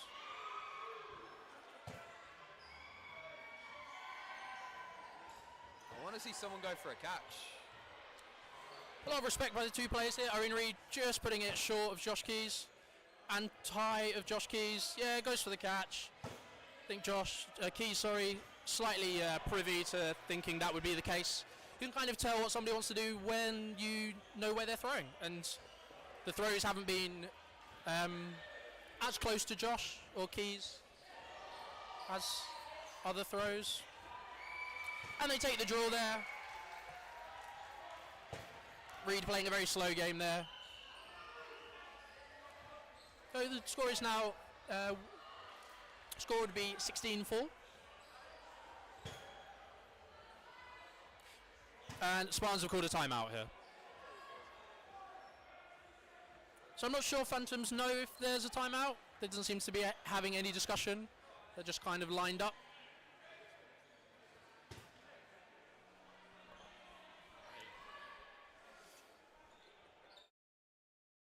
So what do you think they're going to be saying in the... So Spartans obviously in control here will be looking at getting every point possible from this game. The win is, I guess, in the bag. We don't know how long is left. But I mean, yeah, they've got... You can see it in two ways.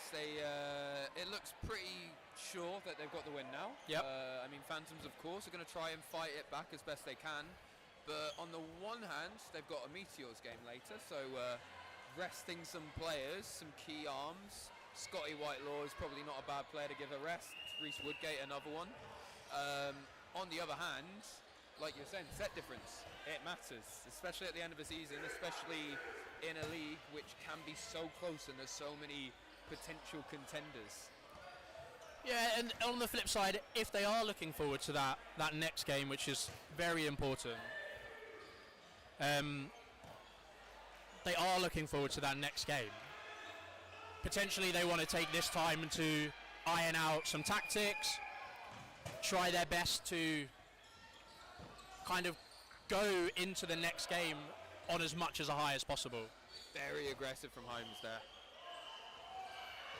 So looking across to the other game, the Meteors Nighthawks game.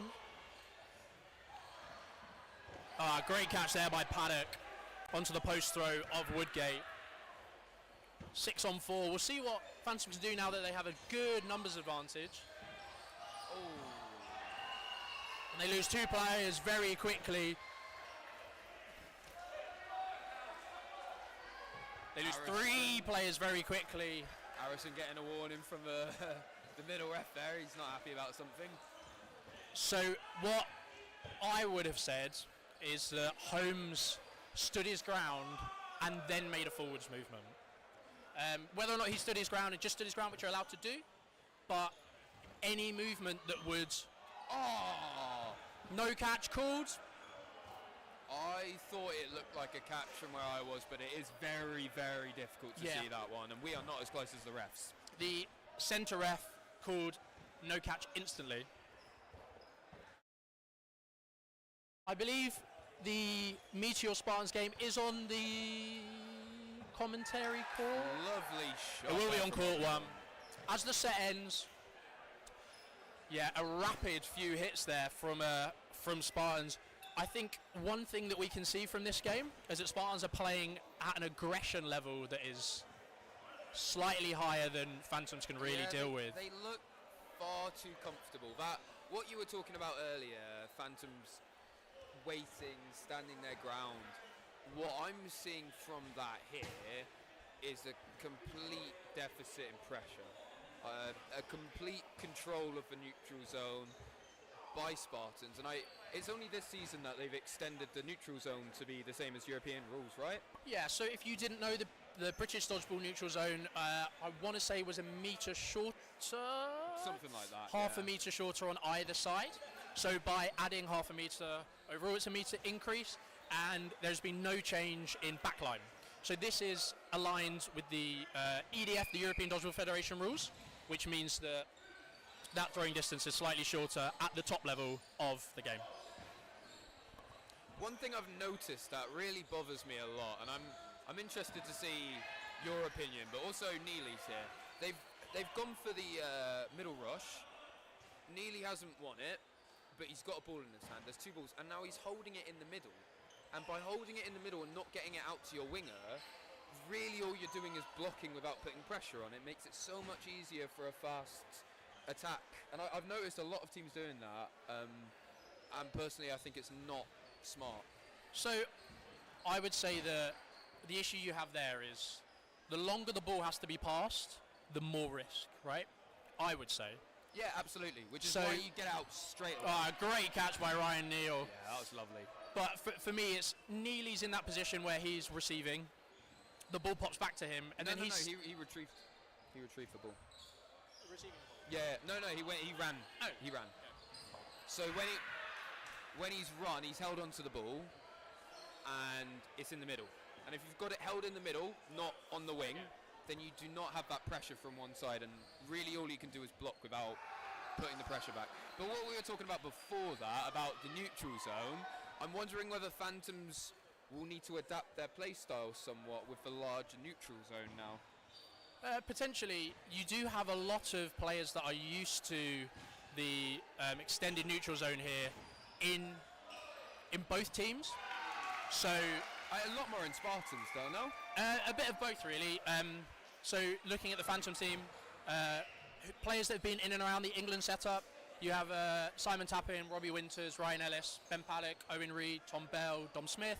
They've all been kind of in and around those England developments. But only Tom Bell has really played at like an international tournament for them. But they've all been training and they've all been part of that, so they do have that comfortability. And then on the flip side for Spartans, you have Josh Keys, Dan Doherty, John T. Bell as well, being part of that England seniors. Reece Woodgate, who was part of England previously, before his hiatus. Ryan Neal and Scotty Whitelaw playing for Scotland. But outside of them, kind of everyone on this court has been in and around an England setup, because outside of Dom Holmes and Tom Ovenden are also part of the England foam setup. So whilst it's slightly different, everyone here has kind of pro-national experience. I see what you mean, but when we take it back away from the individual player into the team play style, it's specifically Phantoms, what we were talking about, let them play at you, look for chinks in the armour. Great strategy, it can work really well, and I'm sure they did. From what I hear, they were phenomenal at it last season. But playing that play style when now they're a metre or whatever closer to you, it makes pressure that bit more important.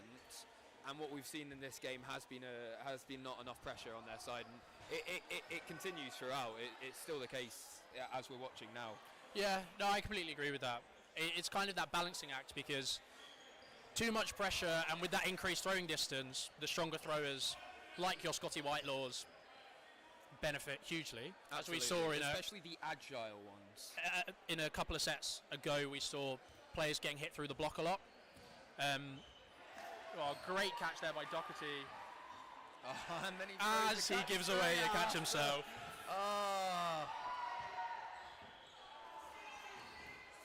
no hit there onto Holmes. And we've gone from let's play dodgeball to let's just throw as much as we can. Yeah, a lot of chaos there. But Phantoms coming out on top, scoring another set for them. Well, it's good to see they're having fun. You know, both teams are having fun, and that's why we're here at the end of the day, isn't it? Yeah, I think after Phantoms got through the rut that they were probably in from knowing that the game was away from them, and it does suck as a player when you know the game is gone, but then you kind of realise that what's the point of playing the game if I'm not going to enjoy it? So it looks like they're now enjoying themselves. Both teams seem to, every out is taken with a smile.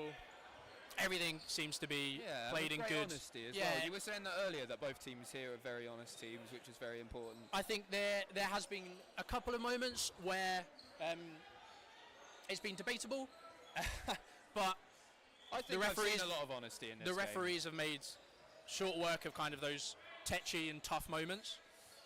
And it happens in sport. They always do. That's why we have refs. So great hit there by Tom Bell onto Doherty. The Spartans come forward with 3 balls. Player of the match. You could go for who you think has been the best, but also just your favourite to watch. Whichever you like. Give a prologue. I think my player of the match is going to be Scotty Whitelaw, purely because he has made some absolutely excellent hits, as just shown as he made the hit on Ben Paddock. He was a real thorn in Phantom's side, and from the Phantom side, I think Dom Holmes has had an excellent game. I think he's consistently been on the end of loads of beneficial plays. I'm very surprised he wasn't starting, as the moment he came on he was extremely impactful. So he shares that wing with Tom Bell. I think they're both excellent players.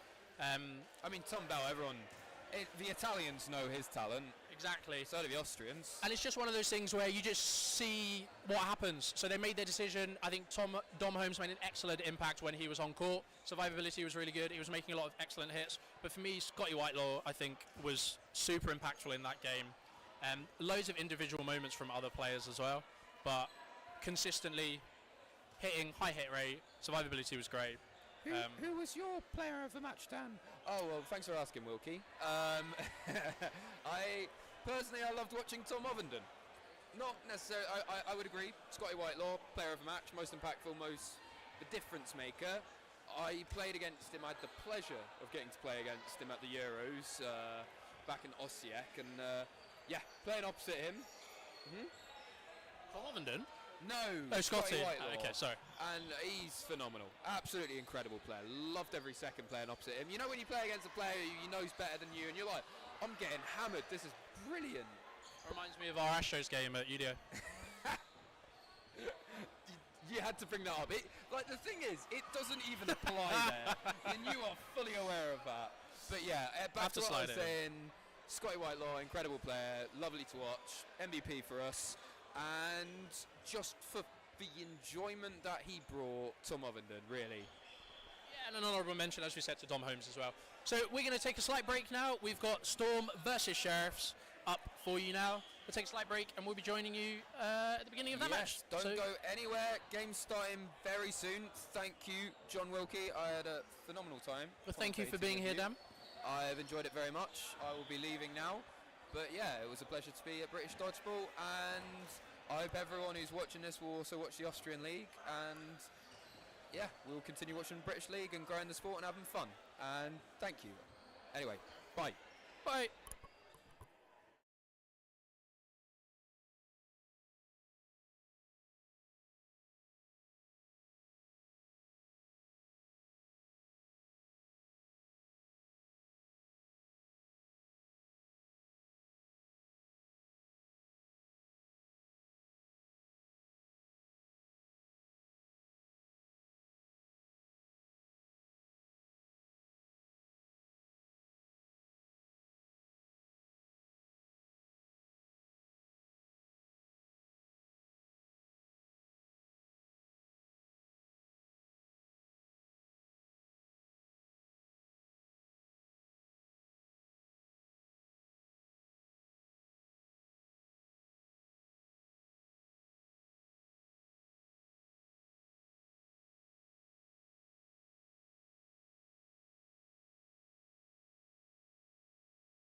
Hi everyone and welcome back to Men's Super League. We have Kath Ward and John Wilkie is jogging in from the other side of the room to join me for London Storm 1s versus Nottingham Sheriffs. I nearly forgot my own club's name there.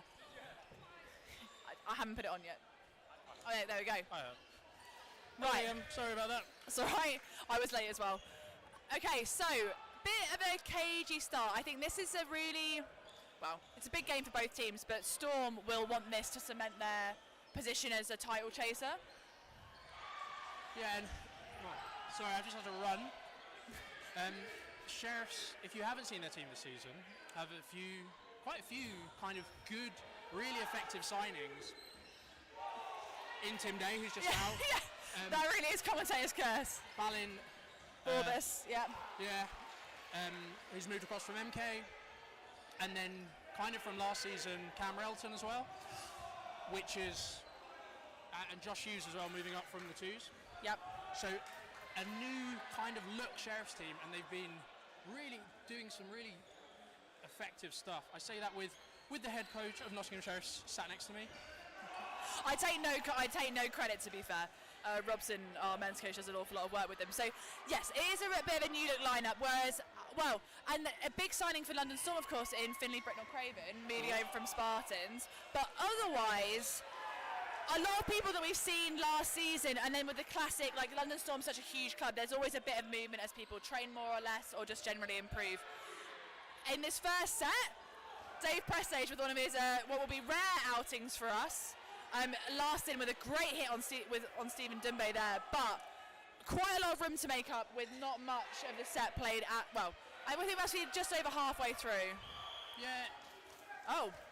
I called out for a neutral zone line fault, so called out for the neutral zone. I think the phase before, a lot of people would have seen Britnell-Craven and Dumbe on the two ball attack and think, set's done. Yeah. But they decided to go with 2 singles really, and Prestige did a really good job of blocking them both and keeping himself alive. And then with that, as you said, excellent hit onto Ndumbe. So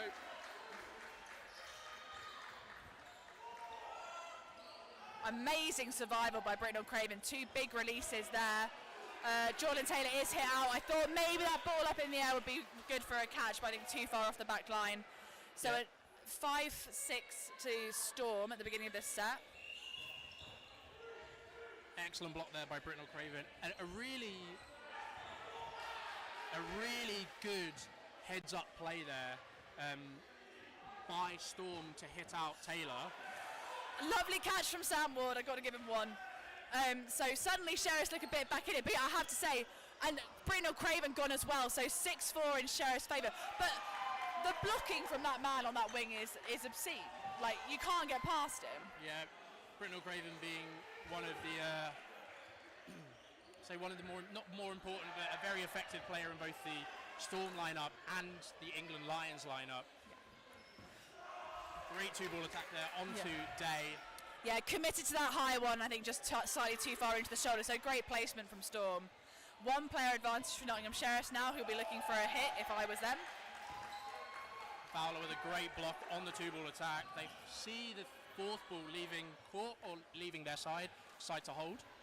Lots of this game, high aggression on both sides. We were chatting about the last game, Spartans Derby, as the Spartans brought a level of aggression that Derby couldn't quite deal with. But both teams here bringing a very high tempo pace. Yep.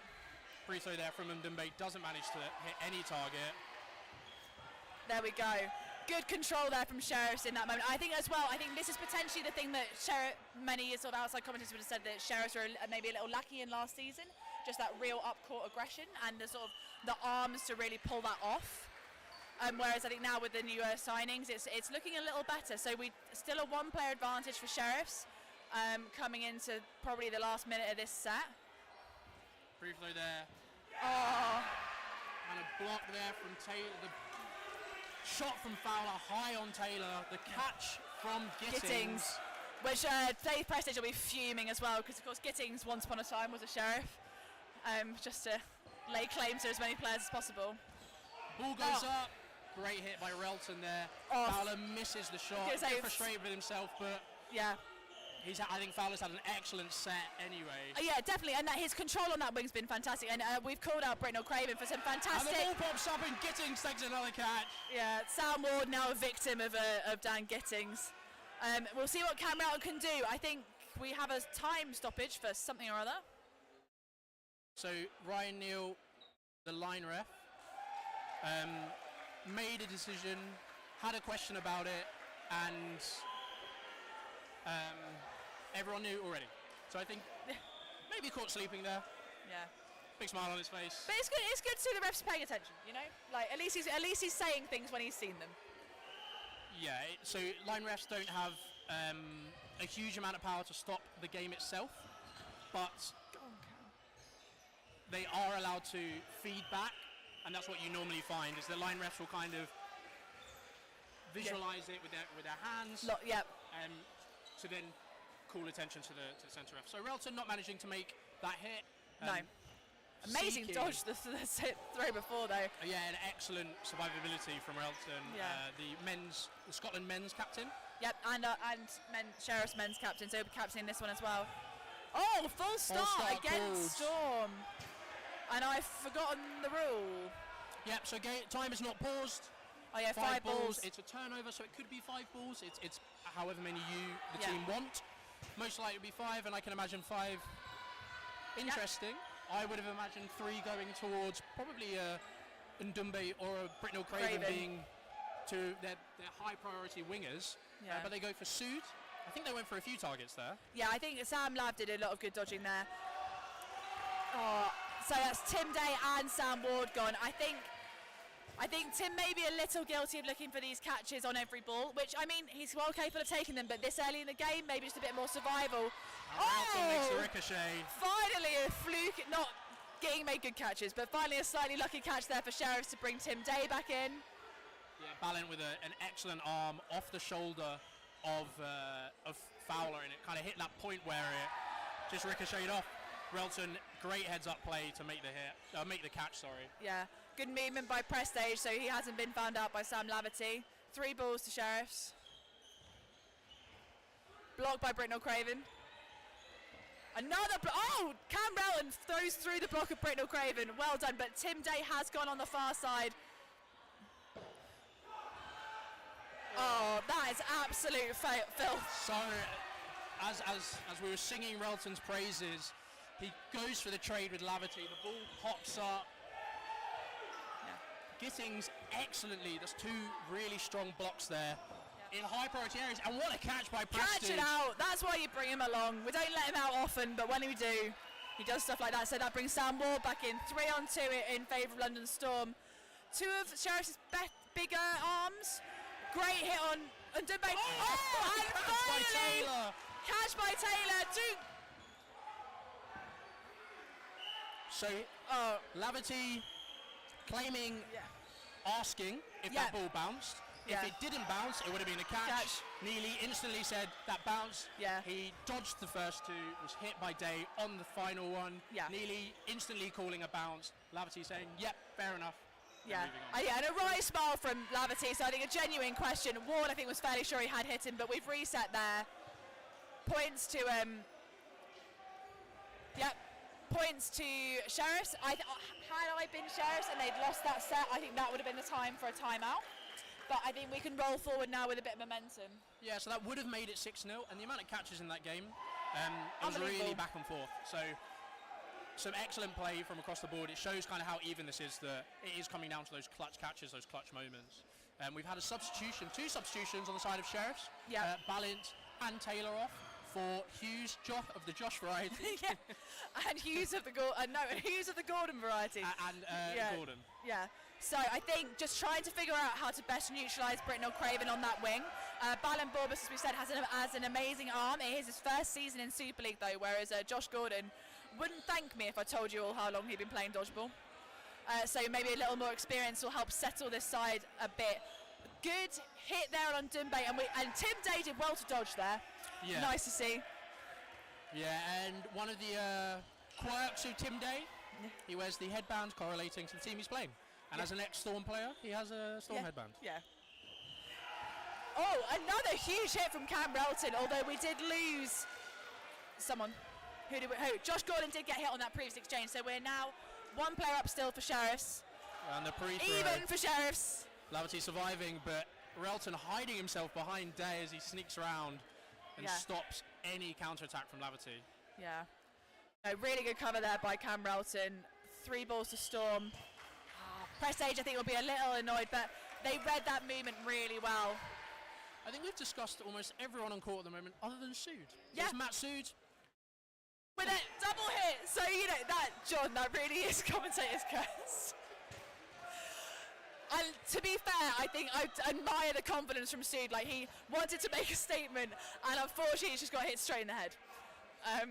Sorry. A little unfortunate. Yeah, sorry. But no, I like us not to detract from him as a player. I think one of the sort of understated understated players on the Storm team. They've got so many big names, big arms, whatever. But actually, they're players that stay in the middle and stay alive, contribute massively to that team's success. And a great catch by Gittings. If you didn't know he was a cricket player, he's just showing you he is with a good. I think it's a long. Long barrier. Long barrier. He loves the long barrier, does Gittings. Makes the catch, brings back in Stephen Dumbe. What a name to bring back in. Yeah. Leaving Cam Relton and Sam Ward left in against Finley, Britton Craven, Dan Gittings, and Stephen Dumbe. Yeah. I think a bit wonky maybe on that release, but equally Storm don't need the hit. So Cam Relton goes through, 1 ball release from Sam Ward, doesn't find target. I always hate this scenario as a coach. What are you really telling the Sheriff's lads to focus on? Trying to get that hit well blocked. Another good block and 2 wide throws that the Cam Relton can't find a catch. I think you're certainly in the situation where, from both perspectives, the respect for the catching prowess and a good 2-ball attack as Britton Craven comes forward to make it a 1-for-1. All Gittings has to do is survive, and he does that well. They come forwards. Britton Craven doesn't go for the hit. Shoelace is undone, so time is paused. As I was saying, Storm and Sheriffs both in a situation where they have a lot of respect for the catching prowess of everyone here. Yes, yeah, everyone definitely. has been in a position where they've made a really strong catch, and in these dying moments, as we've seen from the catch from Dan Gittings, in the previous sets by the 2 ricochets, multiple catches, no one wants to be the person to throw the catch. Yeah. Sam Ward comes up with with Malteser attempt.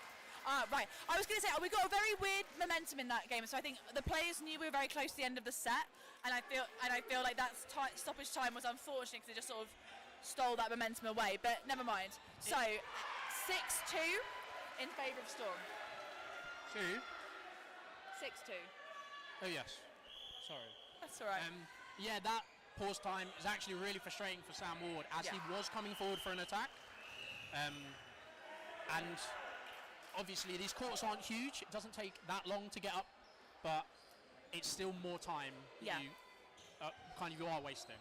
And the difference between having your opposition on the backtrack around the ball return line and set at back of court is huge, especially in men's when the throwing power and now the 7-meter throwing distance decides so much of the result.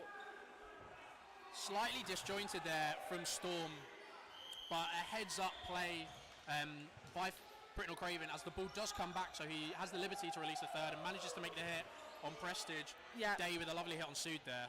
Yeah, and again, Tim Day looking for the catch. Sam Ward gets one though, so Dave Prestige will be back in. Sam Ward deciding to be the strongest Sam on court. Assert dominance, that's what we say. Oh, a really odd couple of movements, but I think well held together there by Sheriffs. Gittings finds Cam Relton though. I have to say, it pains me, but Gittings is having an excellent so game. Gittings not managing to make the last Men's Super League meet due to an illness. And really, at least in this game, showing why he's needed. Showing why he has been selected for that Storm 1's team, which, as we would have said across the day, the Storm system has so many competitive players with 4 men's teams and 2 women's teams. Yeah. Well thrown through. Fowler making the catch, but called out on the last ball thrown at him. Yep. Making 2 on it 2v2, 2 on 1. One-on-one. Line fault by Hughes. Dave Prestage will be looking for revenge. He's been caught by Dan Gittings once already this game. Yeah, if you didn't see that on the camera, Prestige raises his eyebrows towards Gittings. A lot of banter, but a lot of love between these two men. And the running counter they want to win.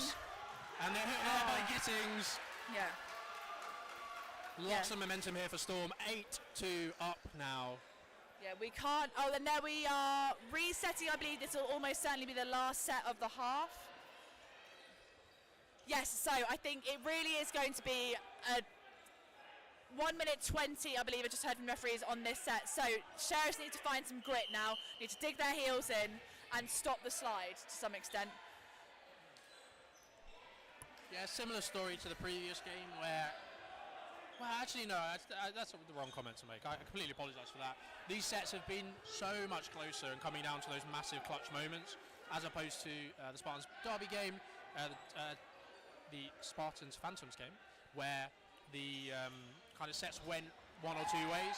We've had a substitution on the side of Storm. Matsu's brought off for Jake Sheeham.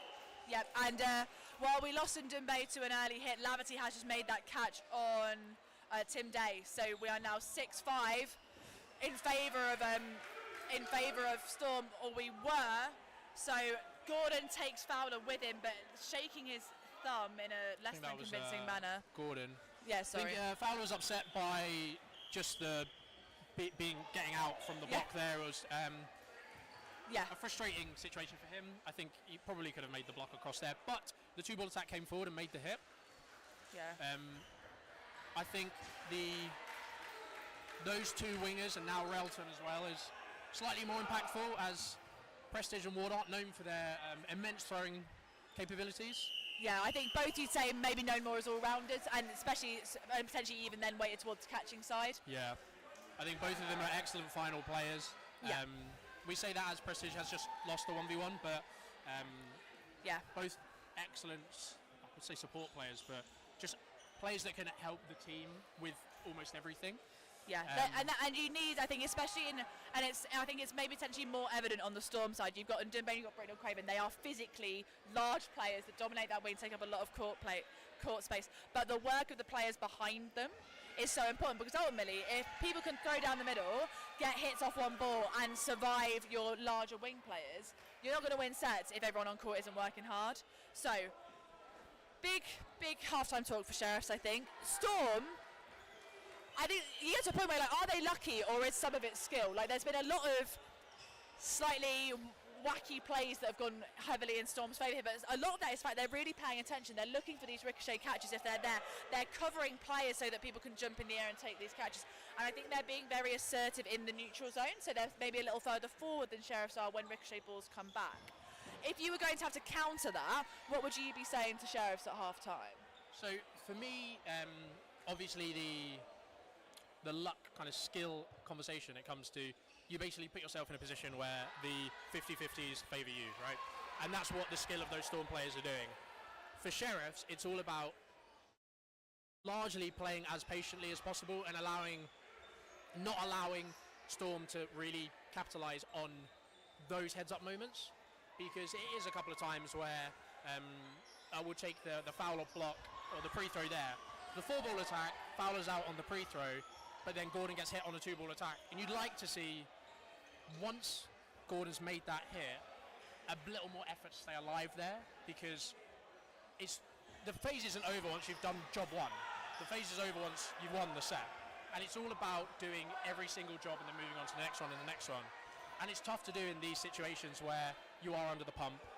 Yeah, and you're so focused on that first thing happening that, like, mentally it is, as you say, difficult to then be like, oh, and now I'm still actually alive. I need to keep myself alive after I've made that hit or that block or whatever it is. Yeah, so I don't think Sheriffs are doing anything really inherently wrong in terms of tactics. I just think Storm have those big name players and that they are making plays, and it's kind of small. One of the things that I say a lot is it's small individual errors that just compound. Yeah, definitely. I think that's very fair. One player has a lazy dodge and they're out, and then potentially that means another player has to do something else that they're uncomfortable with, and it just builds and builds and builds. Yeah. And when you don't make those individual errors, you're in a very good position to kind of survive and control sets. So quick start there from Storm, no outs. Yep. We've had a bit of a lineup change for Sheriff, so I think similar thoughts maybe. So Josh Gordon's gone to support Sam Ward on that left wing, and we've got Balin Borbs and Josh Hughes on the right. Oh, who has just been summarily dispatched by Britnell Craven. And 2 hits called as Taylor is hit out as well. He had no idea. It's just one of those things where... Yeah, and if it comes off another player, it comes from such an unexpected angle that often you're like, did a ball retriever throw at me? Am I hit? What's going on? But the rest sorted that out, absolutely no problem at all. So 2 down for Sheriffs. And across the court, Sam Anderson or James Fowler. Yep. And we've still got Sheehan on for Sue. Yes, so Sheehan's still on court. Yeah. Block there. Lovely revenge hit though from Ward. So I think a good opportunistic attempt from Gordon onto Britnell Craven. Unlucky. And Dumbe then takes Gordon out because he had his back to him. But I think it's important that Sheriffs did follow up with that extra hit, because at least they're not getting Storm get away with it completely for free. Yeah, one thing that Ndumbe does suffer from sometimes, he makes these really large movements, but as you said previously, he's still quite a big guy. Yeah. Yeah. He's an incredibly talented man. There's just a lot of him to hit. Yeah. And whilst he is a very athletic man, yeah, sometimes it just happens. So a good 2-ball attack there from Storm, hitting out Josh Hughes. Nimble dodge there by the large frame of Sam Laverty. Again, athletic but large. I think one thing I always find interesting watching men's, as people would have guessed, a women's player, is when to focus on ball and when to focus off ball, because the countering game, huge hit from press stage, and Sam Ward gets over the throw. I think sometimes it's frustrating to watch because people will focus on ball holders so much, but it's a credit to how effective ball holders can be with these sort of... Dave Prestage is absolutely nothing wrong there. I think, as you can read from his face. Absolutely nothing you can do about that. Fantastic catch.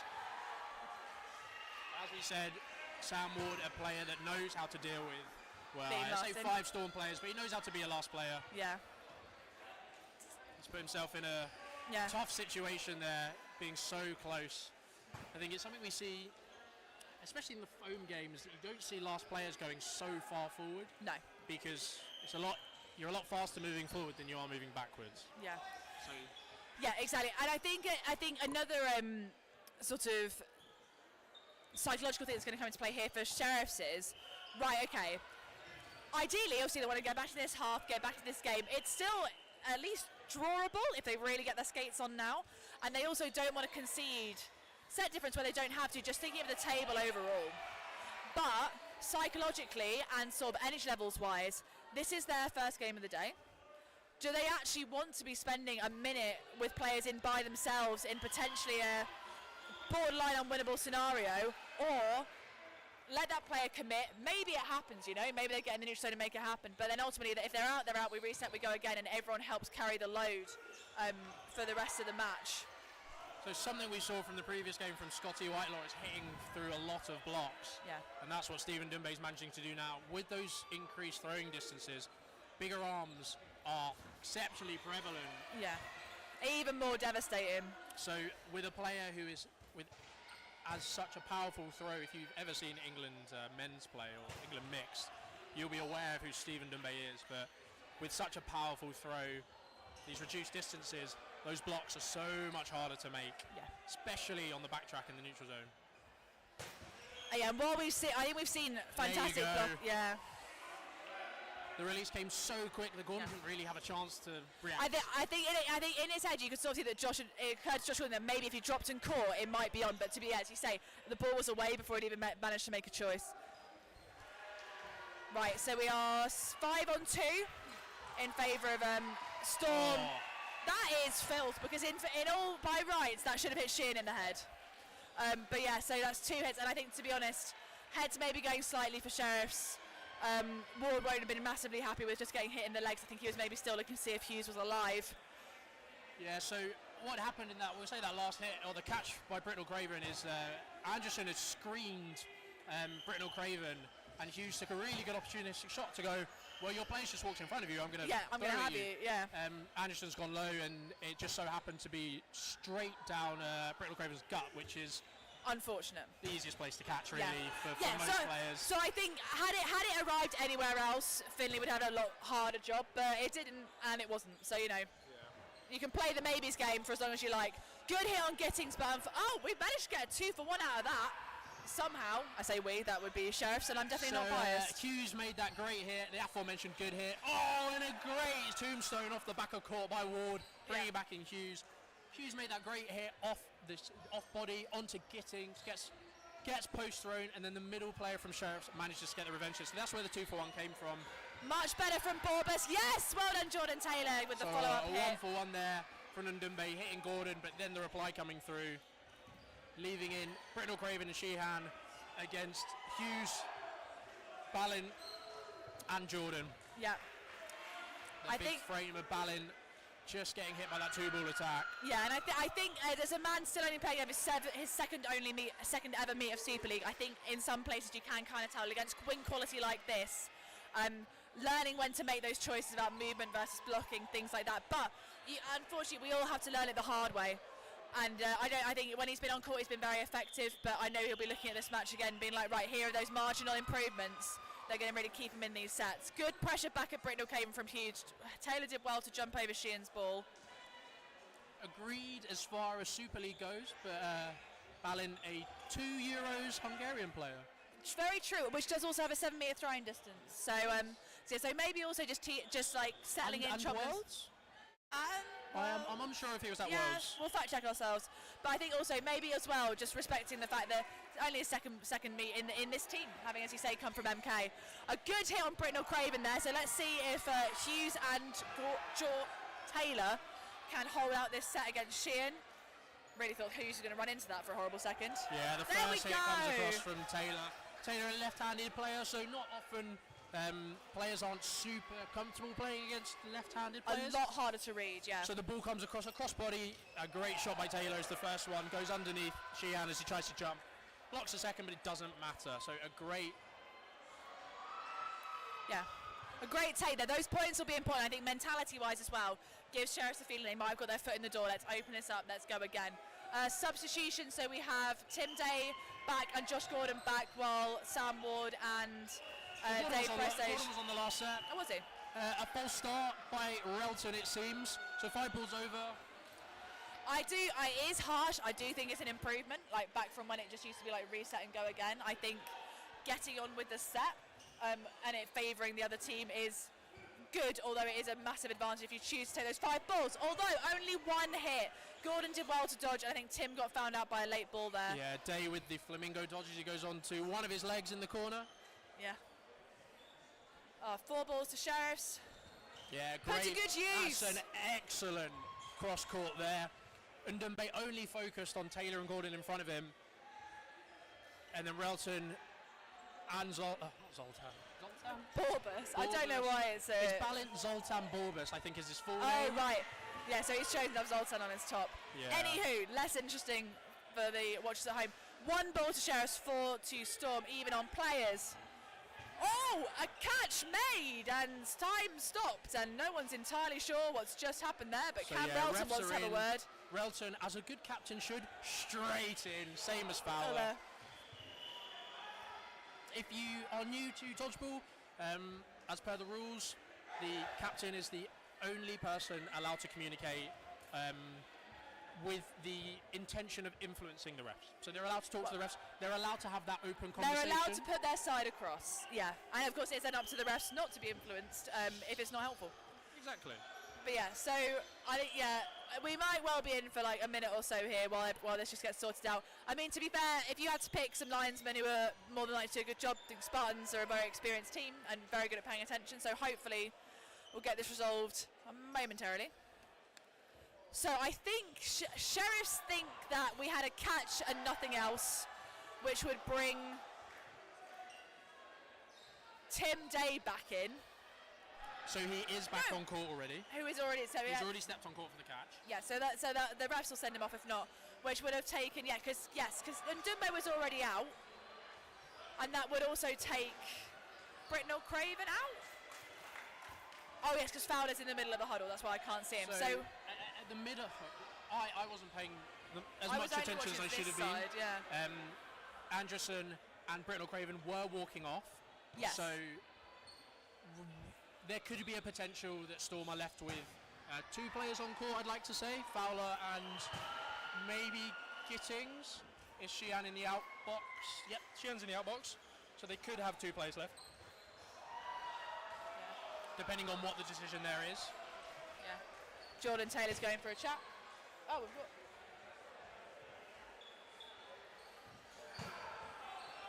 Daniel Henshaw being an excellent viewer. As soon as he's left the venue, he's straight on the chat. Yeah.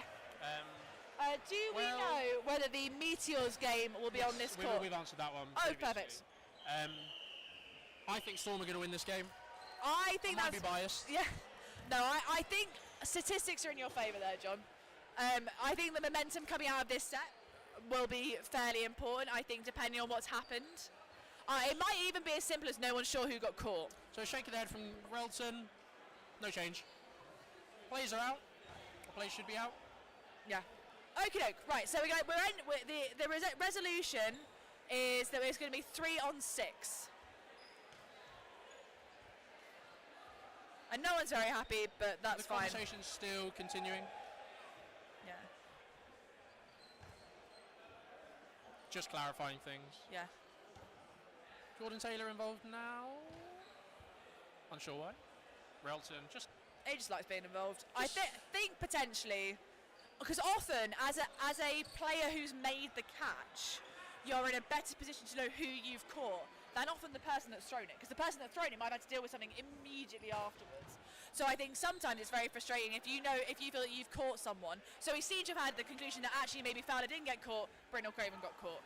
Yeah. Someone can play it back and figure out. But my point I'm making is the Storm lads had a lot going on right then, so it's actually fair enough if they're not entirely sure who is who. Yeah. Right, hits on Gittings, so now we've got a 6-on-2 advantage. Yeah, it'd be interesting to see how Sheriffs play this one out. The ball pops up, and Ballon manages to make the catch. 2 catches from Ballon this set, so he might have finally found his feet. Yeah, something that I would always recommend if you're not new to Dodgeball, 2 ricochet catches there. If you're not new to Dodgeball is the phrase, I'm not going to repeat what the phrase is, but it's always drop the ball you're holding to catch another one. Because if you try and catch one ball with one in your hand, sometimes you miss it. Yeah, and just generally, and if you can, I feel free to disagree with me, John, I would say holding 2 balls for as little time as possible during an active Dodgeball game is a good thought. Like, you'll have seen players walk up with 2, like Sam Wobadimo's lasted and threw 2 at once, which is a bit of a sort of like a last-ditch attempt. The ball ricochets up, Anderson makes the catch. Josh Hughes got the cover here, but Britnell Craven actually managing to take one for Sheehan, I think. But that's not how it works. Alex Such, one of the middle refs, was very clear that that's not the case. Yeah. So basically the catch was too late so the catch was before Britnell Craven got hit, which I think is right. I think the catch is valid for Britnell Craven to come back in, but if you do slow it down on the stream, let us know. Let us know, but also the refs play in real time. Exactly. And they have to trust their instincts. Yeah, and thank God we don't have VAR because we get nothing done. Just to clarify, if anyone is wondering, when we talk about Dodgeball here, we are talking about cloth Dodgeball. There are other types, but we are prioritising cloth Dodgeball, which is in front of you. It's a 5-ball game. John's a wonderful hit from Gordon, who's immediately punished by Ndumbe. So I think well done on both sides there. A line fault from Taylor. So unfortunate. And that really has swung momentum potentially in Storm's direction. Good target there, but... Yeah, Ndumbe does well to get low there. I think it was a good aggressive throw from Sheriffs, but Ndumbe read it really well and just got underneath. Doesn't even need to block, just gets his head out the way. Ooh. 2 hits. Unfortunately, Ballon Borbas not able to make that 3rd catch in this half. And Ndumbe punishing Relton there. Yeah, and I think, again, it's those switch second plays where actually Ndumbe see that maybe Relton's a bit distracted, although he has just blocked straight into Gittings. And I think Anderson calling himself out for an invalid, but Stephen Dumbe with the punish onto Josh Hughes anyway. Yeah, so I think that's a shout out to Shin, because like, every now and then you let go of a ball and you're like, absolutely not, what have I done? And it's a credit to him to have, had Dumbe not made the hit, he would have been on his way to the outbox for a one-on-one. Right, we are, I'd have thought, at least halfway through this half now. Press Agent Ward's still off. I suppose we had a relatively long stoppage, didn't we? So it feels like longer than it has been in real time. A little bit of a kerfuffle in the middle at the back of the Storm 1 team, but they've held each other up. Yeah, interesting there from Balin as he comes for that quick start, and Gittings was so obviously off balance. I'm shocked he didn't go for him. Yeah, I think we've had a double ricochet here, and then I think Balin might have line faulted, or indeed there was a hit that I missed slightly. There's a lot going on in this game. I think one reason that Storm are able to pull ahead like this is their opportunistic plays have been on point. Any sign of weakness, any sign of loss of attention, they are punishing Sheriffs massively. Yeah, and it's shown by, to me, when you have players like Finley, Brindle Craven, like Stephen Dumbe, you want to utilise them, and you want to make sure they throw, make them shine. Yeah. And what's happening is it looks like this whole team is on the same wavelength of these are the players that are going to do the hard graft. We just need to support them as much as possible. Yeah. And a lot of teams do that. I think Rangers historically have been a team like that with Tamas Ward and Simon Parsons, Rich Stone Street on that other wing. They've been a team that have really been able to shine through the effectiveness of their wingers and their aggression, and it's all about pushing that as far as you can, especially in a men's landscape where a lot of teams are kind of plateauing, but plateauing at the top. Yeah. A lot of teams are reaching similar heights now. And I think we've seen in the last 5 years sort of an explosion. I suppose also everyone had a lot of time during the pandemic, and explosion people really taking care of their fitness, making sure they're physically strong, putting on muscle. So the throwing speeds only get faster, and therefore the reaction times you need to react to an opportunistic play is getting shorter and shorter and shorter. Yeah, you can no longer just be good at dodgeball. You need to be fit. You need to be athletic. Very rarely do you get players that are neither of those things. Yes. I think so dodge! Oh! And then a huge block. Is that Sood come back on who's number 12? Yeah, that's Sood there. Hughes just slightly not getting himself in the way. The rules are you have to leave from the shortest route possible, and he did exactly that. And I think Sood wanted to go low on Taylor, but Hughes had just picked up on that kind of at the worst moment when he was covering that, and he did what he had to do. I think not if you're malicious. in that situation, you just make yourself as small as possible. And try not to get in the way. It just so happens that when you make yourself as small as possible, it has to be on the ground. Yeah. So a lot of throws, a lot of hits. The Storm with 5 players. Yeah. Yeah, so I think that's potentially the first, or maybe the second iteration of like almost total chaos that we've seen on this court. But again, I think Storm are just more better prepared maybe, or more happier living in that space, and it works out in their favour. Yeah, and the game's over. Storm with however many points they won by. Quite a lot. So I don't think Sheriffs got points in the second half, did they? So it would have. So it went into the second half 8-4, 8-2. I think that's a really clinical performance from Storm. Yeah, I think, and against a team that historically has done really, really well against them. Yeah, and I think on the flip side of there, I know you could see it a little in the heads were dropping slightly for the last few sets. Sheriffs would have wanted more out of that.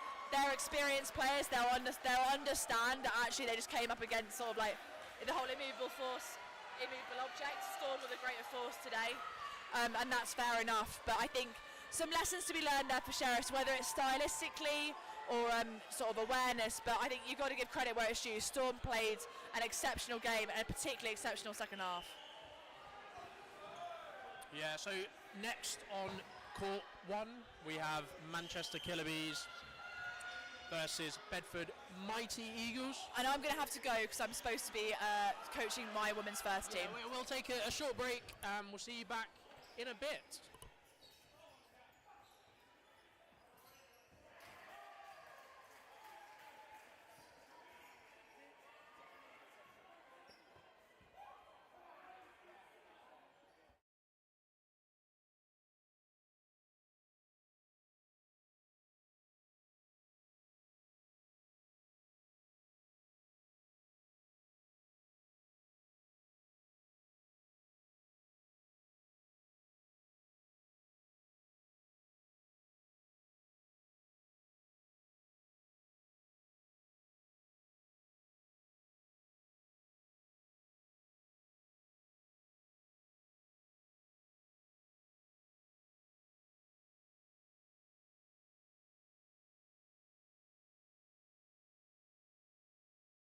So for anyone still sticking around, we've jumped quickly back on to tell you that on Court 2, Storm 2 have beaten Bedford Rangers. I'm not sure what the score was, but the cheers you may have heard across the board were from the Storm contingent.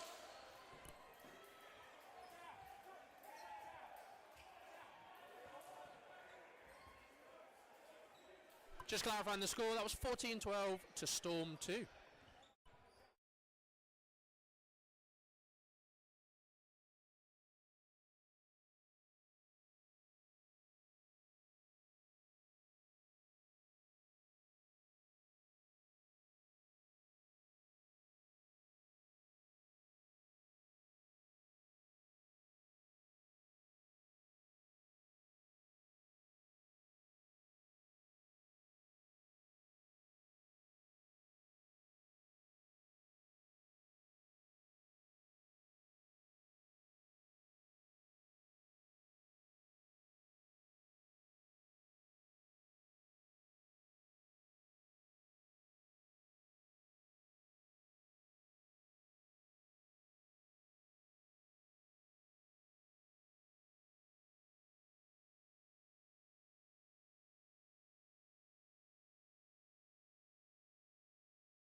Hello and welcome to British Dodgeball Television. For the third and final game, I'll be here. My name is Jonathan Wilkie, and you are watching Bedford Mighty Eagles against Manchester Killer Bees. 4 on the side of Bedford, with 6 on the side of Mighty Eagles. Not Mighty Eagles, sorry. Killer Bees. Lots of animals here. Oh, Gower with a great hit. Gower with a great hit. A great catch there off the ricochet. Dunford not managing to capitalise. Aldenby blocking the pre-post throw from Wheel. Bedford with 4 balls now.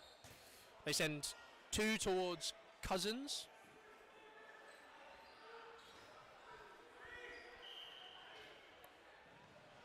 No hits there. Still 5 apiece. So that catch brought somebody back in. Yeah, Gower catching badly. Flush there. Josiah releasing, but Hordenby covering the aggression from Cousins. Yeah, great hit there by Dunford. Thought Dunford hit in the middle, but he didn't. As a 1-for-1 there with Briggs and Ryder, who is representing Manchester Bees for the first time this season. Great 2-ball attack there by Wheel. Onto Wheel, sorry.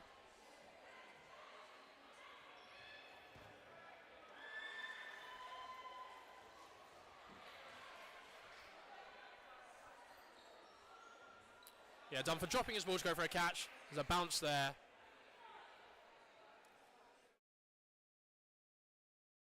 Bounce there onto Dunford as Bees come forward with 3 balls. Throw a single towards Hordenby. Dunford just stutters in the middle.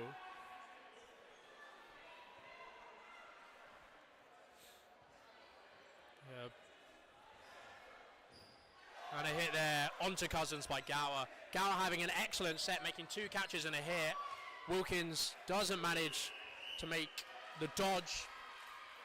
Excellent play there. Tom Gower with 2 catches and a hit, really deciding that game. And Bedford doing very well to kind of command and utilise their player advantage within the game.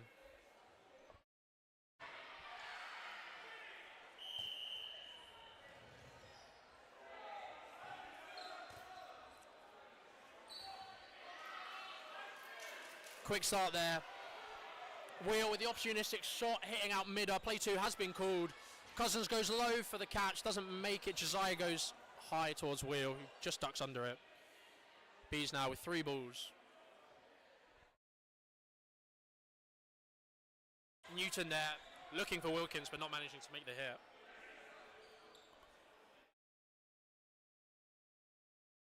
Early sets where it looks like the teams are really trying to feel for each other. Ryder's just managing to get the block across on that cross court by Josiah. Wheel passing the ball across and still making the call.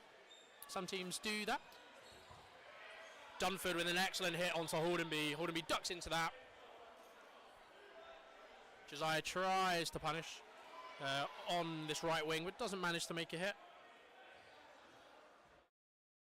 Gower looking for Newton. With these 2 sets, as I said, players just trying to figure out what both teams are bringing. 2 teams that are not looking to win this league potentially, just trying to stay afloat. So this is a really important game for the 2 of them, as it kind of, yeah, the 1-for-1 there. Wheel and Josiah benefiting Manchester Killer Bees there.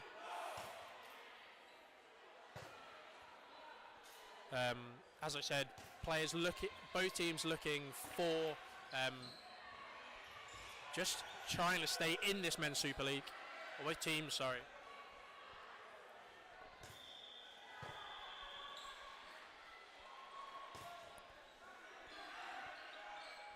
So 2v2 now, as Dunford was here on that 2-ball attack.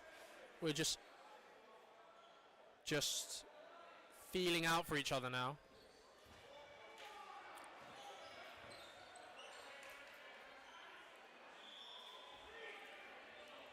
Good heads-up play there from Newton. Gower sends the pre-throw towards Badley. Badley makes the block. A lot of players will send that pre-throw to then make the catch, but Newton switches target to Wilkins to not allow any catch to come across.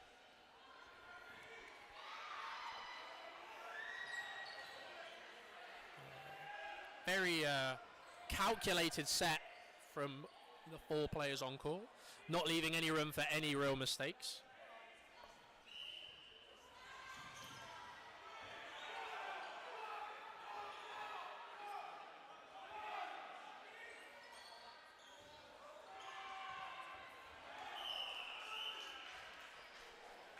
So yeah, Wilkins hit out there by Newton. You can hear the shouts from the outbox for Gower to throw. He doesn't manage to make a hit. He goes for that ball in the middle, as does Badley. He slides just slightly past it as Badley manages to collect the ball, and the chest pass in the back of Gower ends the set.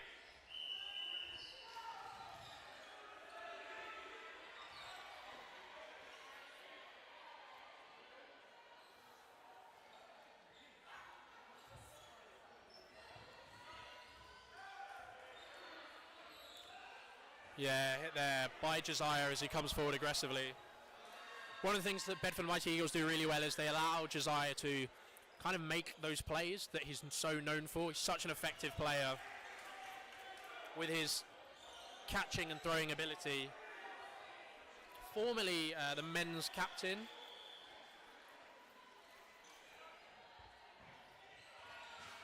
Formerly the men's captain of the England Lions.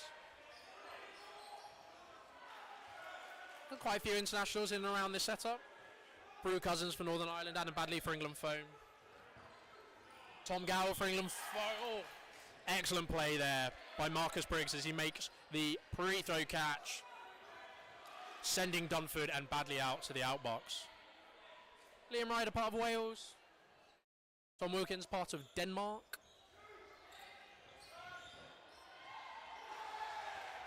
Good dodge there by Cousins. Ryder just leaving himself open slightly to Hordenby, but Hordenby being a bit reserved with his release there.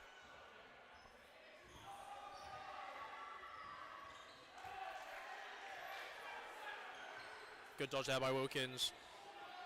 Ryder kind of dollies it, then gets hit out by the 2-ball attack. The spinning shot from Cousins at Josiah. And another one. Not managing to make any hits, but against 6 Bedford Eagles, it's a mighty hard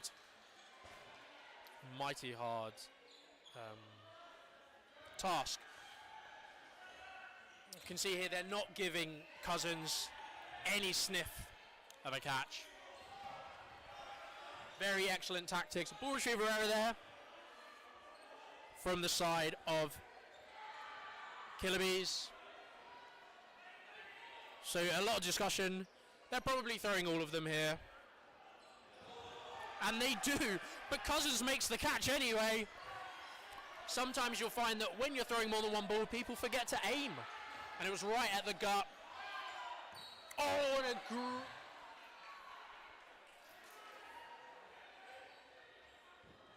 time has been paused as the line ref is, it was a line. It's whether or not it was a line before the catch, which would mean it would be 2 on 4, I believe. I'm unsure how long is left on the set. It is 2 on 4. He was hit out. No, the catch wouldn't count. Sorry. 1 on 4. Oh! Will just drops the catch. You can see there's a lot of discussion now because Bedford Mighty Eagles are such a well-drilled team. They're really discussing how kind of these sets have gone slightly awry in those dying moments. 6 on 1, 5 balls. The only thing you do is not give away a catch. So they'll be figuring that out for the next set. They are 4-0 up regardless. just slightly further in that. Just figuring out what they need to do against this Bees team. Substitution on the side of Bees, Matt Will and Adam Badley brought off for Matthew Key and Benji Millward. A line fault called on Carnell Midder. No substitution on the side of Bedford. Massive hit there. Massive hit there. Onto Gower. Briggs hits Dunford with the reply. Newton looks to make the revenge onto Briggs, but just hides the shot, taking out Hornby. Bounce there by Cousins.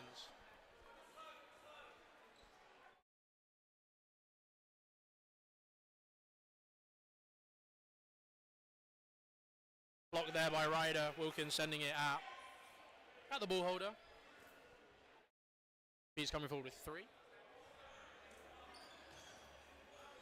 Josiah misses the pre-throw. Millward decides not to go for the punish, but releases one as Josiah is not paying attention. Just manages to miss. Hit there by Briggs as Ryder goes to make the block, but he just rolls up his arm and hits him in the shoulder.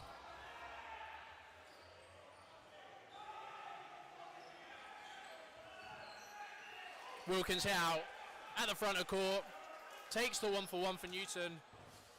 And the ball pops up and Josiah makes the clean catch. Bees have not noticed there was a catch. I think this is going to need to be refs in. This is going to be a tough one because I don't think any of the Bees players were really watching where the ball had gone. So normally players really, you can kind of tell when you've been caught, because a lot of players watch their own ball to see where it goes. In a situation like this, they've all backtracked and they've kind of turned around. So they have no idea who it is. They're just going to have to, honestly, somebody's going to have to just leave the court. There's not a lot you can do as a ref here.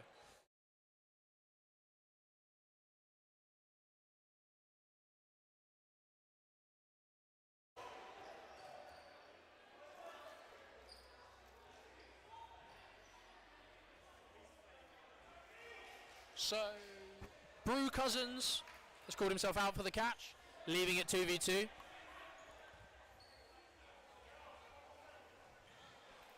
Leaving it 2v2.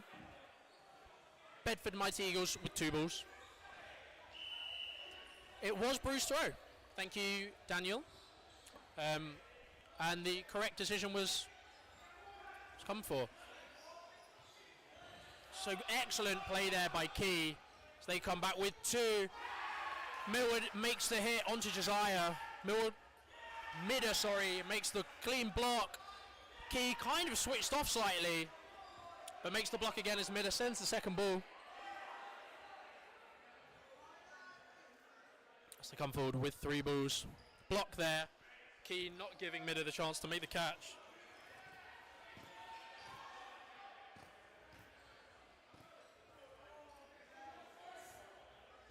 So the ball flicked over by a far court. So it was given back to the side of Bedford. 2-ball attack coming forwards. Hit there called. Hit called by the centre ref, John Taylor in our centre ref position. A very up and down set, but very clinical. A clutch catch by Josiah off of the back of Briggs. Maybe closer than Bees would have liked it to have been. But they've still managed to bring it back, leaving the score, I believe, 6-2.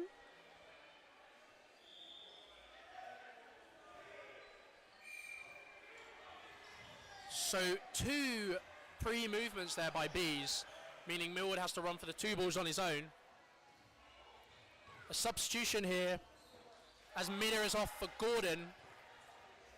Straight away showing his efficacy with that throw. Hitting out Cousins.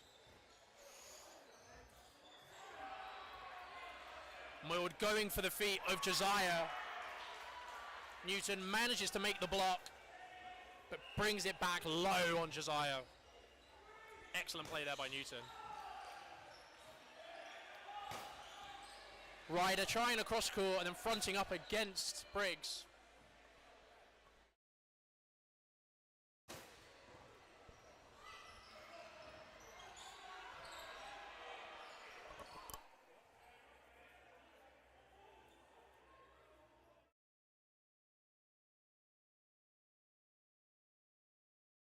Another hit there by Gordon. As a middle player, he's done exactly what you need to do, or being played in the middle, sorry, as they feed the ball back onto him. If somebody's firing hot, why make him stop? Block there. Wilkins goes low on Newton, doesn't manage to make the hit. Ryder comes forwards. Nothing there.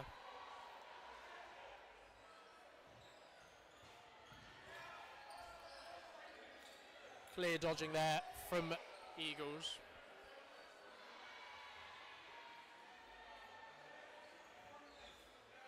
Then again, that is his third hit of the set. Gordon making an excellent name for himself. He's a lefty, it seems. Might be the reason why. Open body shot there. Ryder not managing to make the block. Block there. Play two called. One is dollied. Not really dollied. Dunford with the hit. Millward, they make a second hit. They're even apiece. And the game ends. Two late hits there, getting a draw for Manchester Bees. Two great hits there by Dunford and Millward as well. Just managing to draw that set, meaning into the half, I want to say, I don't know what the score is.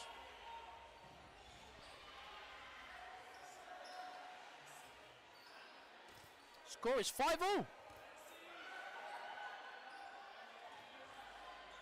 I was unaware.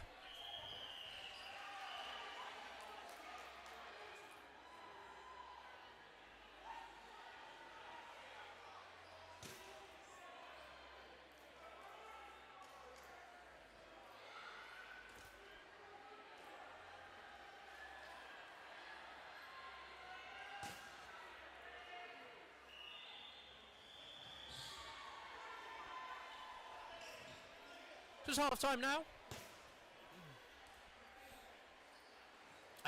5 apiece. I think both teams very evenly matched. You can tell who the danger players are on that Bedford Mighty Eagles team. Obviously Matthew Josiah on that wing. I think Marcus Briggs has been playing excellently well, and Tom Gower as well. But just surrounding that, the rest of the team, Gordon making some excellent hits when he's come on, and surviving to the end of that set. Really, I would say Bedford should be ahead in the half, but it's just unfortunate that they switched off for those final seconds. And for Bees to bring it back after some commanding leads in the first few sets, I think they've done really, really well.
So the second half is just starting. The score is 5-0. Substitution on the side. Two substitutions on the side of Bees. We've got Matt Wheel and Adam Badley back on for Liam Ryder and Dan Newton. And then on the far side, no substitutions for Bedford Mighty Eagles. I think taking Dan Newton off, I'm surprised about. I think Newton was having quite an excellent game, really, the sets he was on. So Bees and Mighty Eagles both have a similar player, as in a new player to their, or at least a new player to their Super League setup, with Isaac Dunford, and I don't know his forename, but Gordon on the far side, who are both doing excellent jobs of just being a great arm in the middle. Millward hitting out Gower as he palms the ball off, and then hit out on the reply by Briggs.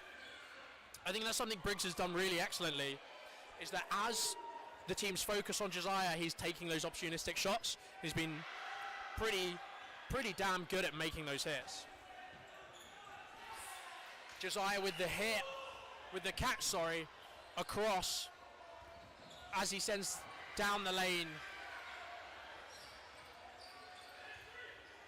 Bedford adopting the foam style of having the ball in the middle.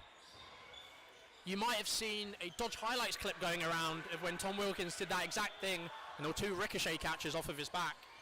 It's successful there as he makes the block, and they miss Matthew Josiah. 2 blocks there in the middle by Gordon. No hits elsewhere. 5 apiece. Matt Wheel makes the block. Blocked across.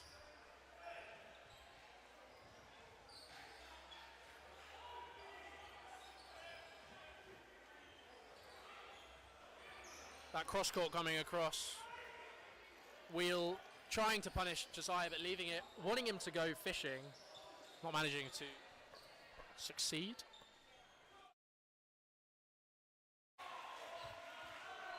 Yeah, great 2-ball attack there onto Wheel. Even though Bees have 4 balls, they only have 3 players, so they can't throw all of them. Wilkins once again doing the job. Hit there from Dunford as Wilkins goes low. 1 player deficit now.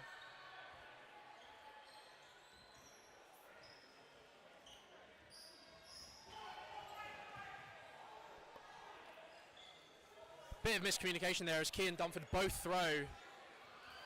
But Briggs manages to make the punish and the ball goes back, giving Bedford 4 balls. And the ball pops up. But Cousins has already dived off court. As he's thrown, all 4 balls go.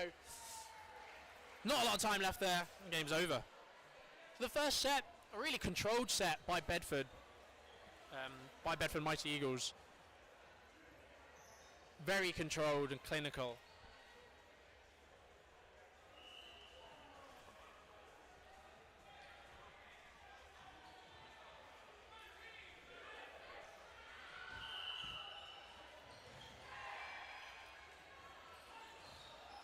So Millwood, with the quick start there, it didn't seem like he had proper grip of that ball, so it wasn't maybe as fast as accurate as he would have liked.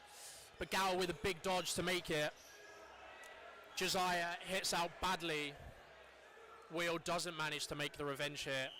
So it seems to be they're sending their Gordon with a great throw on Cousins. It seems to be that they're sending their revenge hits, their revenge throws, their post throws onto the player that's just palmed the ball off. Woo. A toe snapper by Gordon. That's 2 hits for him. His hit per life ratio is probably the highest in this game at the moment.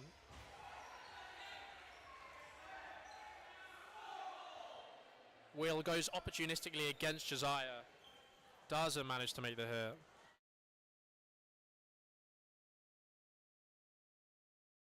Millwood drops his ball. I think he was hit by both of them. He's certainly looking for the catch from Josiah.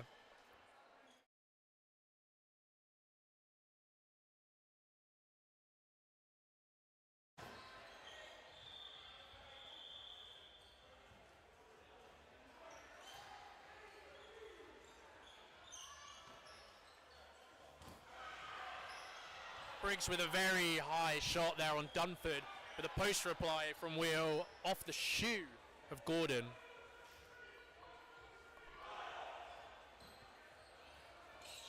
Yeah, you can see they're definitely punishing the player that's palming the ball off. As Gow was hit out from the same thing from Wheel. Wheel left with 1 ball. Big fake there. Great blocking and dodging. Wheel comes forward, fakes, manages to make the hit onto Holdenby. Excellent IQ there. 4 balls, 1 in the hand of Josiah, 2 for Wheel as he comes forward. So he's going for kind of the cross court there, just maintaining that throwing distance between him and Josiah. Josiah with the block, but onto his foot. Will doing an excellent job in this set. as the last player left in.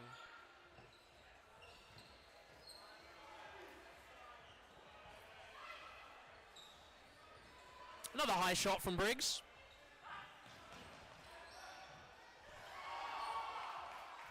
And almost a catch from Matt Wheel, who would have been the hero. Bringing it back, but doesn't manage to secure it, as he just can't get it to pin to himself. I think he'd be really frustrated with that, because what an excellent job from him.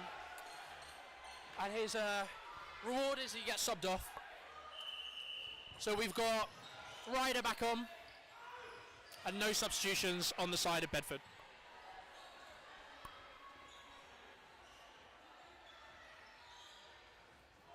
Cousins with a cross court there at Josiah. Unsure if focusing on Matthew Josiah is really the way to win this game. I think a lot of teams will do it, but there are 5 other players on court, and it's whether or not you can deal with them first, and then maybe look at Josiah. So yeah, Gordon not being allowed to play like he has been in the past few sets, with the poster onto him. Key there, missing there. Millward goes low from the shot Josiah, but the giveaway 4. Wilkins back in the middle with his 1 ball, sorry.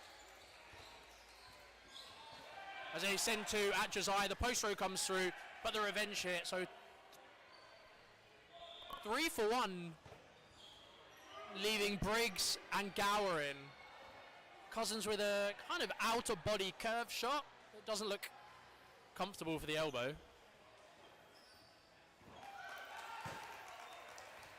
Comfortable block there by Cousins.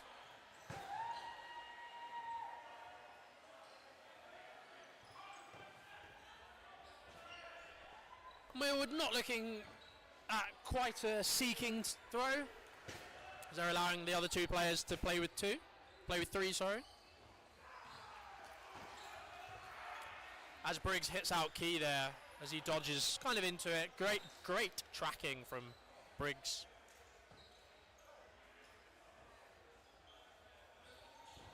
Gower there with a cross court.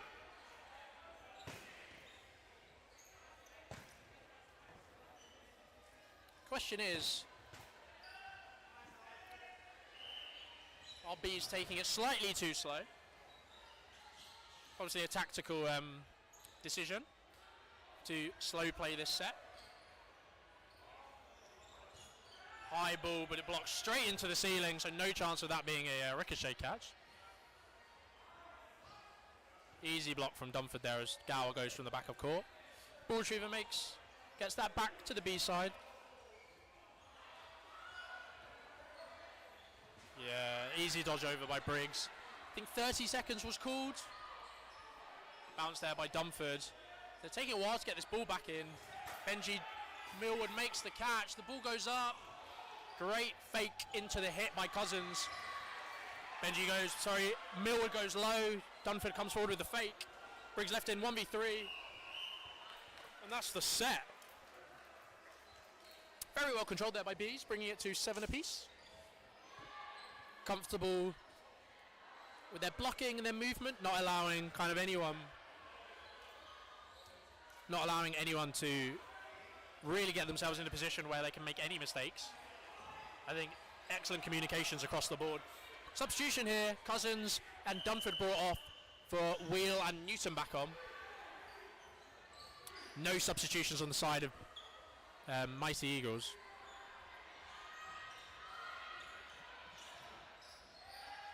Yeah, you can see they're really going for it. Bees are really trying to get the hit on the open player as the pass-off happens.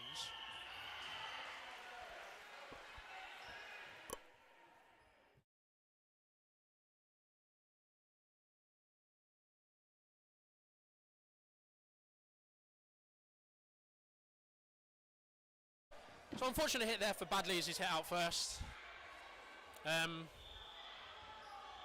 No other replies coming through. Gordon down the middle. There he is, hitting the open player. Will doing an excellent job there as Newton, Key and Ryder come forward. block there by Key. You can see Josiah kind of sent a half strength really pre-throw, looking for the catch on Newton. Yeah, Ryder hit out there on the reply as well.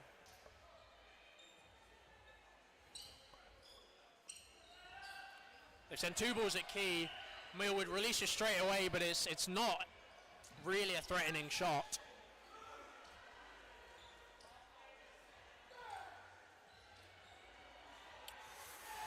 The block there from Key, caught by Millwood, who's backing up excellently. Millwood of England foam fame, and obviously in the foam game, those ricochet catches are super effective.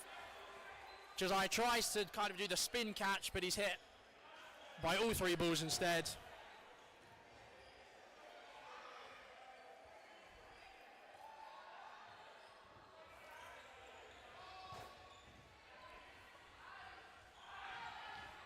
Briggs there hits Key out as he's slightly delayed on that back trout. Play 3 called.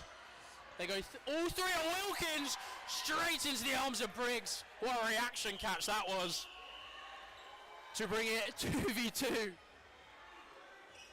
Gordon back in against Wheel and Badley. 2 balls thrown, 2 misses. Badley manages to make the dodge. Play 2 has been called as Bedford Mighty Eagles had 4 balls. 2 blocks come across. And the delayed ball, once the dodge had come across, Badley makes sure he hits the target. And a block there by Gordon. Wheel is dangerously close to that back line. Badley not taking the shot. As they have 2 balls there, they can make the block. Time is called. I think we are at 9-7.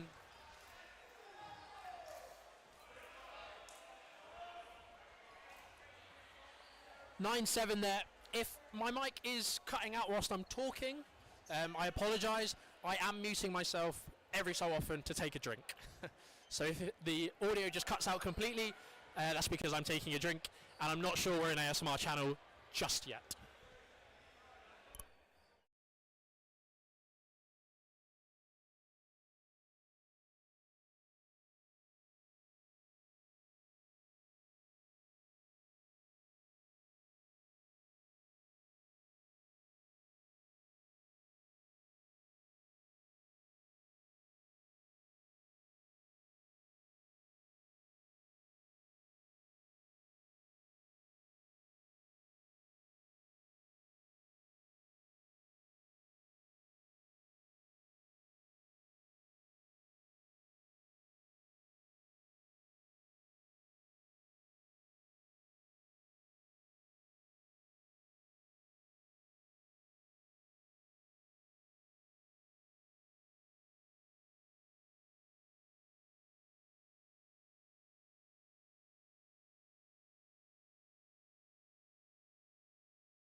So we're back in after a timeout. 3 balls on the side of Bees. No substitutions made.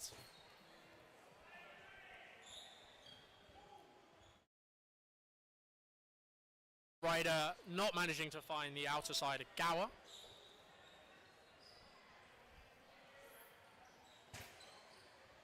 Gower not managing to find Ryder. Clean block there by Gordon.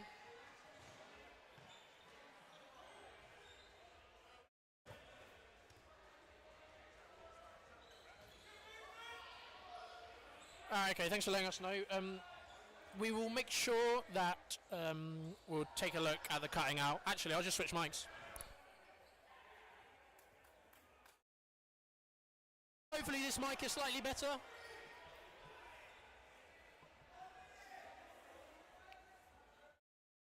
The hit there on Ryder. Maybe a catch. Millwood goes for the tombstone. Gower makes the catch. The ball ricochets off of Wilkins. Gower doesn't manage to get the ball because, as we said earlier, always drop the ball you're holding. Blocked there by Wheel.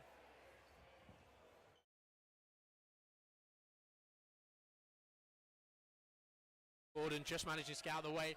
The line refs at the moment, some of them have their hands up with the amount of players on court, which makes me feel like this is the last set in this game. Big drop there by Josiah. Wheel doesn't manage to make the hit.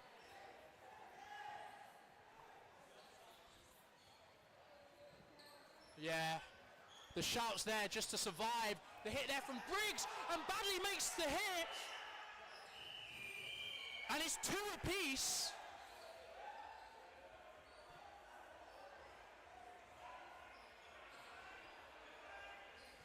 It feels like, from what I saw, we're looking at 2 apiece, which, if the score is 9-7, which is not, it's 9-9. The score is 9-9. This could be just a draw. Refs discussion in the middle. Captains haven't been called in yet, as the Bees captain is not over there. Sorry, I didn't realise it was 9-9. We in the little viewfinder we have, can't quite see the score.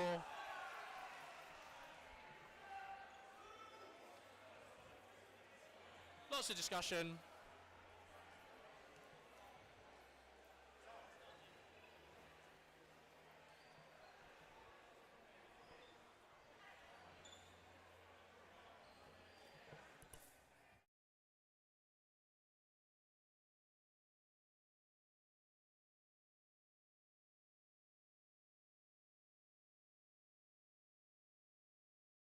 The game is over. I'm fairly certain. It's just what the result of the game is. The high fives are coming in. The cheers are coming in. And the result was 2-all. Thank you, Jeeves, from Storm, for letting us know 2-all, which means the game ends 10-all. An excellent game. I think both teams very evenly matched. Not a lot to say about that. Thank you for sticking with us, the 61 people that are now watching. Lewis, our peak today. We've got an absolute cracker for you now. The 1-2 from the last season of Leamington Spartans 1s versus the Lutterworth Meteors. I will not be joining. I will be taking my leave after 3 games on the mic. My voice can only take so much. But thank you very much for joining. Definitely a tie. Thank you, Daniel Henshaw. If there ever is the opportunity for a video match referee or a television match official, video assisted ref, whatever your primary sport calls it, get Dan Henshaw on the payroll. Anyway, hope you have a lovely rest of the evening. I've been Jonathan Wilkie, and next up we've got Spartans versus Meteors.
Hello, and you are live at St George's Park with me, Brew Cousins, and Emily Busby. we are about to watch the Men's Super League. It's going to be a fantastic game of dodgeball here. First in the league last year, Lutterworth Meteors versus second in the league last year, Leamington Spartans. Yeah, and I had a quick look at what the results were from last season, and Meteors actually beat Spartans on both meets that they had last year, 13-7 and 16-6. But Spartans have looked frightful thus far this season, coming away with only wins and commanding ones too. So what's your predictions for this one, Emily? Well, the thing is that I probably would have said really close at the start of the day, but then Meteors played Nighthawks earlier in the day, and that was a really close match. At one point, Nighthawks were ahead, so I'm kind of... it just made me wonder whether there's a bit of form issue maybe with Meteors today, and whether Spartans will take it. Maybe they're saving another gear for this match, If you're new to the sport of dodgeball, I think it's worth doing a little rules recap. We'll be playing 2 15-minute halves, in which we'll be playing as many sets as possible. You win a set either by eliminating all the other team by hitting them out or catching them out, and you can also win a set if at the end of 3 minutes you have more players left on court. There are 3 different ways to get out in dodgeball: being hit out, being caught out, or doing a line fault. So those are your basic rules. Anything else that comes up during the match, we'll guide you through it. It'll be all right. Come on. Yeah. I'm sure this will be a very uncomplicated game with no controversial refs decisions. Absolutely. So near side of court this half we have Lutterworth Meteors in the black and red, and far side of court we have Leamington Spartans in the red tops and the black shorts.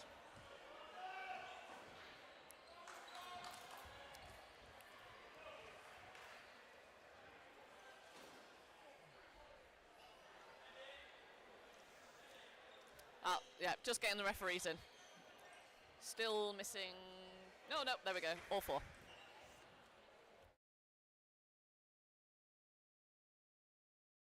Hush falls around the hall as we get ready to go. Referee blows the whistle to start us off, and there's a fearsome run for the middle ball, but it's won by Mester for Lutterworth Meteors. They have 3 balls to start. Single ball straight down the middle. Richards caught out by Ryan Neely. Yeah, that was a beautiful catch, but placed just perfectly for Neely there. So if you get a catch in dodgeball, not only is it that person who threw it out, but you get a player back in. However, 6 players on court, nobody to bring back in that time. Oh, and another catch. Straight down the middle, this time by Alex Harrison. And then Scotty Whitelaw taking out Brett Koning there on a counter. And this is a commanding lead for very, very little time gone in this set so far. 2-ball attack on the wing, and they get the hit. Yeah, Mester tries to jump over it, but just can't quite get his feet out of the way. Oh, he did a single leg hop, didn't he? Perhaps he would have done better to tuck both legs up there, and it's just Nathan Christopherson left on his own, very brave, saying hi to fake from Whitelaw to get him down to the ground. He reads the dodge and then puts it in, and that's a really quick set, and 2 points on the board to Leamington Spartans. Yeah, that was very, very commanding, was that. I wasn't necessarily expecting them to go that quick out the gates. That's what they've been like thus far this season. Leamington Spartans super strong from the off. So yeah, Mester taking that ball again for Meteors. Oh, fantastic catch up call. And did he do a push catch hit as well? Yes, he did. Fantastic play there on the right wing. Oh, chaos erupting. Fantastic dodge down to the ground by Mester at the top of court there. 2 balls soaring over the top of him. He really pancaked flat to the ground. And 5 balls now to Spartans. I love the play on the right wing. Oh, sidestep wasn't enough to get out of the way of the 2-ball attack there. Oh, and yeah, I think Neely just trying to get rid of that 3rd. Yep, just resetting, and it's 4v4 now. Early pre-throw, then Mester blocked it into his teammate, so unfortunately that's Christopherson taking a walk to the outbox. Yeah. 4v3 in Leamington Spartans' favour. That's the thing, is that it's really good for people to block and get stuff out there, but you've got to really direct that ball after you've blocked it. There was a fantastic duck and running counter by Whitelaw on the wing for Leamington Spartans then. Single ball, another duck underneath there. Yeah, and a good reset. Meteors holding a really high line there, putting the pressure on and just closing down that counter. Single ball down the wing. Hughes just stepping inwards, getting away, tucking his body out of the way, making himself a small target. Oh, lovely, lovely post throw there from Whitelaw. And he broke the block of Mester. So when you have a ball in your hands in cloth dodgeball, you can block using the ball, can't you? Yeah. However, if it comes through afterwards and hits your body, that's you out. Yeah. Early pre-throw hits Hughes, and that's 2 quick outs gained by Whitelaw on the wing for Leamington Spartans. Ball possession maintained by Ryan Neely there. Safe block at the back of court. Oh, lovely hit from Richards on Neely there. He's got 55 seconds. Getting his revenge for the catch in the first frame. Yeah. Spin shot is blocked back to Richards. He has 3 balls. The burden is on him to throw. He releases 1 at ball. Yeah, nice there, getting his angles to make sure that Spartans retain that ball, so he's got an opportunity to maybe make a catch here and get this set turned around. But lovely over the head by Bird. Yep, Mester's just slowed down the play there. Ball came in at him, he let it go. Yeah. And then that one was safe. Yeah, to be fair, he goes for it there. He had 15 seconds left on the clock, so. There might have been one more play after that, Yeah. but he needed to get a catch in order to turn it around, and that would have turned it around, Yeah, Emily. it would, yeah, exactly. It's one of those things that when you're getting towards the end of the set, sometimes it's just worth going for those low percentage plays, because if you pull it off, it makes all the difference. A Hail Mary. But as it stands, 4-0. Yeah, 4-0. 2 sets up, Leamington Spartans. Single ball down the middle by Hughes. Just off centre of Harrison, and he lets it go past him. Yeah, Evans holding a high line there. Cross court throw from Leamington Spartans. Meteors electing to wait and go with a 3-ball press. And another cross court. And another cross court. Looking to catch players unawares there. A lot of single ball throws there, but everybody dodging really well, so nobody's out still. Getting low down to the ground, getting underneath these balls. Safe block by Evans there. It's going back to Leamington Spartans, so they'll have 3 balls and the burden will be upon them to throw. What will Meteors do to respond? Yeah, pre-throw from Koning on the wing, but safely blocked by Whitelaw. Yeah. Straight through the legs of Mester there from Harrison. That was a nutmeg he did want. Yeah.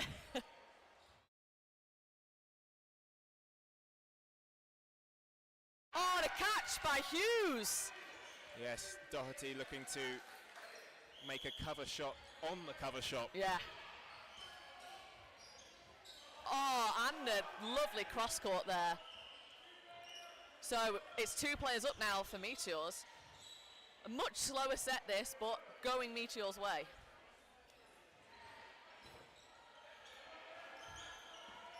Oh, Christopherson going for the catch there, can't make it.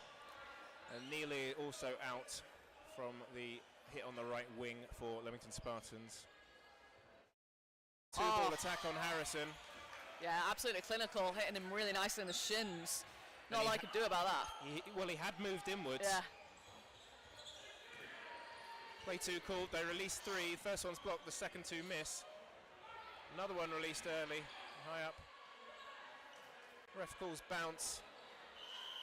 And Whitelaw electing to slow it down. Yeah, he's got 40 seconds left. Oh, well.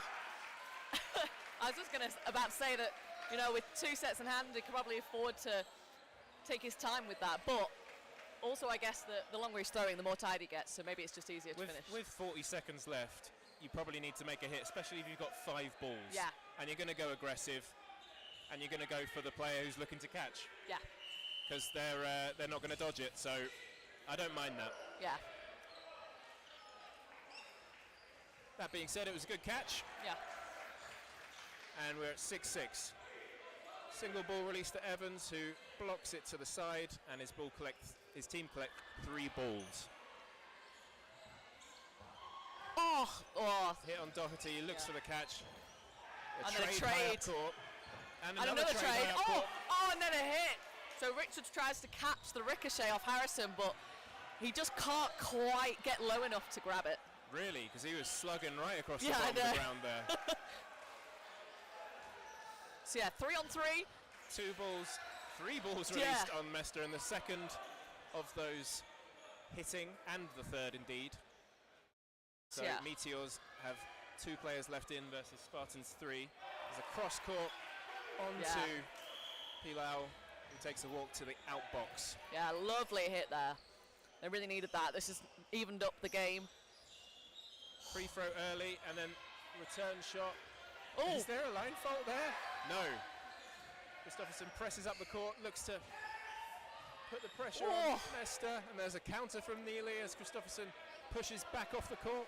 And there's an out from Koenig. I didn't really see what happened over on the left wing, but it is now 1 player against 2. But we're only halfway through the set. He's got a lot of time. All of these frames are super alive. Don't want to take your eyes off this. Single ball safe and high. Christopherson had ducked, did well to leave that. Yeah, and really good there. He elects to reset and get the second ball so that when he goes up and releases, he's still got a ball to protect himself. Yep, saving himself from the immediate counter. And instead, Leamington Spartans elect to take it a bit slower, talk to each other, make their call, 2-ball release, bam. So I mean, Meteors really did well at the start of that set, but then it just seemed there was just a turning point, and Spartans just finishing it nicely. So it's now 6-2. Yep, there was a couple of unforced errors on the side of Meteors that time around. It seemed that those cost them dearly. So there's 2 sets left in this half now, unless we finish very quickly. So you'd really want Meteors to claim these 2 sets to get it to a draw at half time. Certainly, if you're supporting the Lutterworth team. Yeah. I'm just looking for an interesting game. That it is. Single ball released, 1 inside, and then a lovely hit. Yeah, post throw from Evans on the ball. Doherty hit, and Lutterworth Meteors taking a 6-5 advantage. Post throw on Hughes after he hits it over Neely. That was a great retaliation there. Was it a cover shot? I missed that one. Yeah, it was another cover shot. It was slightly delayed. Early pre-throw blocked by Whitelaw, hits it down into the ground. Seeing as it hits the ground before anybody else, that is dead, and there's no hits from it. So yeah, Meteors 2 players up now.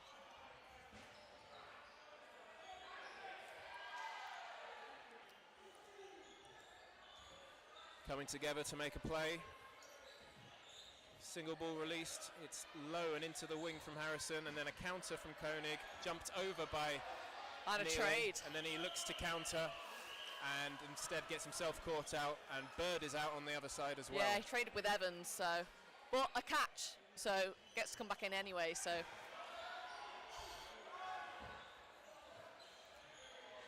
yeah, Harrison left in on his own. So some degree of discussion. Refs just pause to come in and make a decision there. They'll have paused the time on the game clock, and they'll just be confirming what they saw and making a group decision, I'd imagine. There's 1 player left in. What can you tell me about this player, Emily? So Alex Harrison, he's been playing dodgeball pretty much since the dawn of dodgeball in the UK. Right, so he's prehistoric, is what you're saying? Yeah. Love it. He's very experienced. Okay, so he's got more brains than a caveman. Yeah. Okay. Yeah. But yeah, no, he's very experienced, and he's got a lot of international experience, so he's been in these situations a lot of times. How might he use that to his advantage in this situation? So yeah, so he's got 3, so he's going to have to release. So he's got 120 left. He wants to go probably aggressive to start with, and then he'll really be looking to make catches. However, we got 2 high wingers from Lutterworth Meteors here. Yeah, they're trying to pop up the ball. There we go, 1 hit. Yeah, unfortunately, he just fishes a little bit for that catch.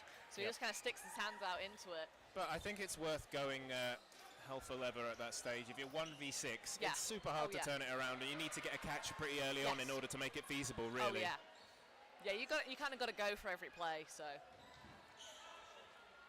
but yeah, so that set finished quite quickly. So it looks like we will have.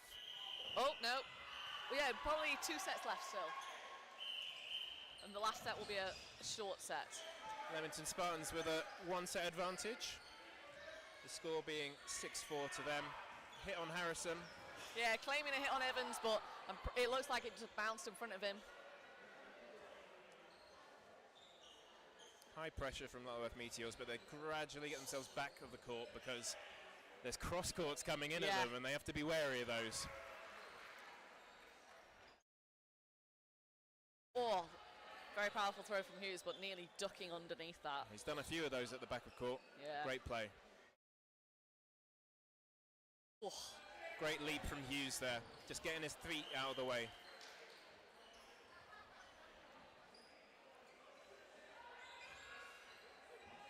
Cross court again, safely blocked by Whitelaw.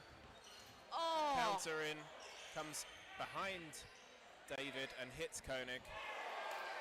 And then a lovely hit from Neely on Richards as well, coming up court. So He's now it's... pretty pleased about that one because they've just taken a player advantage. Looks to make a catch. And then a running counter, sort of 2-step counter from Whitelaw hits out David, so they maintain their player advantage. Oh. Oh. Just a bit of sweat on the back of court, so...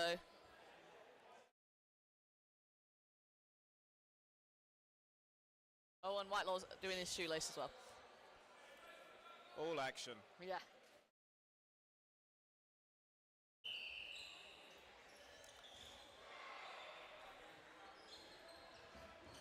Lovely Single ball. leap. Lapped over by Hughes. He's very athletic and it's He's dodging. got a fantastic leap. Yeah. We've seen that twice in the last couple of plays. Oh! Yeah, I think, Christopherson saying, oh, well, I thought, Hughes, you were covering Whitelaw there a little bit, but I think he was resetting for them to go for the group throw, but unfortunately, just... A great opportunistic play. Oh, yeah. But he had the accuracy to do it. Oh, Fantastic from Evans on the side there. He made the throw and then ducked low. There's only one player in it now. 2 balls onto Evans. So manages to get 2 hits though. Yeah, so it's 1v1. Evans against Whitelaw.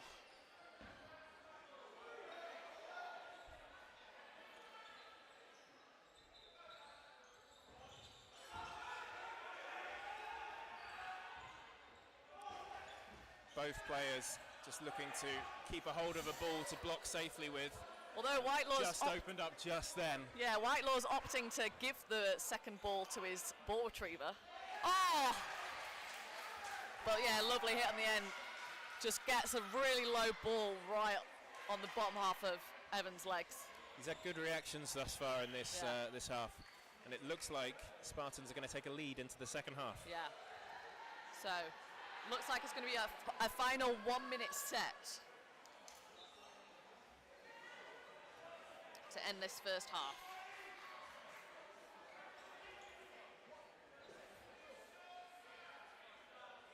So yeah, so it's 8-4. So we've not had an update to the score sheet on court, but the online score sheet has been updated. So everybody at home knows what the score is. Single ball cross court, goes and hits the ground. Yeah. Ref's call bounce, so that's no hit. Yeah, Bird there looking for a bit of confirmation for the refs as to what happened. When it's that close to your feet, sometimes you just don't know what's happened. Oh! Yeah, oh! Right, so yeah, loads of retaliations there. So Evans gets overdone and then gets hit himself, but then Bird gives a catch to David, which brings Evans back on court. So it's 6-4 players-wise. Do not take your eyes off the action. No. It's happening both sides of court simultaneously at this point. Richards taking the hit there, very, very good. Oh. Nice counter from Harrison as he looks to go again. And a hit a Whitelaw. Oh! He almost caught that, and there we go, time. And he needed to make that. Yeah, he did. Like he made a really good hit, but then he just couldn't get out of the way. He forced the play though, which is all you want to do. Yeah, you want to be fighting it right to the end. So we finished that half. 8-6. Yeah, 8-6 up. That is Leamington Spartans taking the lead, and they will be the near side of camera in the second half. Yeah. What a fantastic first half, Emily. Oh yeah, it's absolutely fabulous. Like there's such amazing plays from both sides. Like I couldn't necessarily pick out at this point anything that either side's necessarily doing wrong. They're just pulling off different things a bit better on occasion, which is what's really driving the differences in those sets. This is a top level game, which is nothing more than you'd expect from these top clubs. Two top teams filled with, stacked with great players. Oh yeah. What I think both of these teams do really well, Emily, is the cover shots and the exchanges high up court. Players will look to come up and aggressively hit somebody out, and then immediately get down to the ground, making themselves a tiny target, trying to get out of the way of anything that might be coming, because as you were calling it, lots of retaliations, lots of cover shots. So as soon as you've gone, somebody's looking to come back at you. Yeah, and the one thing that's really good, like that they obviously work really well together, both sides, is that the cover shot, it's always one person. There's never like two people accidentally releasing a ball back, and which you do see sometimes with teams that just aren't quite as in sync with each other. There's always one shot that's going back at retaliation, and they know exactly who they're throwing it at. It's fantastic stuff.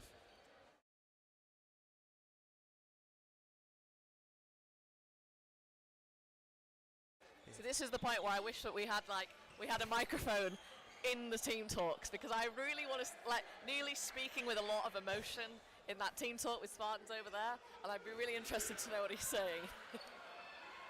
Yeah, well, he's got a lot of experience, of course. He's played for Wales and England, and he's even captained the England Lions. Yeah. So you want to listen to what he's got to say. I'm sure it'll be some fantastic tactical input and really motivational as well.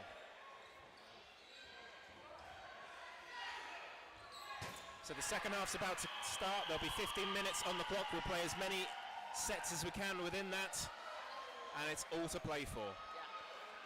Yeah, this could go either way at this point.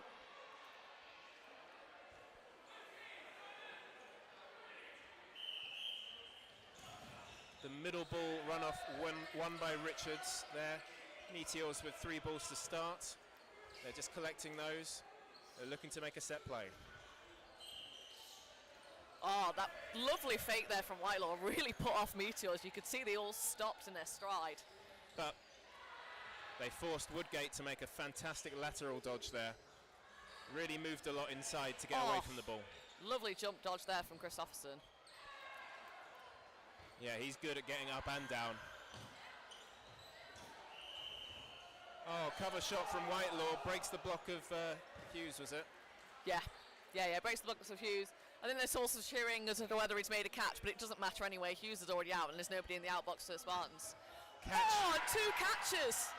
And that has turned the game around. Yeah, I think maybe a little bit of confusion about target that they were going for there, but 2 amazing catches there from Meteors. Oh, what a jump from Hughes in the middle. Yeah. And then cover shot hits out number 13. And Meteors down to 5 players on court. They've got 4 balls. 2 balls released on Whitelaw. One of them connects. Yeah, lovely leap from Whitelaw, but the second ball just tracks him a little bit and just gets his feet on the way down. Oh, split dodge by Woodgate, and an amazing catch from an unlikely position there. Yeah, you don't make many catches on your side lying down. So yeah, Bird left in by himself. This is tough. He's got 1 minute 10. So at this point, almost every attack. Oh! It looked like for a second he was maybe going to make that catch, but not quite. He dropped his ball, so he was free to make a catch, but it looked like he went and changed his mind, decided to go for a dodge last second. And that was 2 last minute of decision to make. So we're back in. Early hit low on Doherty. Yeah, and it goes up and then nearly tries to kind of catch it one-handed. Meteors with a lead for the first time in the match. Oh, yeah.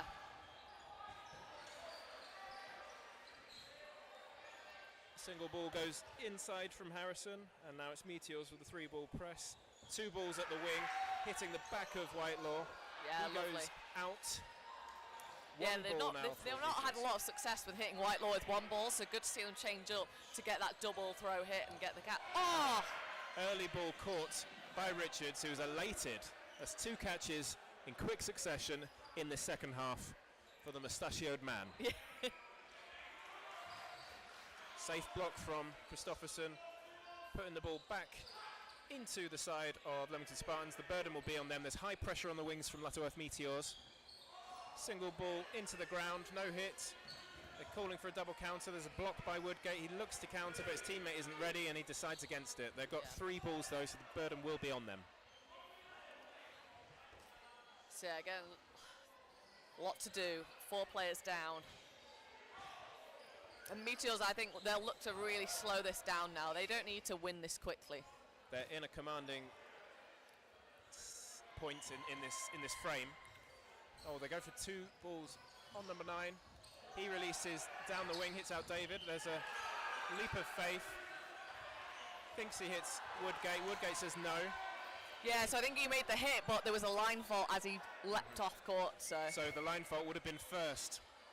So in dodgeball, you've got to stick to your half of the court other than the central zone. But if you touch the attack line in that central zone with your foot or any other part of your body, if you go over it, then you're out. Yeah.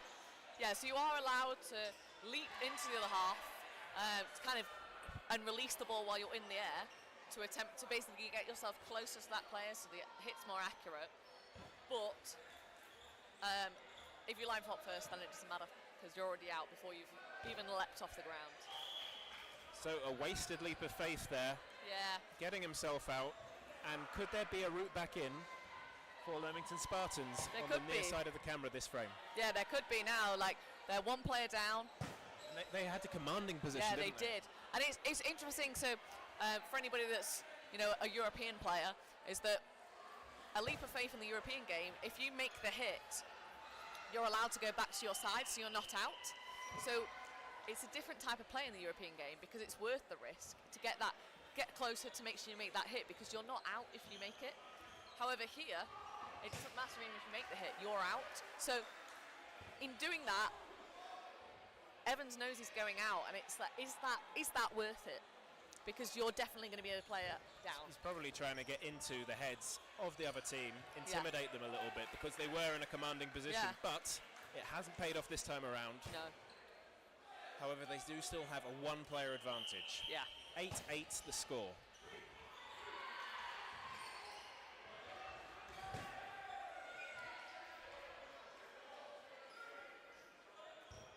Meteors coming up the court. Quite enjoying that it's 9 and 10 on court. Oh, but Overton gets hit. There's been plenty of 2-ball attacks down that wing from Lutterworth Meteors in the second half. Woodgate releasing 2 at Christopherson, but he is safe as you like, using that ball out in front of him to block. Ooh. Nice block by Woodgate, looking to press up the court, but there's 2 players facing him down, and he decides against it. He has 3 balls, he's waiting to get 2 in his hand, so he's a bit safer for the retreat here. Yeah, and then Meteors opting to just reset, go with the 3, not risking a counter. 3 balls released. Catch and line. Catch and line. So the catch was first, so he brings back a player in for the catch and gets out the player through it. However, he line faulted at the back of court afterwards, so he has to go to the outbox, and it is 2v1 with not enough time for Doherty to turn it around. Lutterworth Meteors just electing to stay at the back of the court with balls in their hands in the safest position they know, which is down nice and low, making their bodies a tiny target.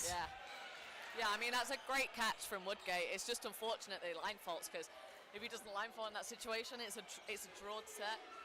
So instead, The score is now 10-8 to Meteors. Great clutch play from Woodgate. Middle ball won again by Meteors, but no, it bounces off their legs and goes to Leamington Spartans in the red tops near side of the camera. Single ball comes across the court from Doherty at the wing, and Meteors are able to take 3 balls. I've just started noticed with 5 though. Yeah, I just noticed it start with 5. I think Dan Evans potentially got a blue card for that leap of faith. And why would that be, Emily? So he landed very close to Woodgate. So it could be for dangerous play. Yes, yeah. Because he's the one that's entered the half. Woodgate hasn't moved, and he's essentially almost landed on top of him, so it's dangerous play. Meanwhile, there's been a catch and a pre-throw hit on the side of Lutterworth Meteors. Great play by them. And it's 5v5. Yeah, so not starting with 6 so far hasn't affected their play. Oh, I think we've lost a ball. It's coming back in. Yeah. Don't worry. We'll be getting underway in just a second.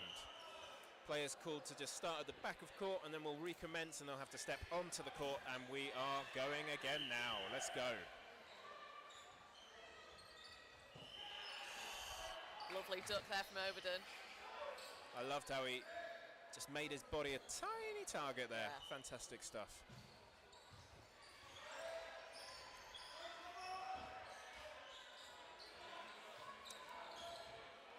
Running counter from Whitelaw, and then a running counter from Koenig as a pre-throw that hits Neely. Meanwhile, there's another pre-throw that hits Doherty, and then a cover shot onto Koenig. Interesting, yeah, so decision about what's going on. Was there a hit on the right wing? I thought there was, but again, from our angle, like, sometimes you can't see from all the way back here whether it's bounced or just missed. It did look like a hit, but no, referees have said it wasn't a hit, so there's a lot of, there's 6 referees on court, and they've all got a nearer view than we do, so yeah, it looks like not a hit. And the referee's just explaining that to Captain Neely. And is it Meteors with a slender lead at this stage? Yes, yeah, so they're 10-8 up. 10-8 up and 2 players up in this set. And we're halfway through the sets now. Cover shot on the right wing, but there's a catch. So straight back in. Yeah, Overdon was up court, but he was being hammered by balls, so he could not cover Whitelaw. 2-ball attack down that side again. Overdon up court, but Woodgate struggling to pick up the ball at the back of court, can't provide cover, so they've got 3 balls now, so they've got to attack. Fairly safe throw there at Hughes. What are we going to see here? 2 balls at Ovenden? Yes. Yeah. And they hit him. What he did good was he jumped up in the air, making himself a small target by doing a knee tuck style jump. However, he didn't use any lateral movement, so it was a bit easier than it might have been otherwise for them to hit with 2 balls. Early pre-throw in, and 2 balls released on Woodgate. Second one just glancing his shoulder. A really fantastic place to aim, because that's difficult to catch on the outside of your body there, isn't it? So I think we've got a timeout now from Spartans. So it's 12-8 now in this half, and there's 6.5 minutes on the clock. Wow. Yeah. Tense. Yeah. So, I mean, really, Spartans need to win the next set. If they don't win the next set, all Meteors need to do is just slow it down, and just, even if they lose the set after that, as long as they lose it slowly, it doesn't matter, because there's just not enough time on the So clock. you're saying it's about game management here from Emily? Yeah. Yeah, so Spartans really looking to commandingly win. They don't have to win it quickly, because there will be at least 2 sets, maybe 3 sets if the sets end quickly. So they can definitely get it back to a draw, but they really need to win this next set. And then for Meteors, they need to shut it down and just stop Spartans from winning. What's been interesting about this match is it's been the team on the far side of the court that has done better each half, which normally you'd expect that would be slightly more difficult side to play on. But It's been a high-quality match with some fantastic plays from both teams. So why would you say that the opposite side of court is the more difficult one to play on? There's nets on the near side, but there's a wall on the far side, so the balls are more likely to come back and be in the possession of the side who have the net to their back. They're more likely to collect those balls and have better possession of the dodgeballs. Got more ball possession, got more chances to make hits. Yeah. And there's a trade on the right wing, Whitelaw for Koenig. And it's 5v5. Couple of pump fakes and a cross-court shot coming in from the right wing of Lutterworth Meteors, attacking the right wing of Leamington Spartans. Oh. Yeah, another Ducked trade into it there. Yeah. So yeah, Harrison and Richards going out. So still all level. Single ball blocked by Neely, looks to run up the court, make a counter, and he does so on Jones and celebrates loudly. Yeah, Jones goes for the block, but he just blocks it into his own shoulder. Oh. High ball, but it doesn't hit Bird. Yeah, he's already jumped before the release, which means that Meteors can track him, but just about manages to twist himself in the air. Yeah, Doherty getting hit through the block there, very unhappy with that.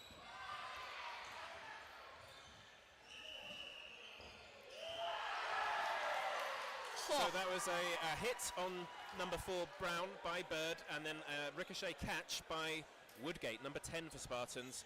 So they get a player back in for that catch, and they make the hit as well, and then another hit just there, and it looks like they might take this frame. A commanding lead, 4v1, Neely putting on high pressure and just getting the second ball in possession and blocking back now safely, looking to slow it down, put it back on the player for Meteors. Yeah, for Dan Evans here.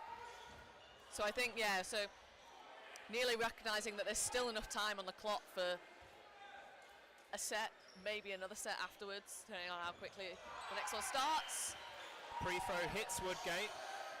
Well, that's the danger 3-1. if you try and slow it down, is sometimes it opens up the door for the opposition player.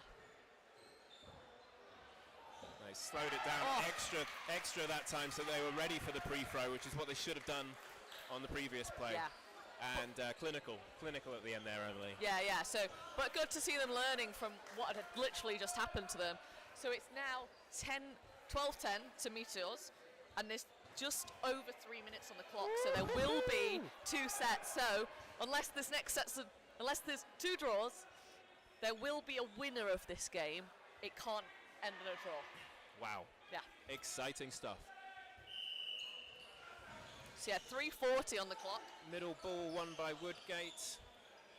Spartans press up the court. Single ball coming in from the middle. Oh, no, 2 balls. 3 balls. So yeah, 3 balls released, no hits, and they managed to get one of them back.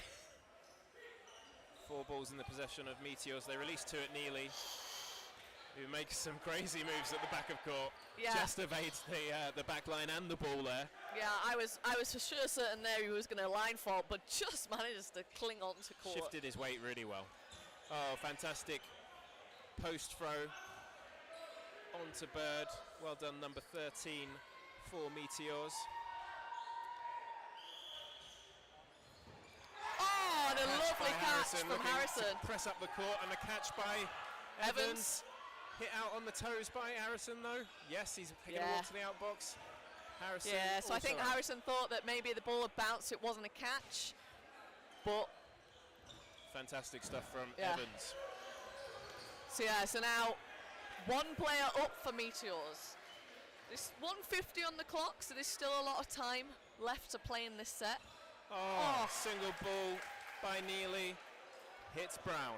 Lovely hit there. 4-4. And Keys, new sub just coming on, unfortunately gets hit out on the left wing for Leamington Spartans. Meteors taking a 1-player advantage. Pre-throw comes in early at Whitelaw, and then Whitelaw gives away a catch to David. Yeah, David always set himself on the floor, so you knew he was looking for that catch, and Whitelaw just needed to throw it a little bit higher, but to be honest, he's been playing really well all game, and it's been a very long match, and he's not been off at all, so maybe a bit of fatigue that's just creeping in there. I think it was also that there was only one player faking and looking to make the throw. Low Earth Meteors just seeing it off there, and chest bumps in celebration. Yeah, so 14-10. There's a minute and a half left on the clock. That might be the game. Yeah. So Spartans can bring it back to one set behind, but unless they manage to finish a set in less than a minute, there's no time for them to get another set in to get the draw. What a fantastic game this has been. Yeah. Highly competitive and top level dodgeball, both teams. Such impressive stuff.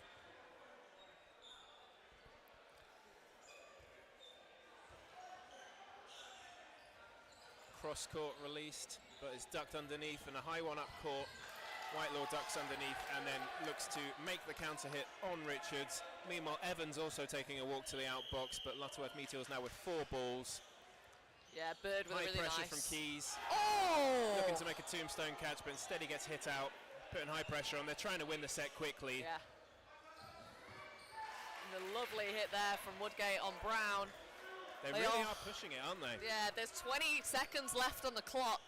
They need to get 4 hits in that time, though. It's looking that's unlikely. That's a big ask. I love how they're fighting for it, though.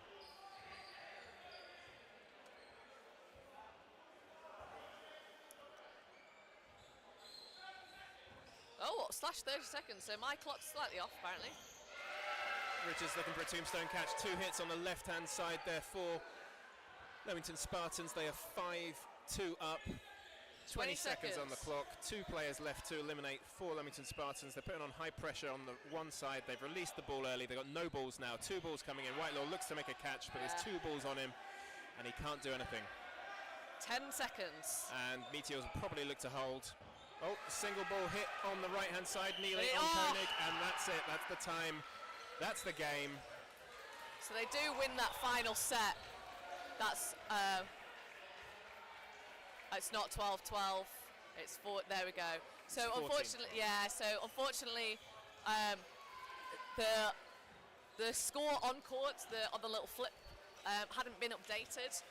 The main scorecard that you can see online, that was being updated, which is on a little iPad. So you know the score. You know what's going on. But unfortunately, Spartans thought for a second that they'd actually drawn that game because that's what that score said there. But unfortunately not. It is a loss by 1 set. Super tight game, super fantastic game to watch. Thank you very much, Emily. It's been a pleasure commentating with you. And I'm going to get on the court myself now, so let's go. You've been watching BDTV here at St George's Park.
We are up back for another game of men's dodgeball in the Super League here at St George's Park. This is Norwich Nighthawks versus Bedford Eagles. Near side of the camera, Bedford Eagles in all black. Far side, Norwich Nighthawks in all black, making the first hit on their wing on number 53, Gower. Single ball released at the wing, safely blocked, and then the ball passed across to Josiah to keep that man safe for Bedford Eagles. One ball in the middle, plenty of high pressure, but he gets it out. But there's a ricochet catch. Well played, Haldenby.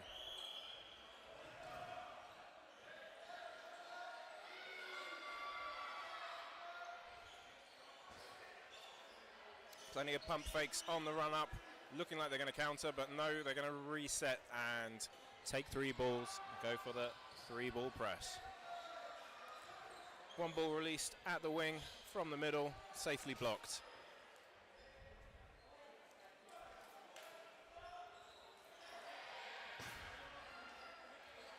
Bedford Eagles into the ground, and a quick counter up the court, and then a huge leap, but no release from Norwich Nighthawks. Safe block by Briggs.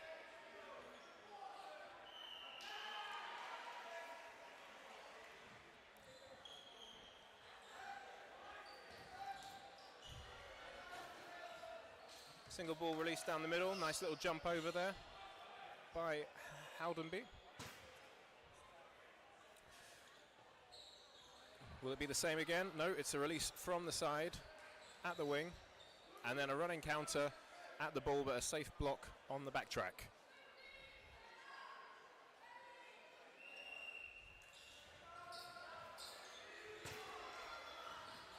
Running counter, breaks the block, manages to hit on the legs, and then a pre-throw from number 2, Josiah, also hitting out his man on the legs. And now it's Bedford Eagles with 2-ball release at the wing, but there's a fantastic lateral movement inside there before pressing up the court, deciding against making the counter.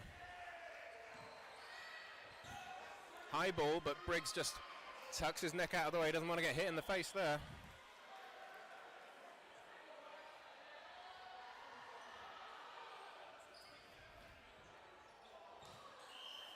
Running counter from Skinner, hits the legs of Haldenby, and now they are 1 player down. Can Nighthawks turn this set around in the Dodgeball Super League? Pre-throw at the middle, but it's safely blocked, and then the cover shot does not make the mark. Running counter from Skinner for Norwich Nighthawks, unable to hit. And that is the set, and it finishes with 4 players on for Bedford Eagles, 3 for Norwich Nighthawks. So the points will go to Bedford Eagles, who are the near side of camera this half.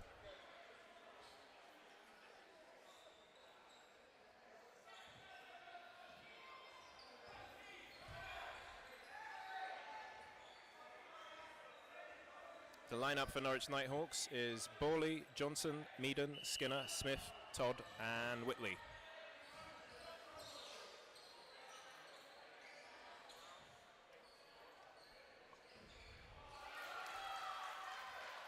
Single ball released down the middle, nice little instep by Craven.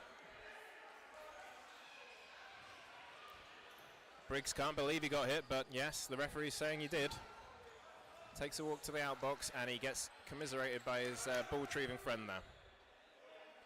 Safe block, but it's back into the possession of Bedford Eagles. They look to do a 3-ball press. It's going to come from the left-hand side, just inside, then a running counter, but Haldenby is easy enough to get away from that. 2 balls released and a fantastic duck dodge.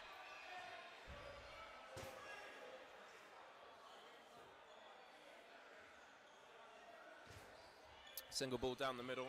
Craven again using his laterals.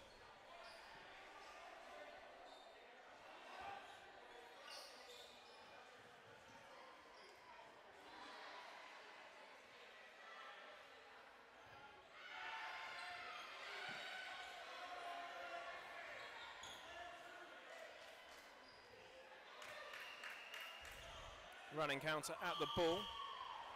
Oh, Skinner's been called out for Norwich Nighthawks. And 2 balls in at the wing. Fantastic movement inwards, and he manages to make a catch from that. Great play, Norwich Nighthawks.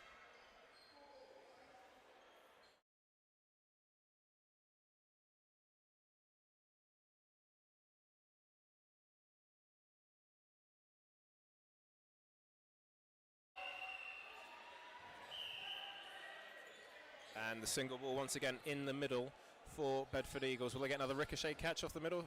Released up. It looked like it was popping up, but there was 2 men just standing with the ball, ready to make the hit if Josiah had decided to go for that catch. And so they've lost a player from that play. Bedford Eagles trying to bring it back. Craven running back down the court in the middle, getting himself safely to the back of the court. Nighthawks coming up with 3. 2 balls released at the wing, but it's a fantastic duck down by Gower. 2 balls released at the ball holder, and a hit in the bum. Oh, and a hit. It's gone underneath him, but the second one hits. Skinner comes up to collect and looks to make a catch. Dive off court. Oh my goodness, it's gone crazy, but at the end of that, Norwich Nighthawks have won.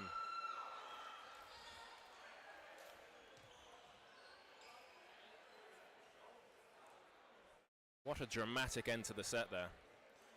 Players just scrambling to make the catch as the ball's bobbled up. All action here in the Men's Super League at St George's Park in Burton-on-Trent, the home of the England football team.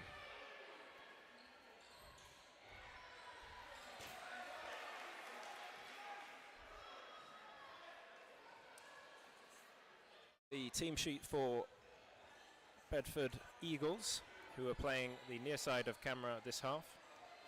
Matthew Josiah, Tom Gower, Marcus Briggs, Lewis Howdenby, Jalen Gordon, Carnell Midder, Tom Wilkins, John Rudland, Matt Craven, and Harry Shadwell.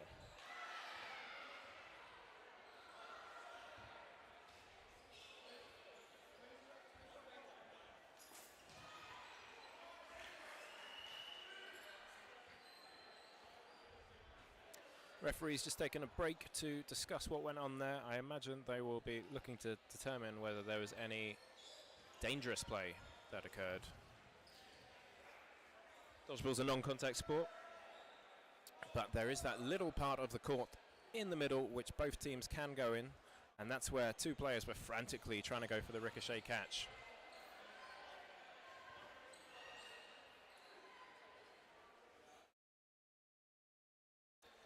If you're new to the sport of dodgeball, these are the rules.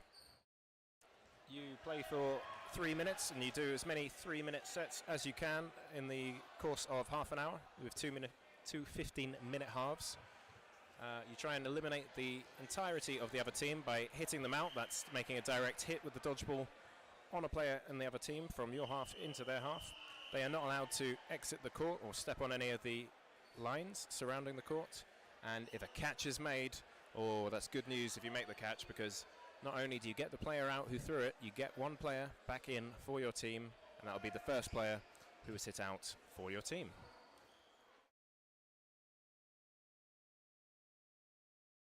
Now what's happening is the referees are just explaining the decision they've made to the teams, and hopefully we'll be getting back underway with the action very shortly. That's right, you're watching Dodgeball here at St George's Park. It is Bedford Eagles versus Norwich Nighthawks.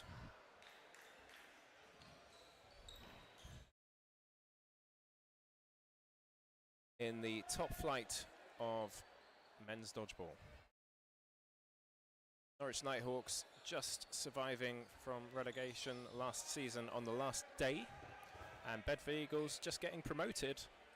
They're eagerly awaited return into the top division after a couple of years out in League One.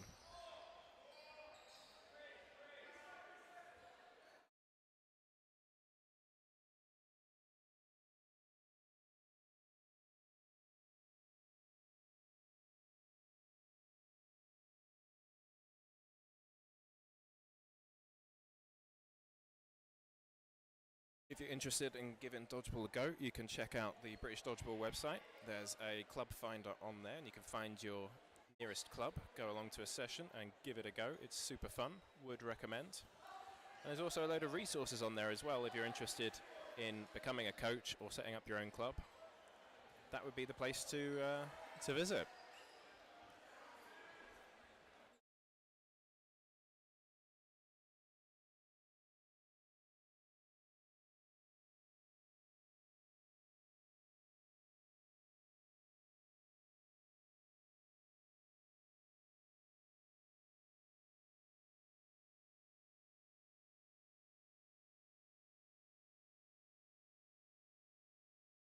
If you're watching on the stream now, you can give us a little comment, say who you're excited to see, who you're supporting today. And if you want to give me any feedback, I'm your commentator Brew, and you can drop me a message on X at BrewCousins. Feedback's welcomed. Yeah. Hopefully we'll be getting back underway. One thing John Rudland does love doing is chatting, and he's chatting to the refs to his heart's content, and I'd love to get the action back underway.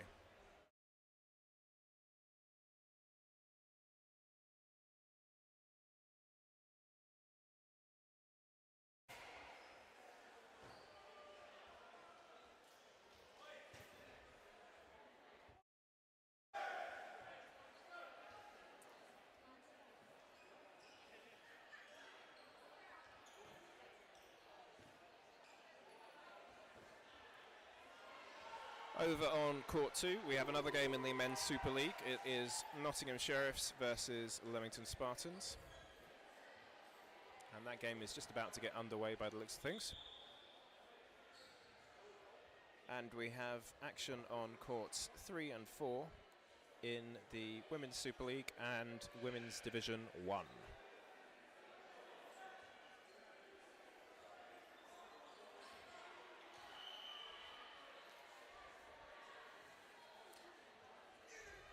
If you want to watch the highlights from the last league meet, you've got your BDTV featured matches, and you got some commentary in the Women's Super League clash from yours truly. That was a fantastic game between Bedford Eagles women's team and Derby Phantoms. Well worth a watch. Oh, we're seeing a yellow card here for Henry Skinner of Norwich Nighthawks. I guess that's for movement in towards another player, deemed as dangerous play.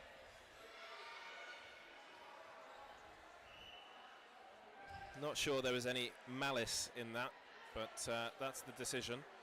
And what we're probably going to see now is Norwich Nighthawks playing with 5 players, so that'll be a disadvantage for them and making it considerably easier for Bedford Eagles. There'll be a player up for the beginning of every frame.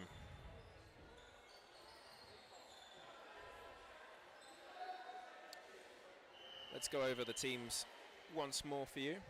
Norwich Nighthawks, far side of the court, we've got Borley, Johnson, Meaden, Skinner, Smith, Todd and Whitley.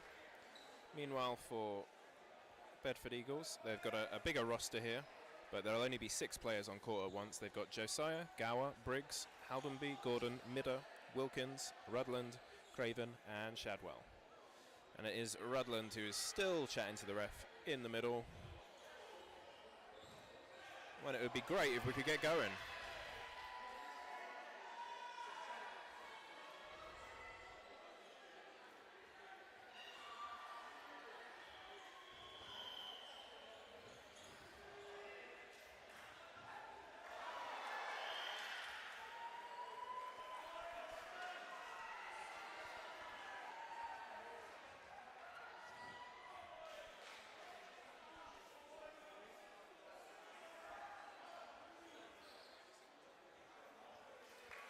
Here we go then, ball's being reset in the middle of the court.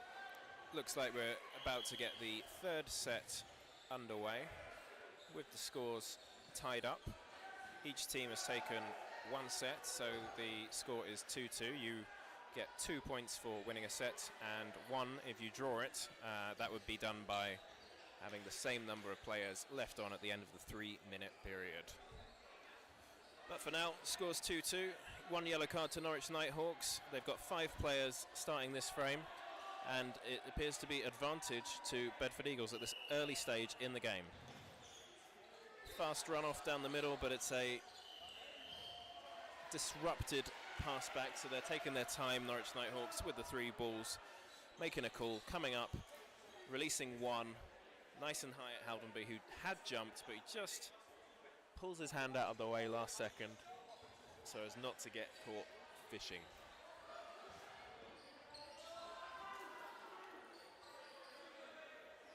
A leap off court there by, I think it was Bowden for Norwich Nighthawks, looking to make the catch after he had been hit and it popped up.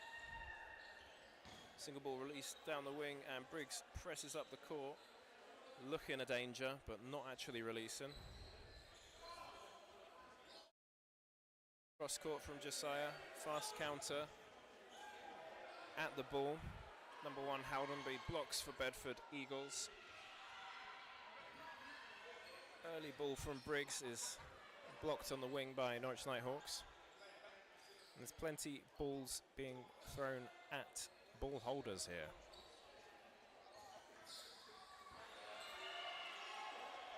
There was an early pre-throw from Josiah, but it was unable to hit the feet of his desired target. Meanwhile, Norwich Nighthawks did a cross-court shot, which also did not hit. So we're stuck at 6v4. Josiah pressing up the court, and for his troubles, gains his team 4 balls. A release on the back foot, not the best move, as he's given a lot of ball possession to the other team, and they're able to release multiple balls at the ball holder and successfully make a hit this time. Wilkins in the middle with the single ball for Bedford Eagles. He comes back, and 2 balls sail over their targets. Norwich Nighthawks scoring those balls high. Unable to connect, no hits.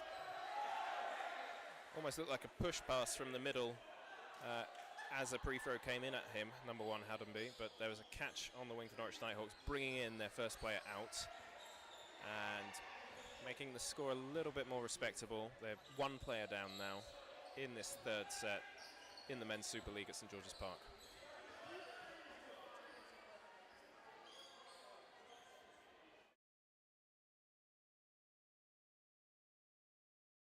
Quite a cautious game so far, with lots of people targeting ball throwers, or ball holders rather. Pre-throw successfully hits on the right hand side for Bedford Eagles.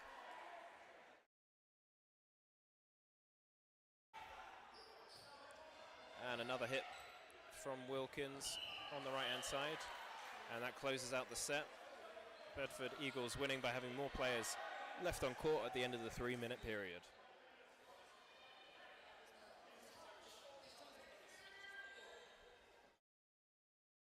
So they kept their player advantage throughout the entire duration of that set and ended up winning by having a player advantage.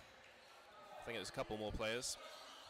Single ball released at Haldenby, but somehow manages to make a catch on the backtrack. Well done to number 1 for Bedford Eagles. Running counter, being pushed back, and a cross court from Josiah. Cover from his teammate Wilkins, and it's 6v4. Bedford Eagles up in the match and in this set.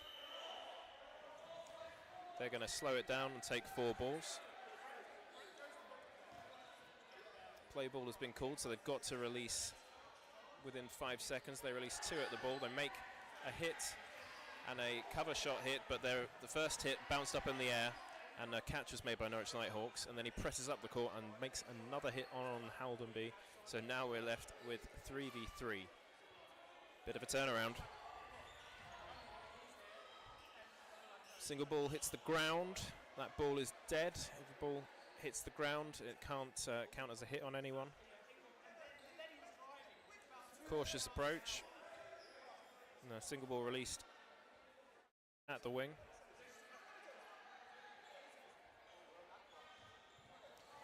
Nice little hop over the ball from Wilkins.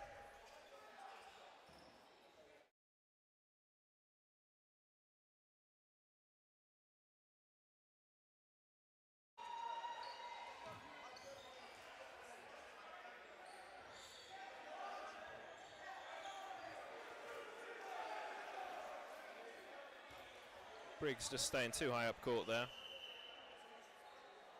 And we're left with 2v2 in this battle of the bird teams. Norwich Nighthawks versus Bedford Eagles. They decide against the running counter, but it is on Norwich Nighthawks to play. And it's just one going nice and low on Craven, who blocks it into the ground, making the ball be dead and no hit upon him. Free throw in at Craven, looks to block it.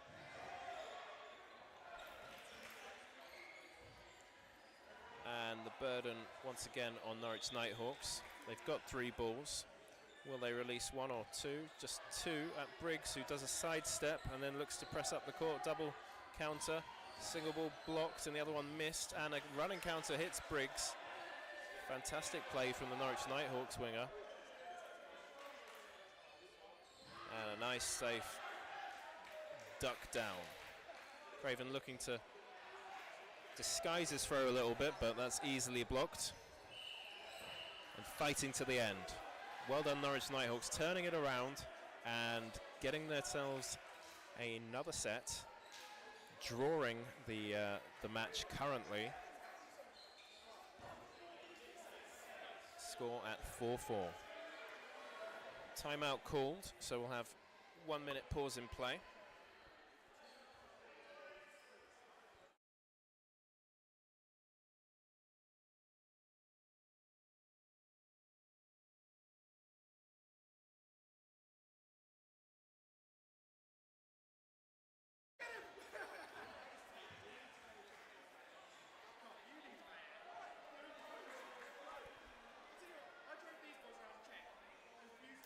Nighthawks will be looking to make these sets go the distance, that is to say, to make them go up to the 3 minutes, because the longer they run, the more chance they have of getting back into it. Of course, they're going to be starting off each set 1 man down, thanks to the yellow card awarded to Skinner.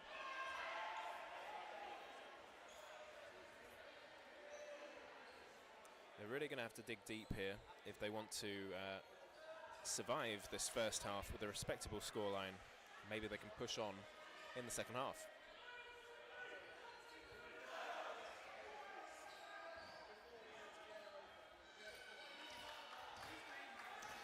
Number 12 Gordon coming on for Bedford Eagles, and number 10 Midder, they're making an appearance.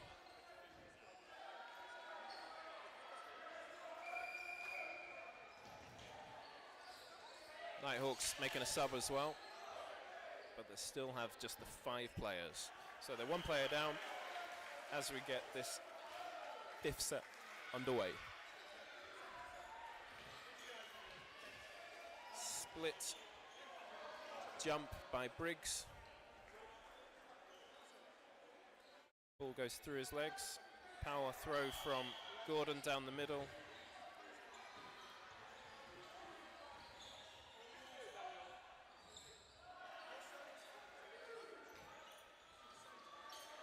Nice little leap from Wilkins, getting over the attacking ball there.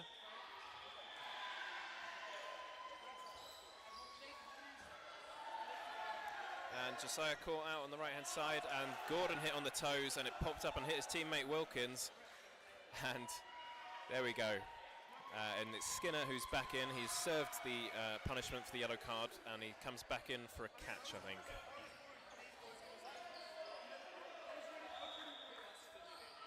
Wow, have they somehow come out on top despite being a player down?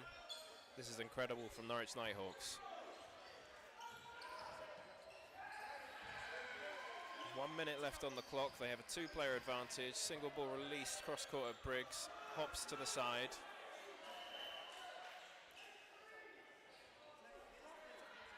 Slow approach from Bedford Mighty Eagles. 2 balls released at the wing. And Norwich Nighthawks just say thank you very much. We'll take those balls, take the 4 balls, and we'll press up the court together, looking to put pressure on your winger. 2-ball attack on Haldenby.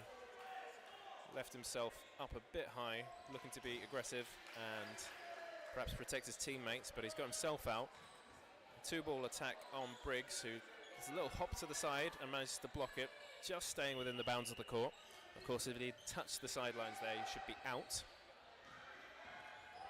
Cross court from Briggs.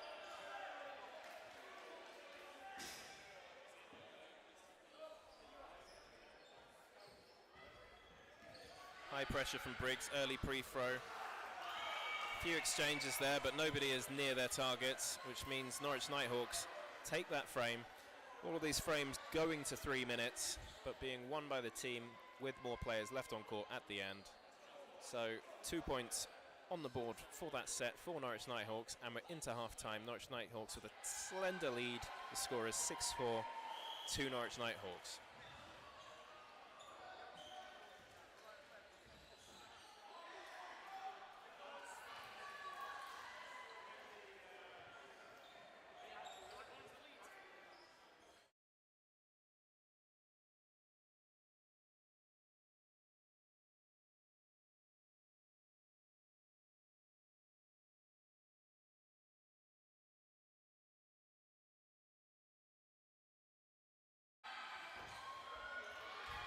Just a couple of minutes for half-time here at St George's Park in the Men's Super League. Then we'll be back to the action. We have Bedford Eagles versus Norwich Nighthawks. Norwich Nighthawks will be the near side for the second half, and they have a 1-frame lead going into the second half. The score 6-4 to Norwich Nighthawks.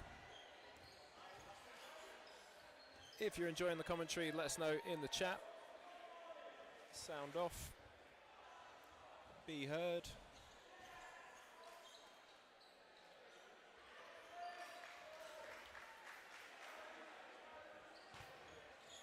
That yellow card in the first half has been served. The punishment of being down a player for, I think, 5 minutes. At which point in time, during a set, the player with the yellow can go back into the outbox and was, in fact, caught back in. So they actually did very well despite being a player down, and have somehow managed to finish the half on top. As we look to begin the second half, there'll be 15 more minutes of action here at St George's Park in the Men's Super League.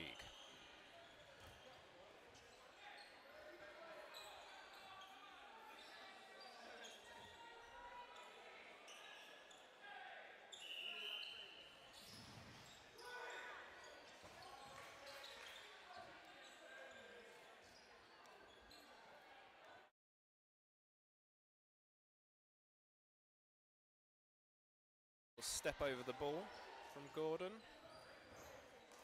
Getting out of the way of the shot from number 5. That's Meaden.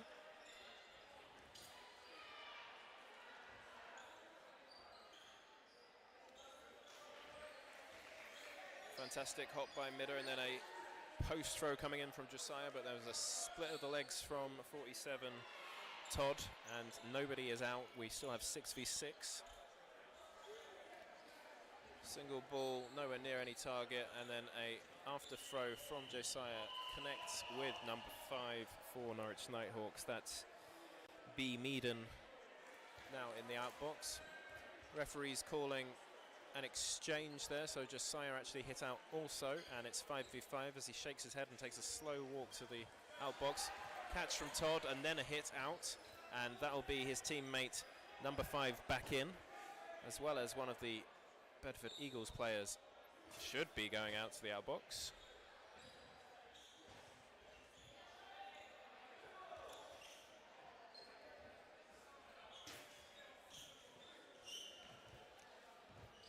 Duck luck from Meaden. A counter up the court and a fantastic hop over the throw from Wilkins and a dive down to the ground. Amazing stuff from your number 8 Johnson there, the captain of Norwich Nighthawks.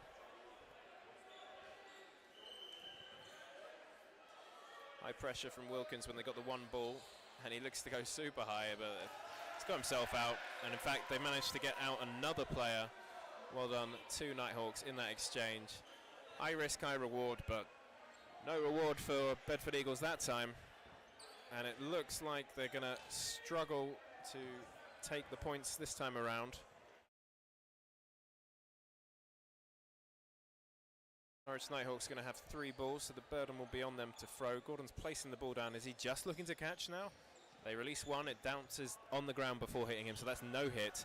When a ball hits the ground, of course, that's dead. No hit on Gordon there. Single ball released, nice little sidestep inside out the way from number 36. And another single ball low this time. Gordon releasing again. Nighthawks have 4, they release 4. And one hits nice and high. Solid stuff from Norwich Nighthawks. Big plays from their captain Johnson. But there's plenty of fight still in Bedford Eagles as they trail the match now 4-8.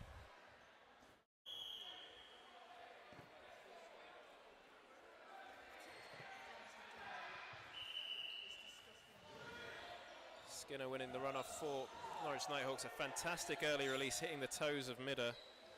Well done, Norwich Nighthawks. Number 3 there, Borley.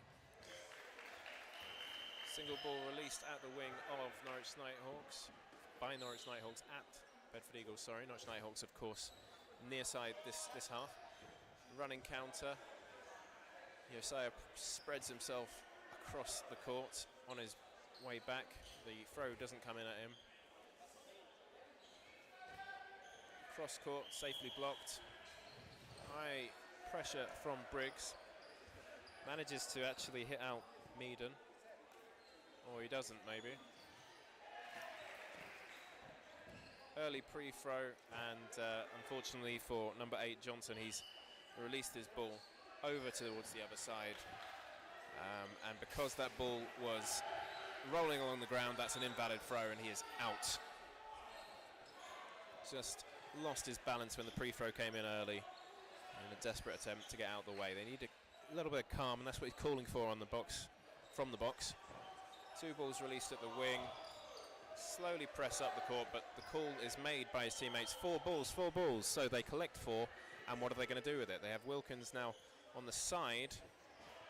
He backs off and makes 1 block and dodges one by just stepping inside. Good play from Wilkins. Norwich Nighthawks with 3 now. Early pre-throw from Briggs, and then it's returned by Meaden. No hits though. Single ball in at the ground. Running counter by Briggs. Caught. Well played, 47 Todd. Brings back in his teammate and gets a little pat in appreciation. Early pre-throw from Skinner hits out Wilkins, and Gordon is out too. That's the end of that frame. And Norwich Nighthawks building some steam here in the second half.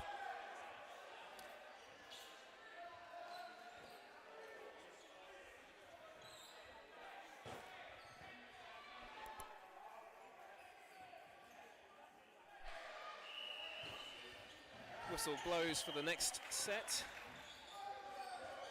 Plenty of balls being released there, none hitting the mark. 6v6 still. Burden upon Bedford Eagles to throw. They've got 10 seconds to do so. They release 1. Oh, little hop out of the way from Skinner. Uses balance to stay within the bounds of the court. Single ball released cross court at Gower. Successfully blocked. And after throw, with the 2-step run up from Josiah, makes its hit. Meanwhile, Meaden did try to exchange with him, however he got caught out. So a big play from the number 2 for Bedford Eagles.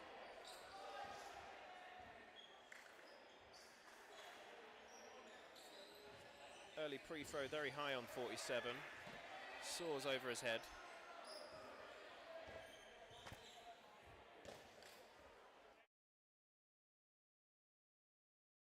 All put into the ground, but a nice counter from Gower.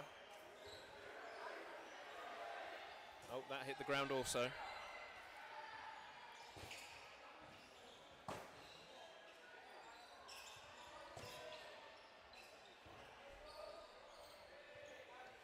We're seeing another short counter from Josiah there. He's looking to release after pacing a few steps up the court. Midder jumps there, but he's well tracked by Todd, who hits him in the air. 5 players left on court for each team. Cross court from Josiah, nice and tricky. Running counter onto Gordon, who successfully blocks.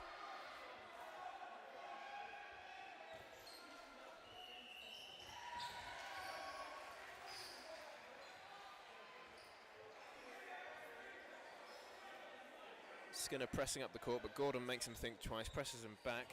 Early pre-throw from Josiah again. And the first ball hit Gower on the right-hand side there by Norwich Nighthawks. Josiah hit out, putting himself into danger high up court that time. But it's an exchange. He manages to make the hit on Skinner, I think.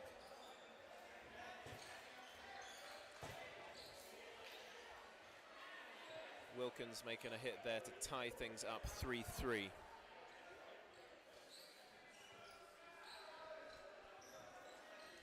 Couple of fakes before releasing. Gordon making a hit on 47. Single ball released, and they're all going to counter the final player for Norwich Nighthawks, and he gets hit. Well done, Bedford Eagles, for taking that set. Can they find a way back in this match? The score now is 10-6 to the Nighthawks of Norwich. Calling a little team huddle there. Getting some tactical info on board, I'm sure. Must have also called a timeout, so we'll have 1 minute pause in play.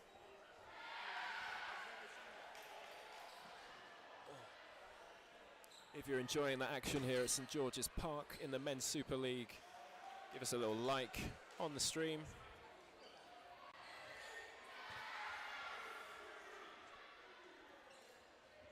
And if you're interested in getting involved in Dodgeball, you can find your nearest club by searching clubs on the British Dodgeball website. I would recommend checking out the highlights show for the first Super League meet. Yours truly was on women's show. The featured match was Derby Phantoms versus Bedford Eagles, and it was a fantastic display from Bedford Eagles, really making use of ball possession whenever they gained it.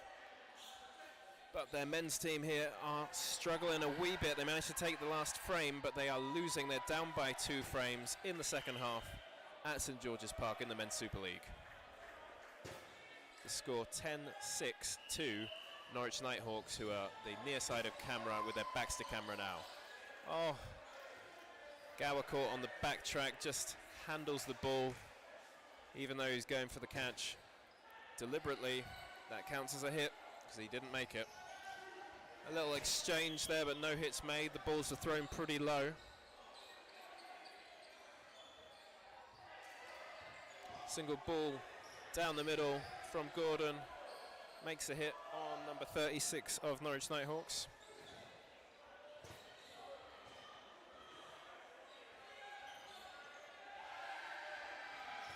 Cautious approach and a 2-ball attack from Bedford Eagles, hitting out number 47, Todd. Little high five between teammates, love to see that. Single ball released, and it's a spinner, but no hit. Gordon blocks the ball up. No, he doesn't block it. It actually hits him, but then his teammate catches it, and he brings back in the first player out. That's Gower for Bedford Eagles, coming back onto the pitch for that catch. And Eagles now have a 2-player advantage. Can they see out this set? Most of these sets going the distance, that is to say, running for 3 minutes and then going towards, well, points being awarded towards the team with the most players on at the end. Bedford Eagles with 4 balls. Will they release 2? 1, 2. Nice little leap and sideways movement from number 28, Smith, for Norwich Nighthawks. They've got a 3-ball press. Early pre-throw comes in. Single ball released down the middle, but Wilkins just sort of sidesteps, turns his body to the side, makes himself a smaller target. 1, 2, 3 balls released from Norwich Nighthawks. 0 balls left on their side now. And they could be under a bit of pressure here once Bedford Eagles collect all the balls. 1, 2, 3 balls hit Borley. And Bedford Eagles with 3 balls. It's a slow approach. They throw 2 at number 28. He's quick up the court. And a double counter on the same target. The hit was made by the captain, Johnson. They've come back 1 player, so they are 1 player down. 2 balls released, double counter, catch, and then out from the captain Johnson. So that's going to level it up. It's 2-2. 2 balls going to be released. No, just the 1. Can they make a hit now? Oh, desperate dive into the court, saving the points at the last second for Norwich Nighthawks. Fantastic throw to the ground from number 28, Smith, to tie up that frame, meaning the scores are 11-7 to Norwich Nighthawks. I think we've got 3 minutes left in the half.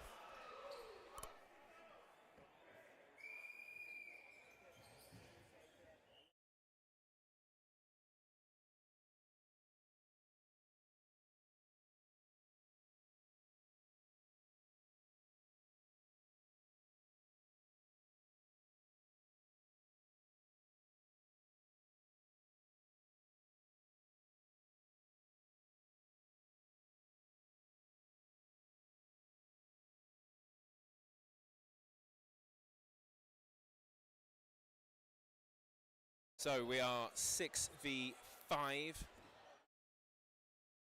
Bedford Eagles with 4 balls though. Can they make use of it? They released 2. There's a fantastic pancake on the ground by the captain Johnson. And there was 2 separate throws for 2 separate targets by Bedford Eagles. Perhaps they would have been better off targeting 1 player. They're 1 player down, and they've really got to push if they want to come back into this. Cautious approach from Norwich Nighthawks. Cower looking to make the catch and then desperately coming up the court to see if he can make a ricochet catch as it bounces up off him, but there's no luck there. Cross court from Bedford Eagles, unable to score. They've got 4 left on court now. 2 balls released. No hits made. Just over a minute left to play here at St George's Park. Will Norwich Nighthawks close it out with a final win?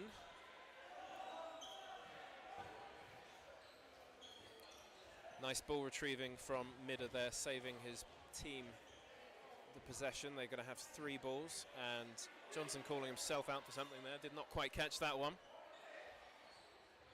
5v4, and a hit made on 47, despite him doing his best to tuck his way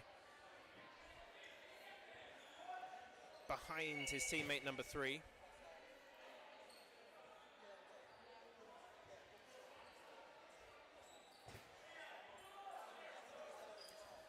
And that's going to be me out because my team is starting on the second court. See you later. Hope you enjoy the dodgeball.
Hello, welcome back to the final game of the day, and it's going to be a good one. Storm against Rangers. Not the first time Rangers have played Storm today, playing Storm 2 earlier in the day, and Storm 2 coming out victors in that game, getting their first win on the board.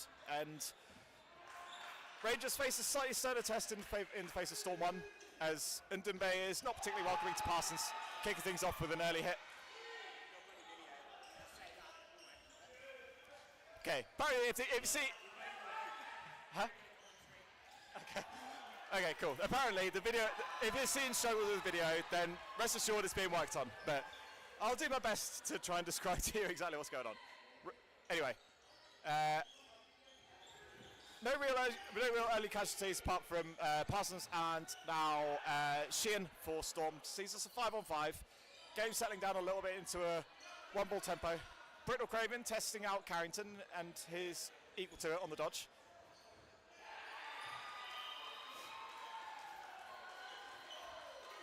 Ward tries to get past the block of Brittle Craven. Those two playing in conjunction on the mixed team for England at the most recent World Cup. And Ndumbe throws through the block of Esnuff.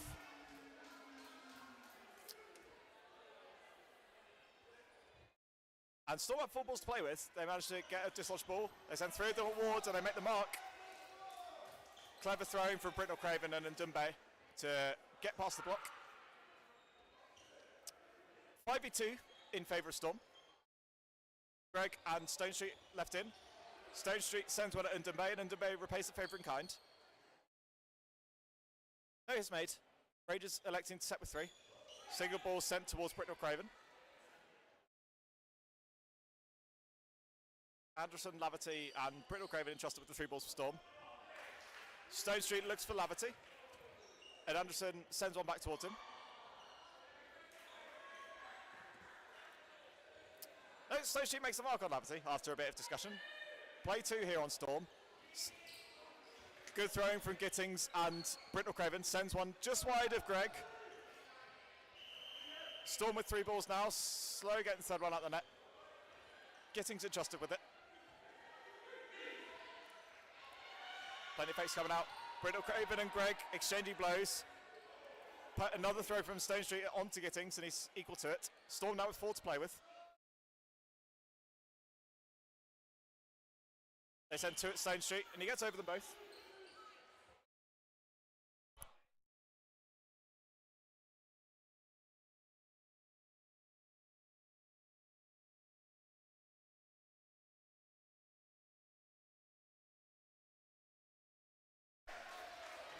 Apologies, losing some audio as well as some video, but Storm eventually take that set by a player.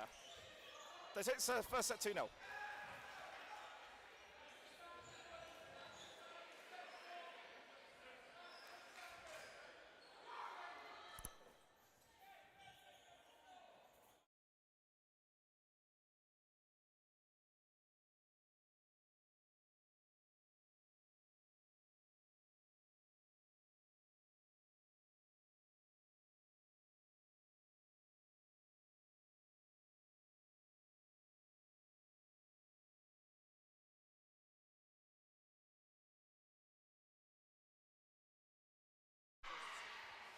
Okay, hopefully we're back with video and audio media.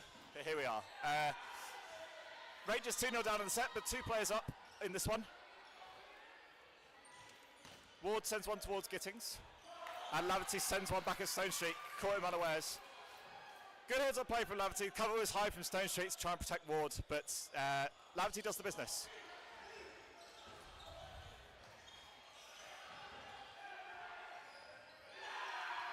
Anderson applying a lot of pressure on this left-hand side for Storm. Level game. Not anymore. Carrington tracks Sheehan's dodge very, very well. Makes the mark on the former Imperial man. Rangers very happy to play with this 3-ball game. And a trade between Gittings, Esnuff and Laverty sees them all exit the court. Great heads-up play from Laverty to make the initial hit on Esnuff, but Carrington's there to punish. Anderson left in a 1-catch game. And he's got 3 balls to play with. Maybe even 4. He's got 4 in fact. And Carrington does the business. Rangers level the score, 2 apiece.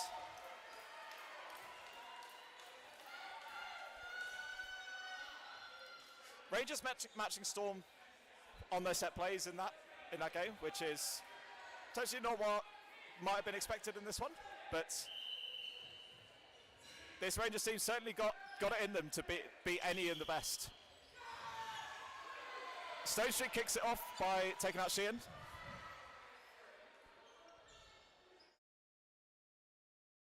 Fakes coming out, and Dumbe sends one towards Parsons, and a trade between Ward takes out Lavity, but Britnell Craven realizes that Ward is open and available for hit, and he takes it gleefully.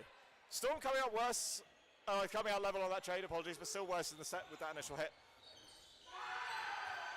And Esnaf finds the mark on Anderson and gets second prize with it ricocheting into Britnell Craven.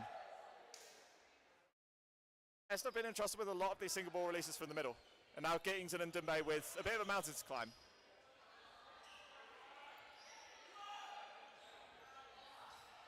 Gittings and Stone Street happy to waste a few balls, stay out of the game a little bit.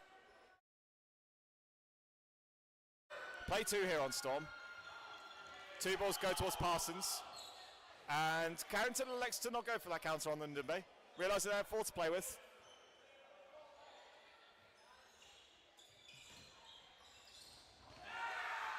Great work, great throwing from Rangers. And Ndumbe providing a lot of,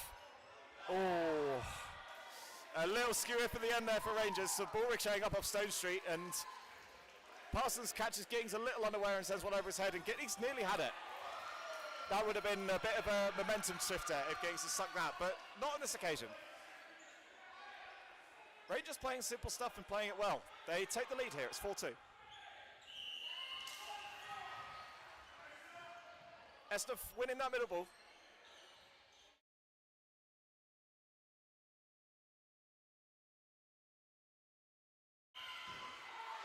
Great take from Lavity. It's a good effort from Parsons, tracking the dodge well, but Lavity holds on to it. And then Dumbe trades himself with Carrington. Probably expect to see both players happy to trade themselves for the opposite right winger in the shape of Ndumbe on Storm and Ward on Rangers. Both very pivotal players for how they play, possessing significant throwing threats. And a shot from Sheehan makes the mark on Ward. Punished by Stone Street, and Gittings is there to make the hit. Storm coming out better on that trade. 2 players up here. And Anderson is caught on the way through by Greg.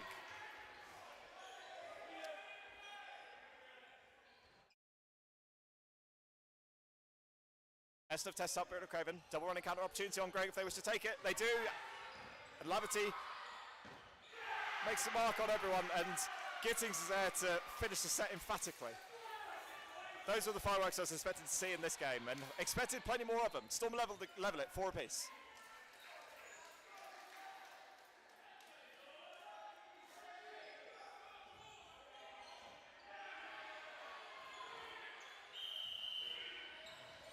Gittings goes a little early, so doesn't contest that middle ball. Rangers have a quick opportunity if they wish to take it. And they do. Stone Street takes out Ndumbe. Big early mental advantage for Rangers in this set now with that early hit. Lavity looks for Stone Street, but unable to make the mark, and Carrington looks to punish. Dodging coming out on top in that game. Parsons sends one towards Sheehan, and Lavity tries sending one across court towards Ward.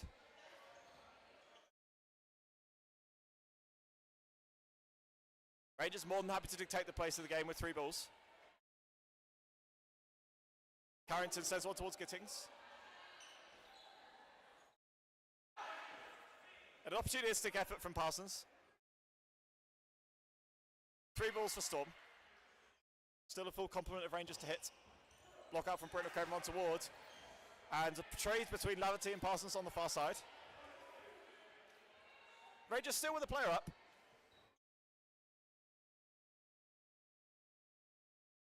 Play 2 on Rangers, resetting after that pre-throw. They send 2 at Sheehan, and he gets out the way. Inventive throwing from Rangers, throwing 2 balls across court at the right winger with the ball. But Sheehan equal to it on this occasion. Anderson takes out Esnuff.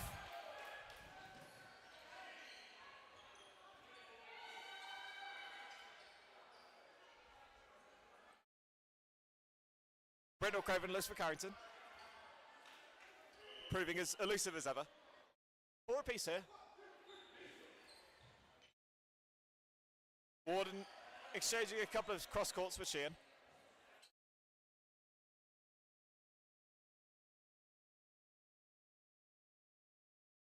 Sheehan sends one towards Stone Street. Both teams relatively reluctant to invest these 4 balls to try and make these hits, and also being very wary of the countering threats. They possess a lot of balls going up ball holders. As I say that, a few exchanges there between Brittle Craven and Ward ends up with 4 balls towards Storm. Slight stoppage of time here, and I think there's a query about whether it was a block from Greg in the middle, or whether it was a hit, from Carrington in the middle. Called a hit, blocked onto his body by the looks of things.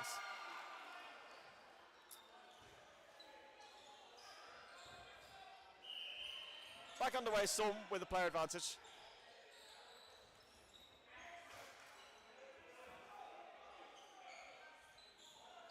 Hit from Anderson on Ward after a bit of discussion. Further slide off of the best view of it, but the 2 balls do take out Stone Street in the process. Ward sends one towards Brittle Craven.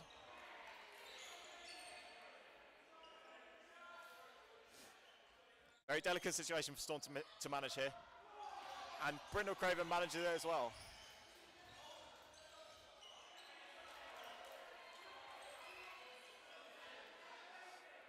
Again, bit of a stoppage of time, a few refs calling a few different things. Hit eventually ruled on Ward.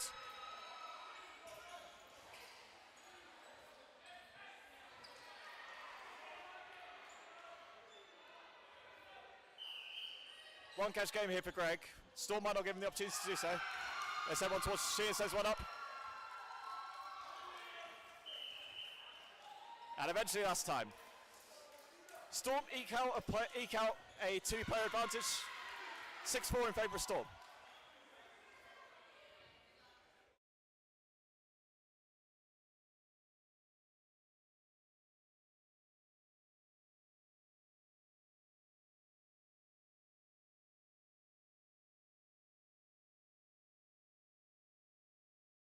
Still no subs 3 either side at this point, both teams trusting their initial group of 6 that they could have sent on. Fowler and Sood currently on the bench for Storm, and Rangers have Brown and Mason in their ranks, should they wish to call upon them.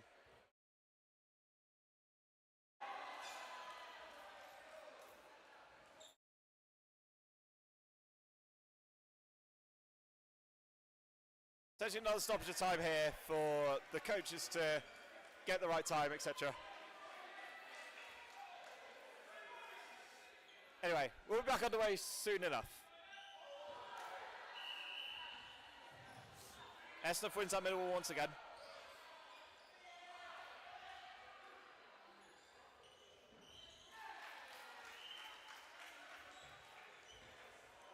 Another early single from Esnuff, and he does again make the mark on Sheehan.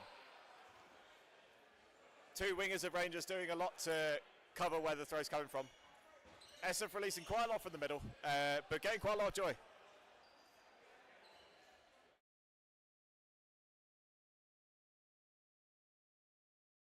Play ball here on Rangers. They send 2 at Ndumbe, and they do make the mark. Good honesty from Ndumbe. Thought he might have gone away with that one, but he clips on the way through.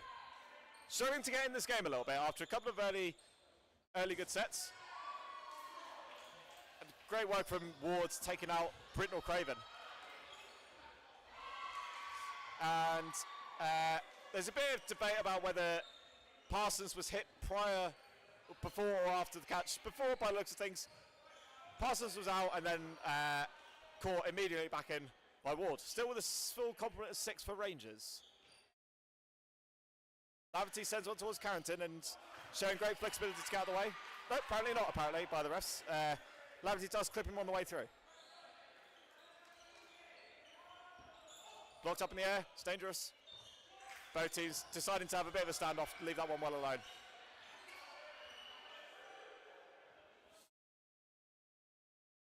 Three very strong catchers here on this Storm lineup so far.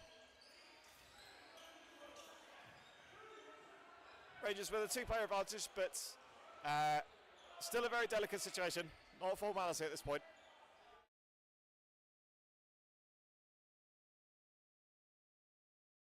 Parsons says one towards Gittings.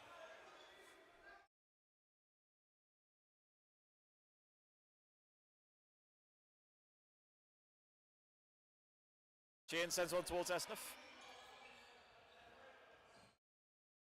Both teams very cagey on their walk-ups, electing to go more for accuracy and protecting against counters than going for full-blooded attacks. Rangers with 4 now to play with. They send a couple at Anderson. Here on Laverty, and it blocks up on the way for Parsons. Apologies, catching out from Anderson, takes out Ward. I completely missed that, apologies. But still, Sheehan brought back in, and his prize is to try and turn a 1v5 against Rangers. Parsons catching him unawares a little bit and sends one high.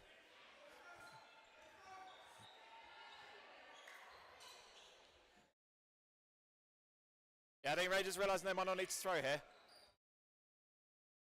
Snowstreet does anyway, just for safety.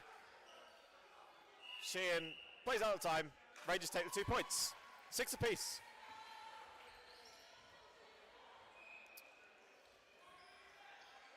It's a final minute set, and this feels quite big in the complexion of the game, with knowing they will put you ahead at half time. Quite an important set, this one. Here we go. Sood makes his bow for this one, replacing Sheehan.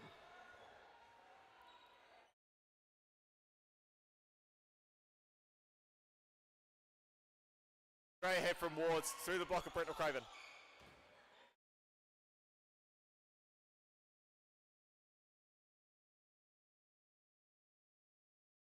This is where the slow, methodical play from Rangers really pays dividends.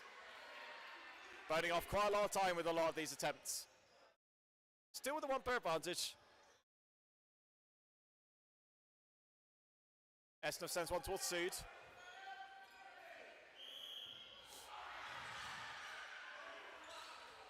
Dubé transfer into the middle. Laverty sends one towards Parsons. And he gets it back for good measure off the back wall.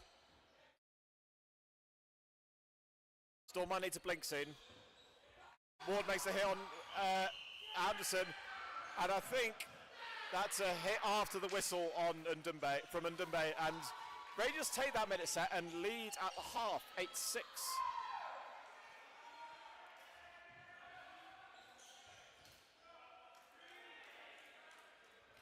A very cagey to and fro half of Dodgeball from in front of us, and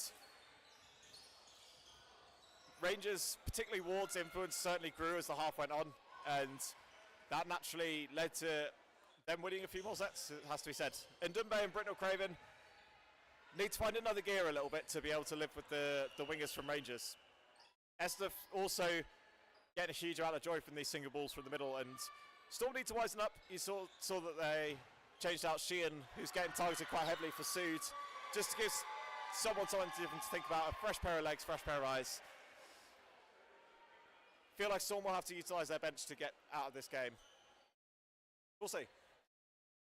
We'll have a short break here. We'll join back for the second half.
Back on the way again, and no changes on the Rangers side.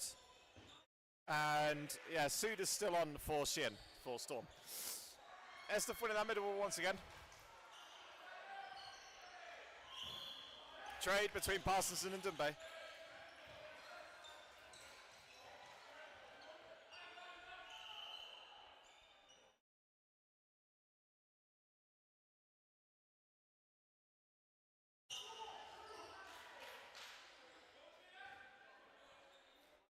Couple of exchanges coming out between the two pairs of wingers. Ward on Britnell Craven and Laverty on Stone Street.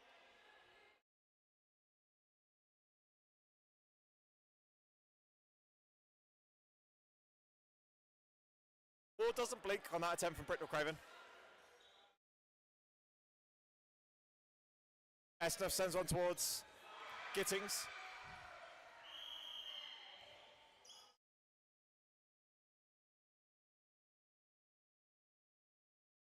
Great take from Ward on Anderson. Sood does well to negotiate the pre-throw. Anderson goes for the punish, but Ward is equal to it. Great take. 2-player advantage here for Rangers. Passes back in. Couple of sporadic singles from both teams, and Stone Street does well to get out of the way of the effort from Laverty, but finds his way over the back line in the process. Storm claw the deficit back to only one player. Make that level. Take it all back. Hit up from Laverty onto Estef is gratefully received, and Stone Street re-enters the fray. 2 balls on Britnell Craven, gets out of the way of both. And Storm decide to recycle 4 balls. Stone Street with that last ball for Rangers, pass on to Ward. And Britnell Craven managed to succeed where Anderson failed, and finds the mark on Ward. Level here. 2 balls on Carrington, gets out the way of both. Rangers with 3 balls here. Storm may elect to go for some countering opportunities here. Greg sends one towards Sood. Storm electing to go for their set plays instead. 3-on-3 is such a delicate position to be in. Neither team wants to be the one to make the first mistake.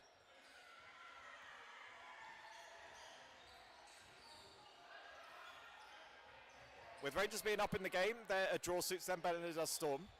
Greg sends one towards Britnell Craven. And Sood makes the mark on Greg, and Britnell Craven makes the mark on... We said that first hit was crucial. Storm proved it there. Great hits from Britnell Craven and Sood onto Greg and Stone Street. Greg and Carrington, apologies, and then Gittings finishes the job against Stone Street. Storm level the scores at 8 apiece. Once again, that middle ball won by Estef. Ward's trying to put it to good use on Britnell Craven.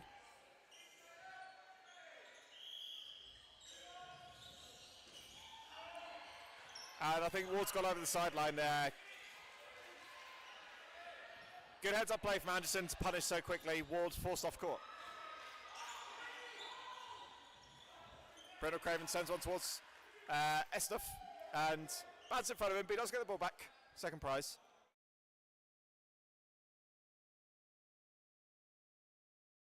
Laverty sends one towards Parsons.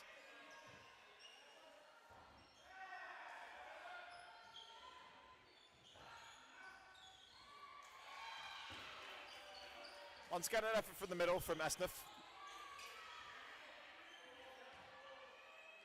Estef taking the wing from Carrington this time. Ndumbe sends one towards Parsons. And he tries sending one back in kind, but Ndumbe's out the way. Still with a full complement of 6 Storm players. Great take from Laverty on Parsons. Full commitment to the catch. Takes it in front of court. Brilliant work from the Northern Irishman. And Carrington equal to it. But Laverty does well to make amends and make that hit on Carrington. Ward's back in though for Rangers. Puts a very different complexion on the game now.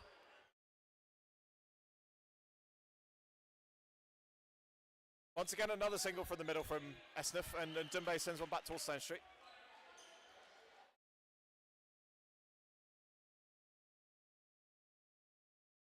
Block out from Anderson on the effort from Ward.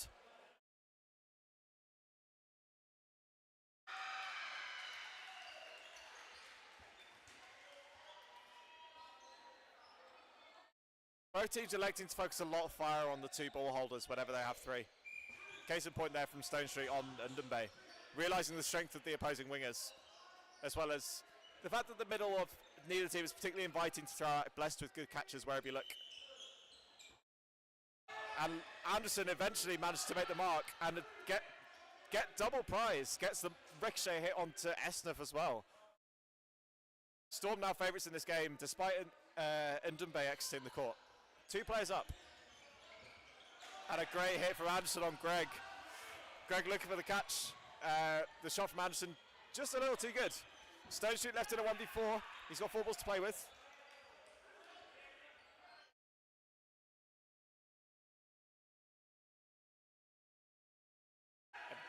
Great finishing from Laverty Gittings. Deciding to go hell for leather on that double counter, and it's too good for Stone Street. Storm take a lead in this game, 10-8. And timeout. Pivotal point in the game here. Next set, absolutely crucial.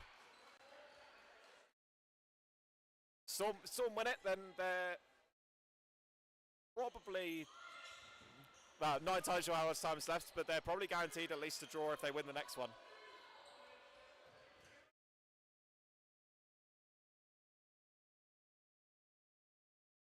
Looks like there might be a sub on the Rangers side. Brown coming on for Carrington, if the bibs are to be believed. Brown, one of a couple of former Cyclones players making the transition to Rangers this season. Finds himself in the ones for this season.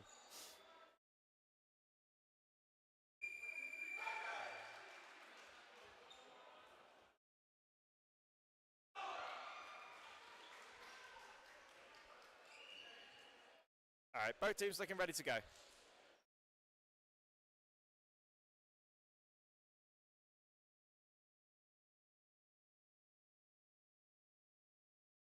Shade over 8 minutes left by the sounds of things.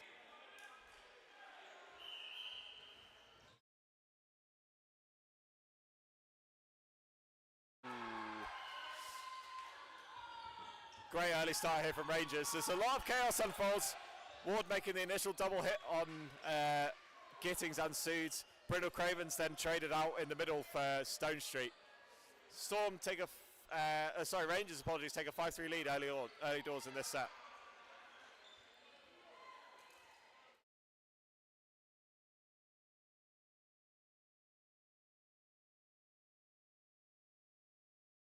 Cross court from Anderson, looking for Parsons.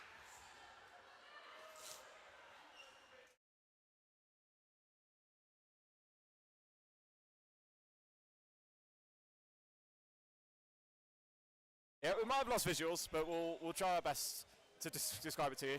And I say we because I'm joined by Sam W, also from shows. Hello. Forward balls of steel on the Wales coaching setup. Yep. You name it, we're identical in every way. Live in the same little village. Oh yeah. But enough about us. This is, try and do our best. Rangers and Storm currently 3 apiece. Trade between Estef and Ndumbe on the far side. Yeah. And leaves a 2-on-2. Greg and Ward against Anderson and Sam's plural, Anderson and Laverty. Laverty entrusted with the last ball for Storm. And he immediately gets rid of it to catch out Greg. Ward left on his own in a 1v3. Gittings re-enters the fray. Well, yeah, Ward went high and then Laverty just managed to pick Greg's solo ball out. Pre-throw out from Ward and a solo from Gittings. Goes a little wide, caught Ward fishing. Yeah, it was dangerous from Gittings, but effective nonetheless. Yeah, it paid off. Very pivotal set for Storm to win there. That was they take a 2-set lead. They look comfortable a little bit in this game. And how's the score been? It's currently 12-8. No, has it been but it's been nip and tuck, to be honest. Yeah. Rangers were up 8-6 at half, and Storm have started the second half like a bit of a train, to be honest. Yeah. Watching both these teams earlier today, I would not be expecting. No, I think probably not. The way I mentioned around the early efforts from Storm, but decimating some of their earlier opponents. Yeah, we're now on a 4-on-4 after a quick raid. Those Rangers have the balls. Send 2 on Lavity. Managed to get him out. 1 player advantage now. We've got Dumbe, Gittings, and Andre. Storm side. Going up with 3. Ooh, and Gittings nearly catches Esnov fishing, but just survives this one. Got Stone Street, Esnov, Ward, and Greg. For Rangers, 2 balls. Couple of attempts from Ndumbe and Anderson try making the mark on Stone Street, but he's equal to it. Rangers with 4 balls and a player advantage.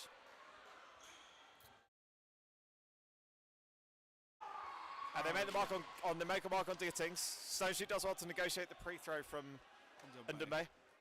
4-2 up now for Rangers. 2 balls in hand. 2 pretty good catches in the middle. As I say that, Esnov gets hit out by a single from Andresen.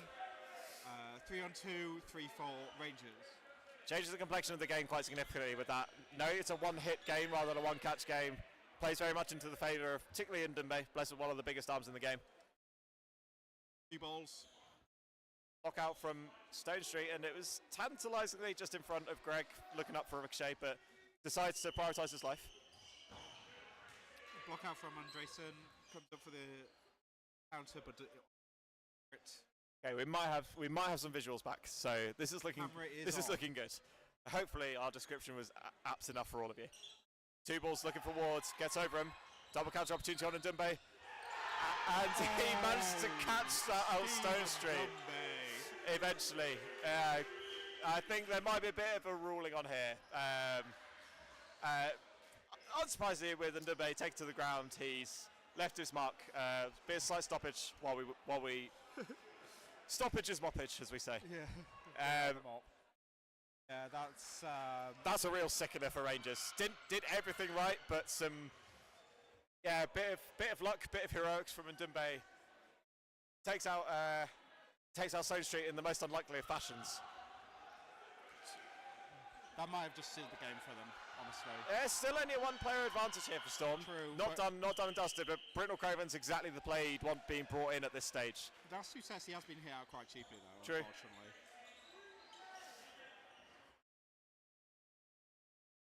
Yeah, I think Greg's going to be looking for any catch he can get his hands on at this stage. Nice safe single from Britnell Craven. 2 balls invested. Andresen hits Ward. So no ball, 1 ball for Storm. I think it's actually a hit on Anderson, so I think Ward should still be in. Hold the phone. A lot to unpick there. So I think there's a Was it a ricochet? It was tough to tell. I couldn't really tell from here. I think Greg and Ward both threw simultaneously. Ward hit Britnell Craven, no questions asked. I think Greg sent one over towards Anderson as well, which means if Anderson is hit, then his follow-up counter on Ward probably shouldn't stand. We might be looking actually at our 1v2 here in favour of Rangers if Anderson is adjudged as hit. He wasn't, no. No hit. So the hit on Ward should still stand. And 2-on-1 now for Storm. Greg with 4 balls and not a lot of time. Yeah. Sends to Anderson and he takes the catch. Brave commitment on that from Anderson to take that catch. It was going to be straight in the zone. Greg couldn't afford to play safe and throw in a non-dangerous area. And Anderson's equal to it. Takes the catch from Greg. And Storm take a 14-8 lead, the most comfortable of the game so far. And that might do it for Storm. That might be the end. That might be the game good as done. Not as comfortably as their initial 2 games, must be said. No, Rangers more than doing themselves credit. Pop up from Suits, but not quite. Yeah. Stone Street just putting enough sauce on that for it to be too hot to handle. Yeah, this has been Rangers' best game of the day, unfortunately. Probably another loss looking here. Yeah, barring some heroics, I think probably looking at 3 losses in a day for Rangers, which is certainly a bit of a rarity these times. That puts them. They went 2-1 last. pass. I can't remember off the top of my head. I think they certainly had a winning start. But then they lost to Bees because Bees. oh yeah, I commentated that game. I should have known that. Anyway, 2 balls invested on Dembele, and they make the hit as well as a bit of a meaningless ricochet catch from Esnaf. Shot from Gittings onto Ward. Great disguise on that, and great pressure from Britnell Craven to take his attention. I thought that came from Laverty, honestly. It's been a long day for everyone concerned. 3 balls for Rangers. Free throw out from Laverty, takes out Parsons. Via the block of Stone Street. And Rangers take 4. Play 3 here for Rangers. They send some slightly sporadic 3-ball attack, but potentially a bit of communication breakdown there. Storm now with 4 balls. Lace. Yep, safety first. Give Storm a bit of a minute to digest exactly what they want to do with these 4 balls.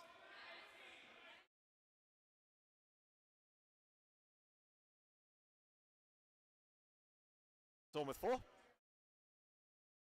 Brilliant timing from Britnell Craven and Laverty. Takes out Stone Street with great aplomb. 4 on 3 now.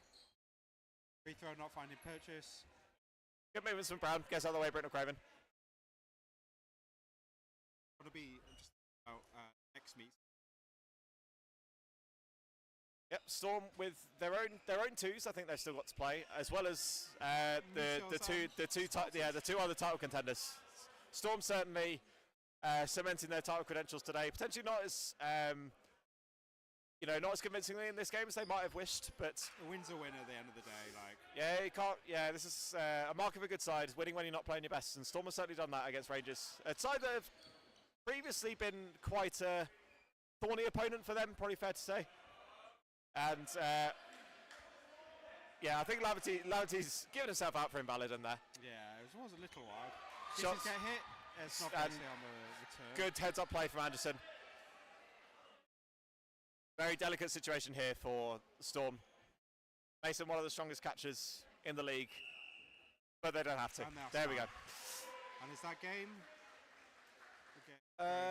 Possibly. It's a minute set. Here we go. It's a 1 more. The game is Storms. They take a 16-8 lead, and I would ask you to pick a player of the match, but you just got here.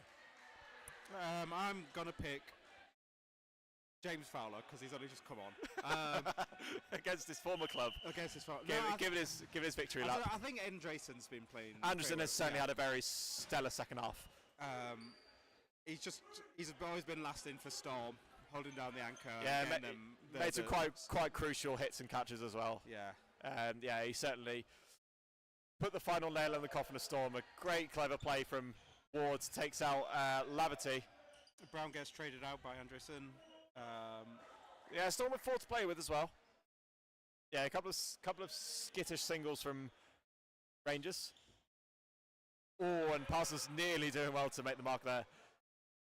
Ward pulling out all the showboating in this final set, and it's still only a player deficit here for Rangers. No, I don't think so. I think bounced in front of him. Okay. And he tries again on Sheehan, but unable to make the mark. Plenty. Sue takes an absolutely filthy catch, and that seals the set there for Storm. Isn't that just a very a bit of a microcosm about that game? Rangers doing a lot of things right, but Storm just holding all the aces at the end. Yeah. Very enjoyable game and a very good day for Storm to cap it all off. Some good days for Storm as a club, really. Certainly, their 2s certainly making their presence felt in Super League as well. Good to see. Good day for Beagles as well. They've got some nice. Bedford Eagles and Nighthawks got their first win on the board as well. Yeah, a lot of no easy games in this league, and long may it continue. Yes. So thank you all for joining us today. It's been a long day. It sure has, but we'll do it all again in March. Take care. See you See you then.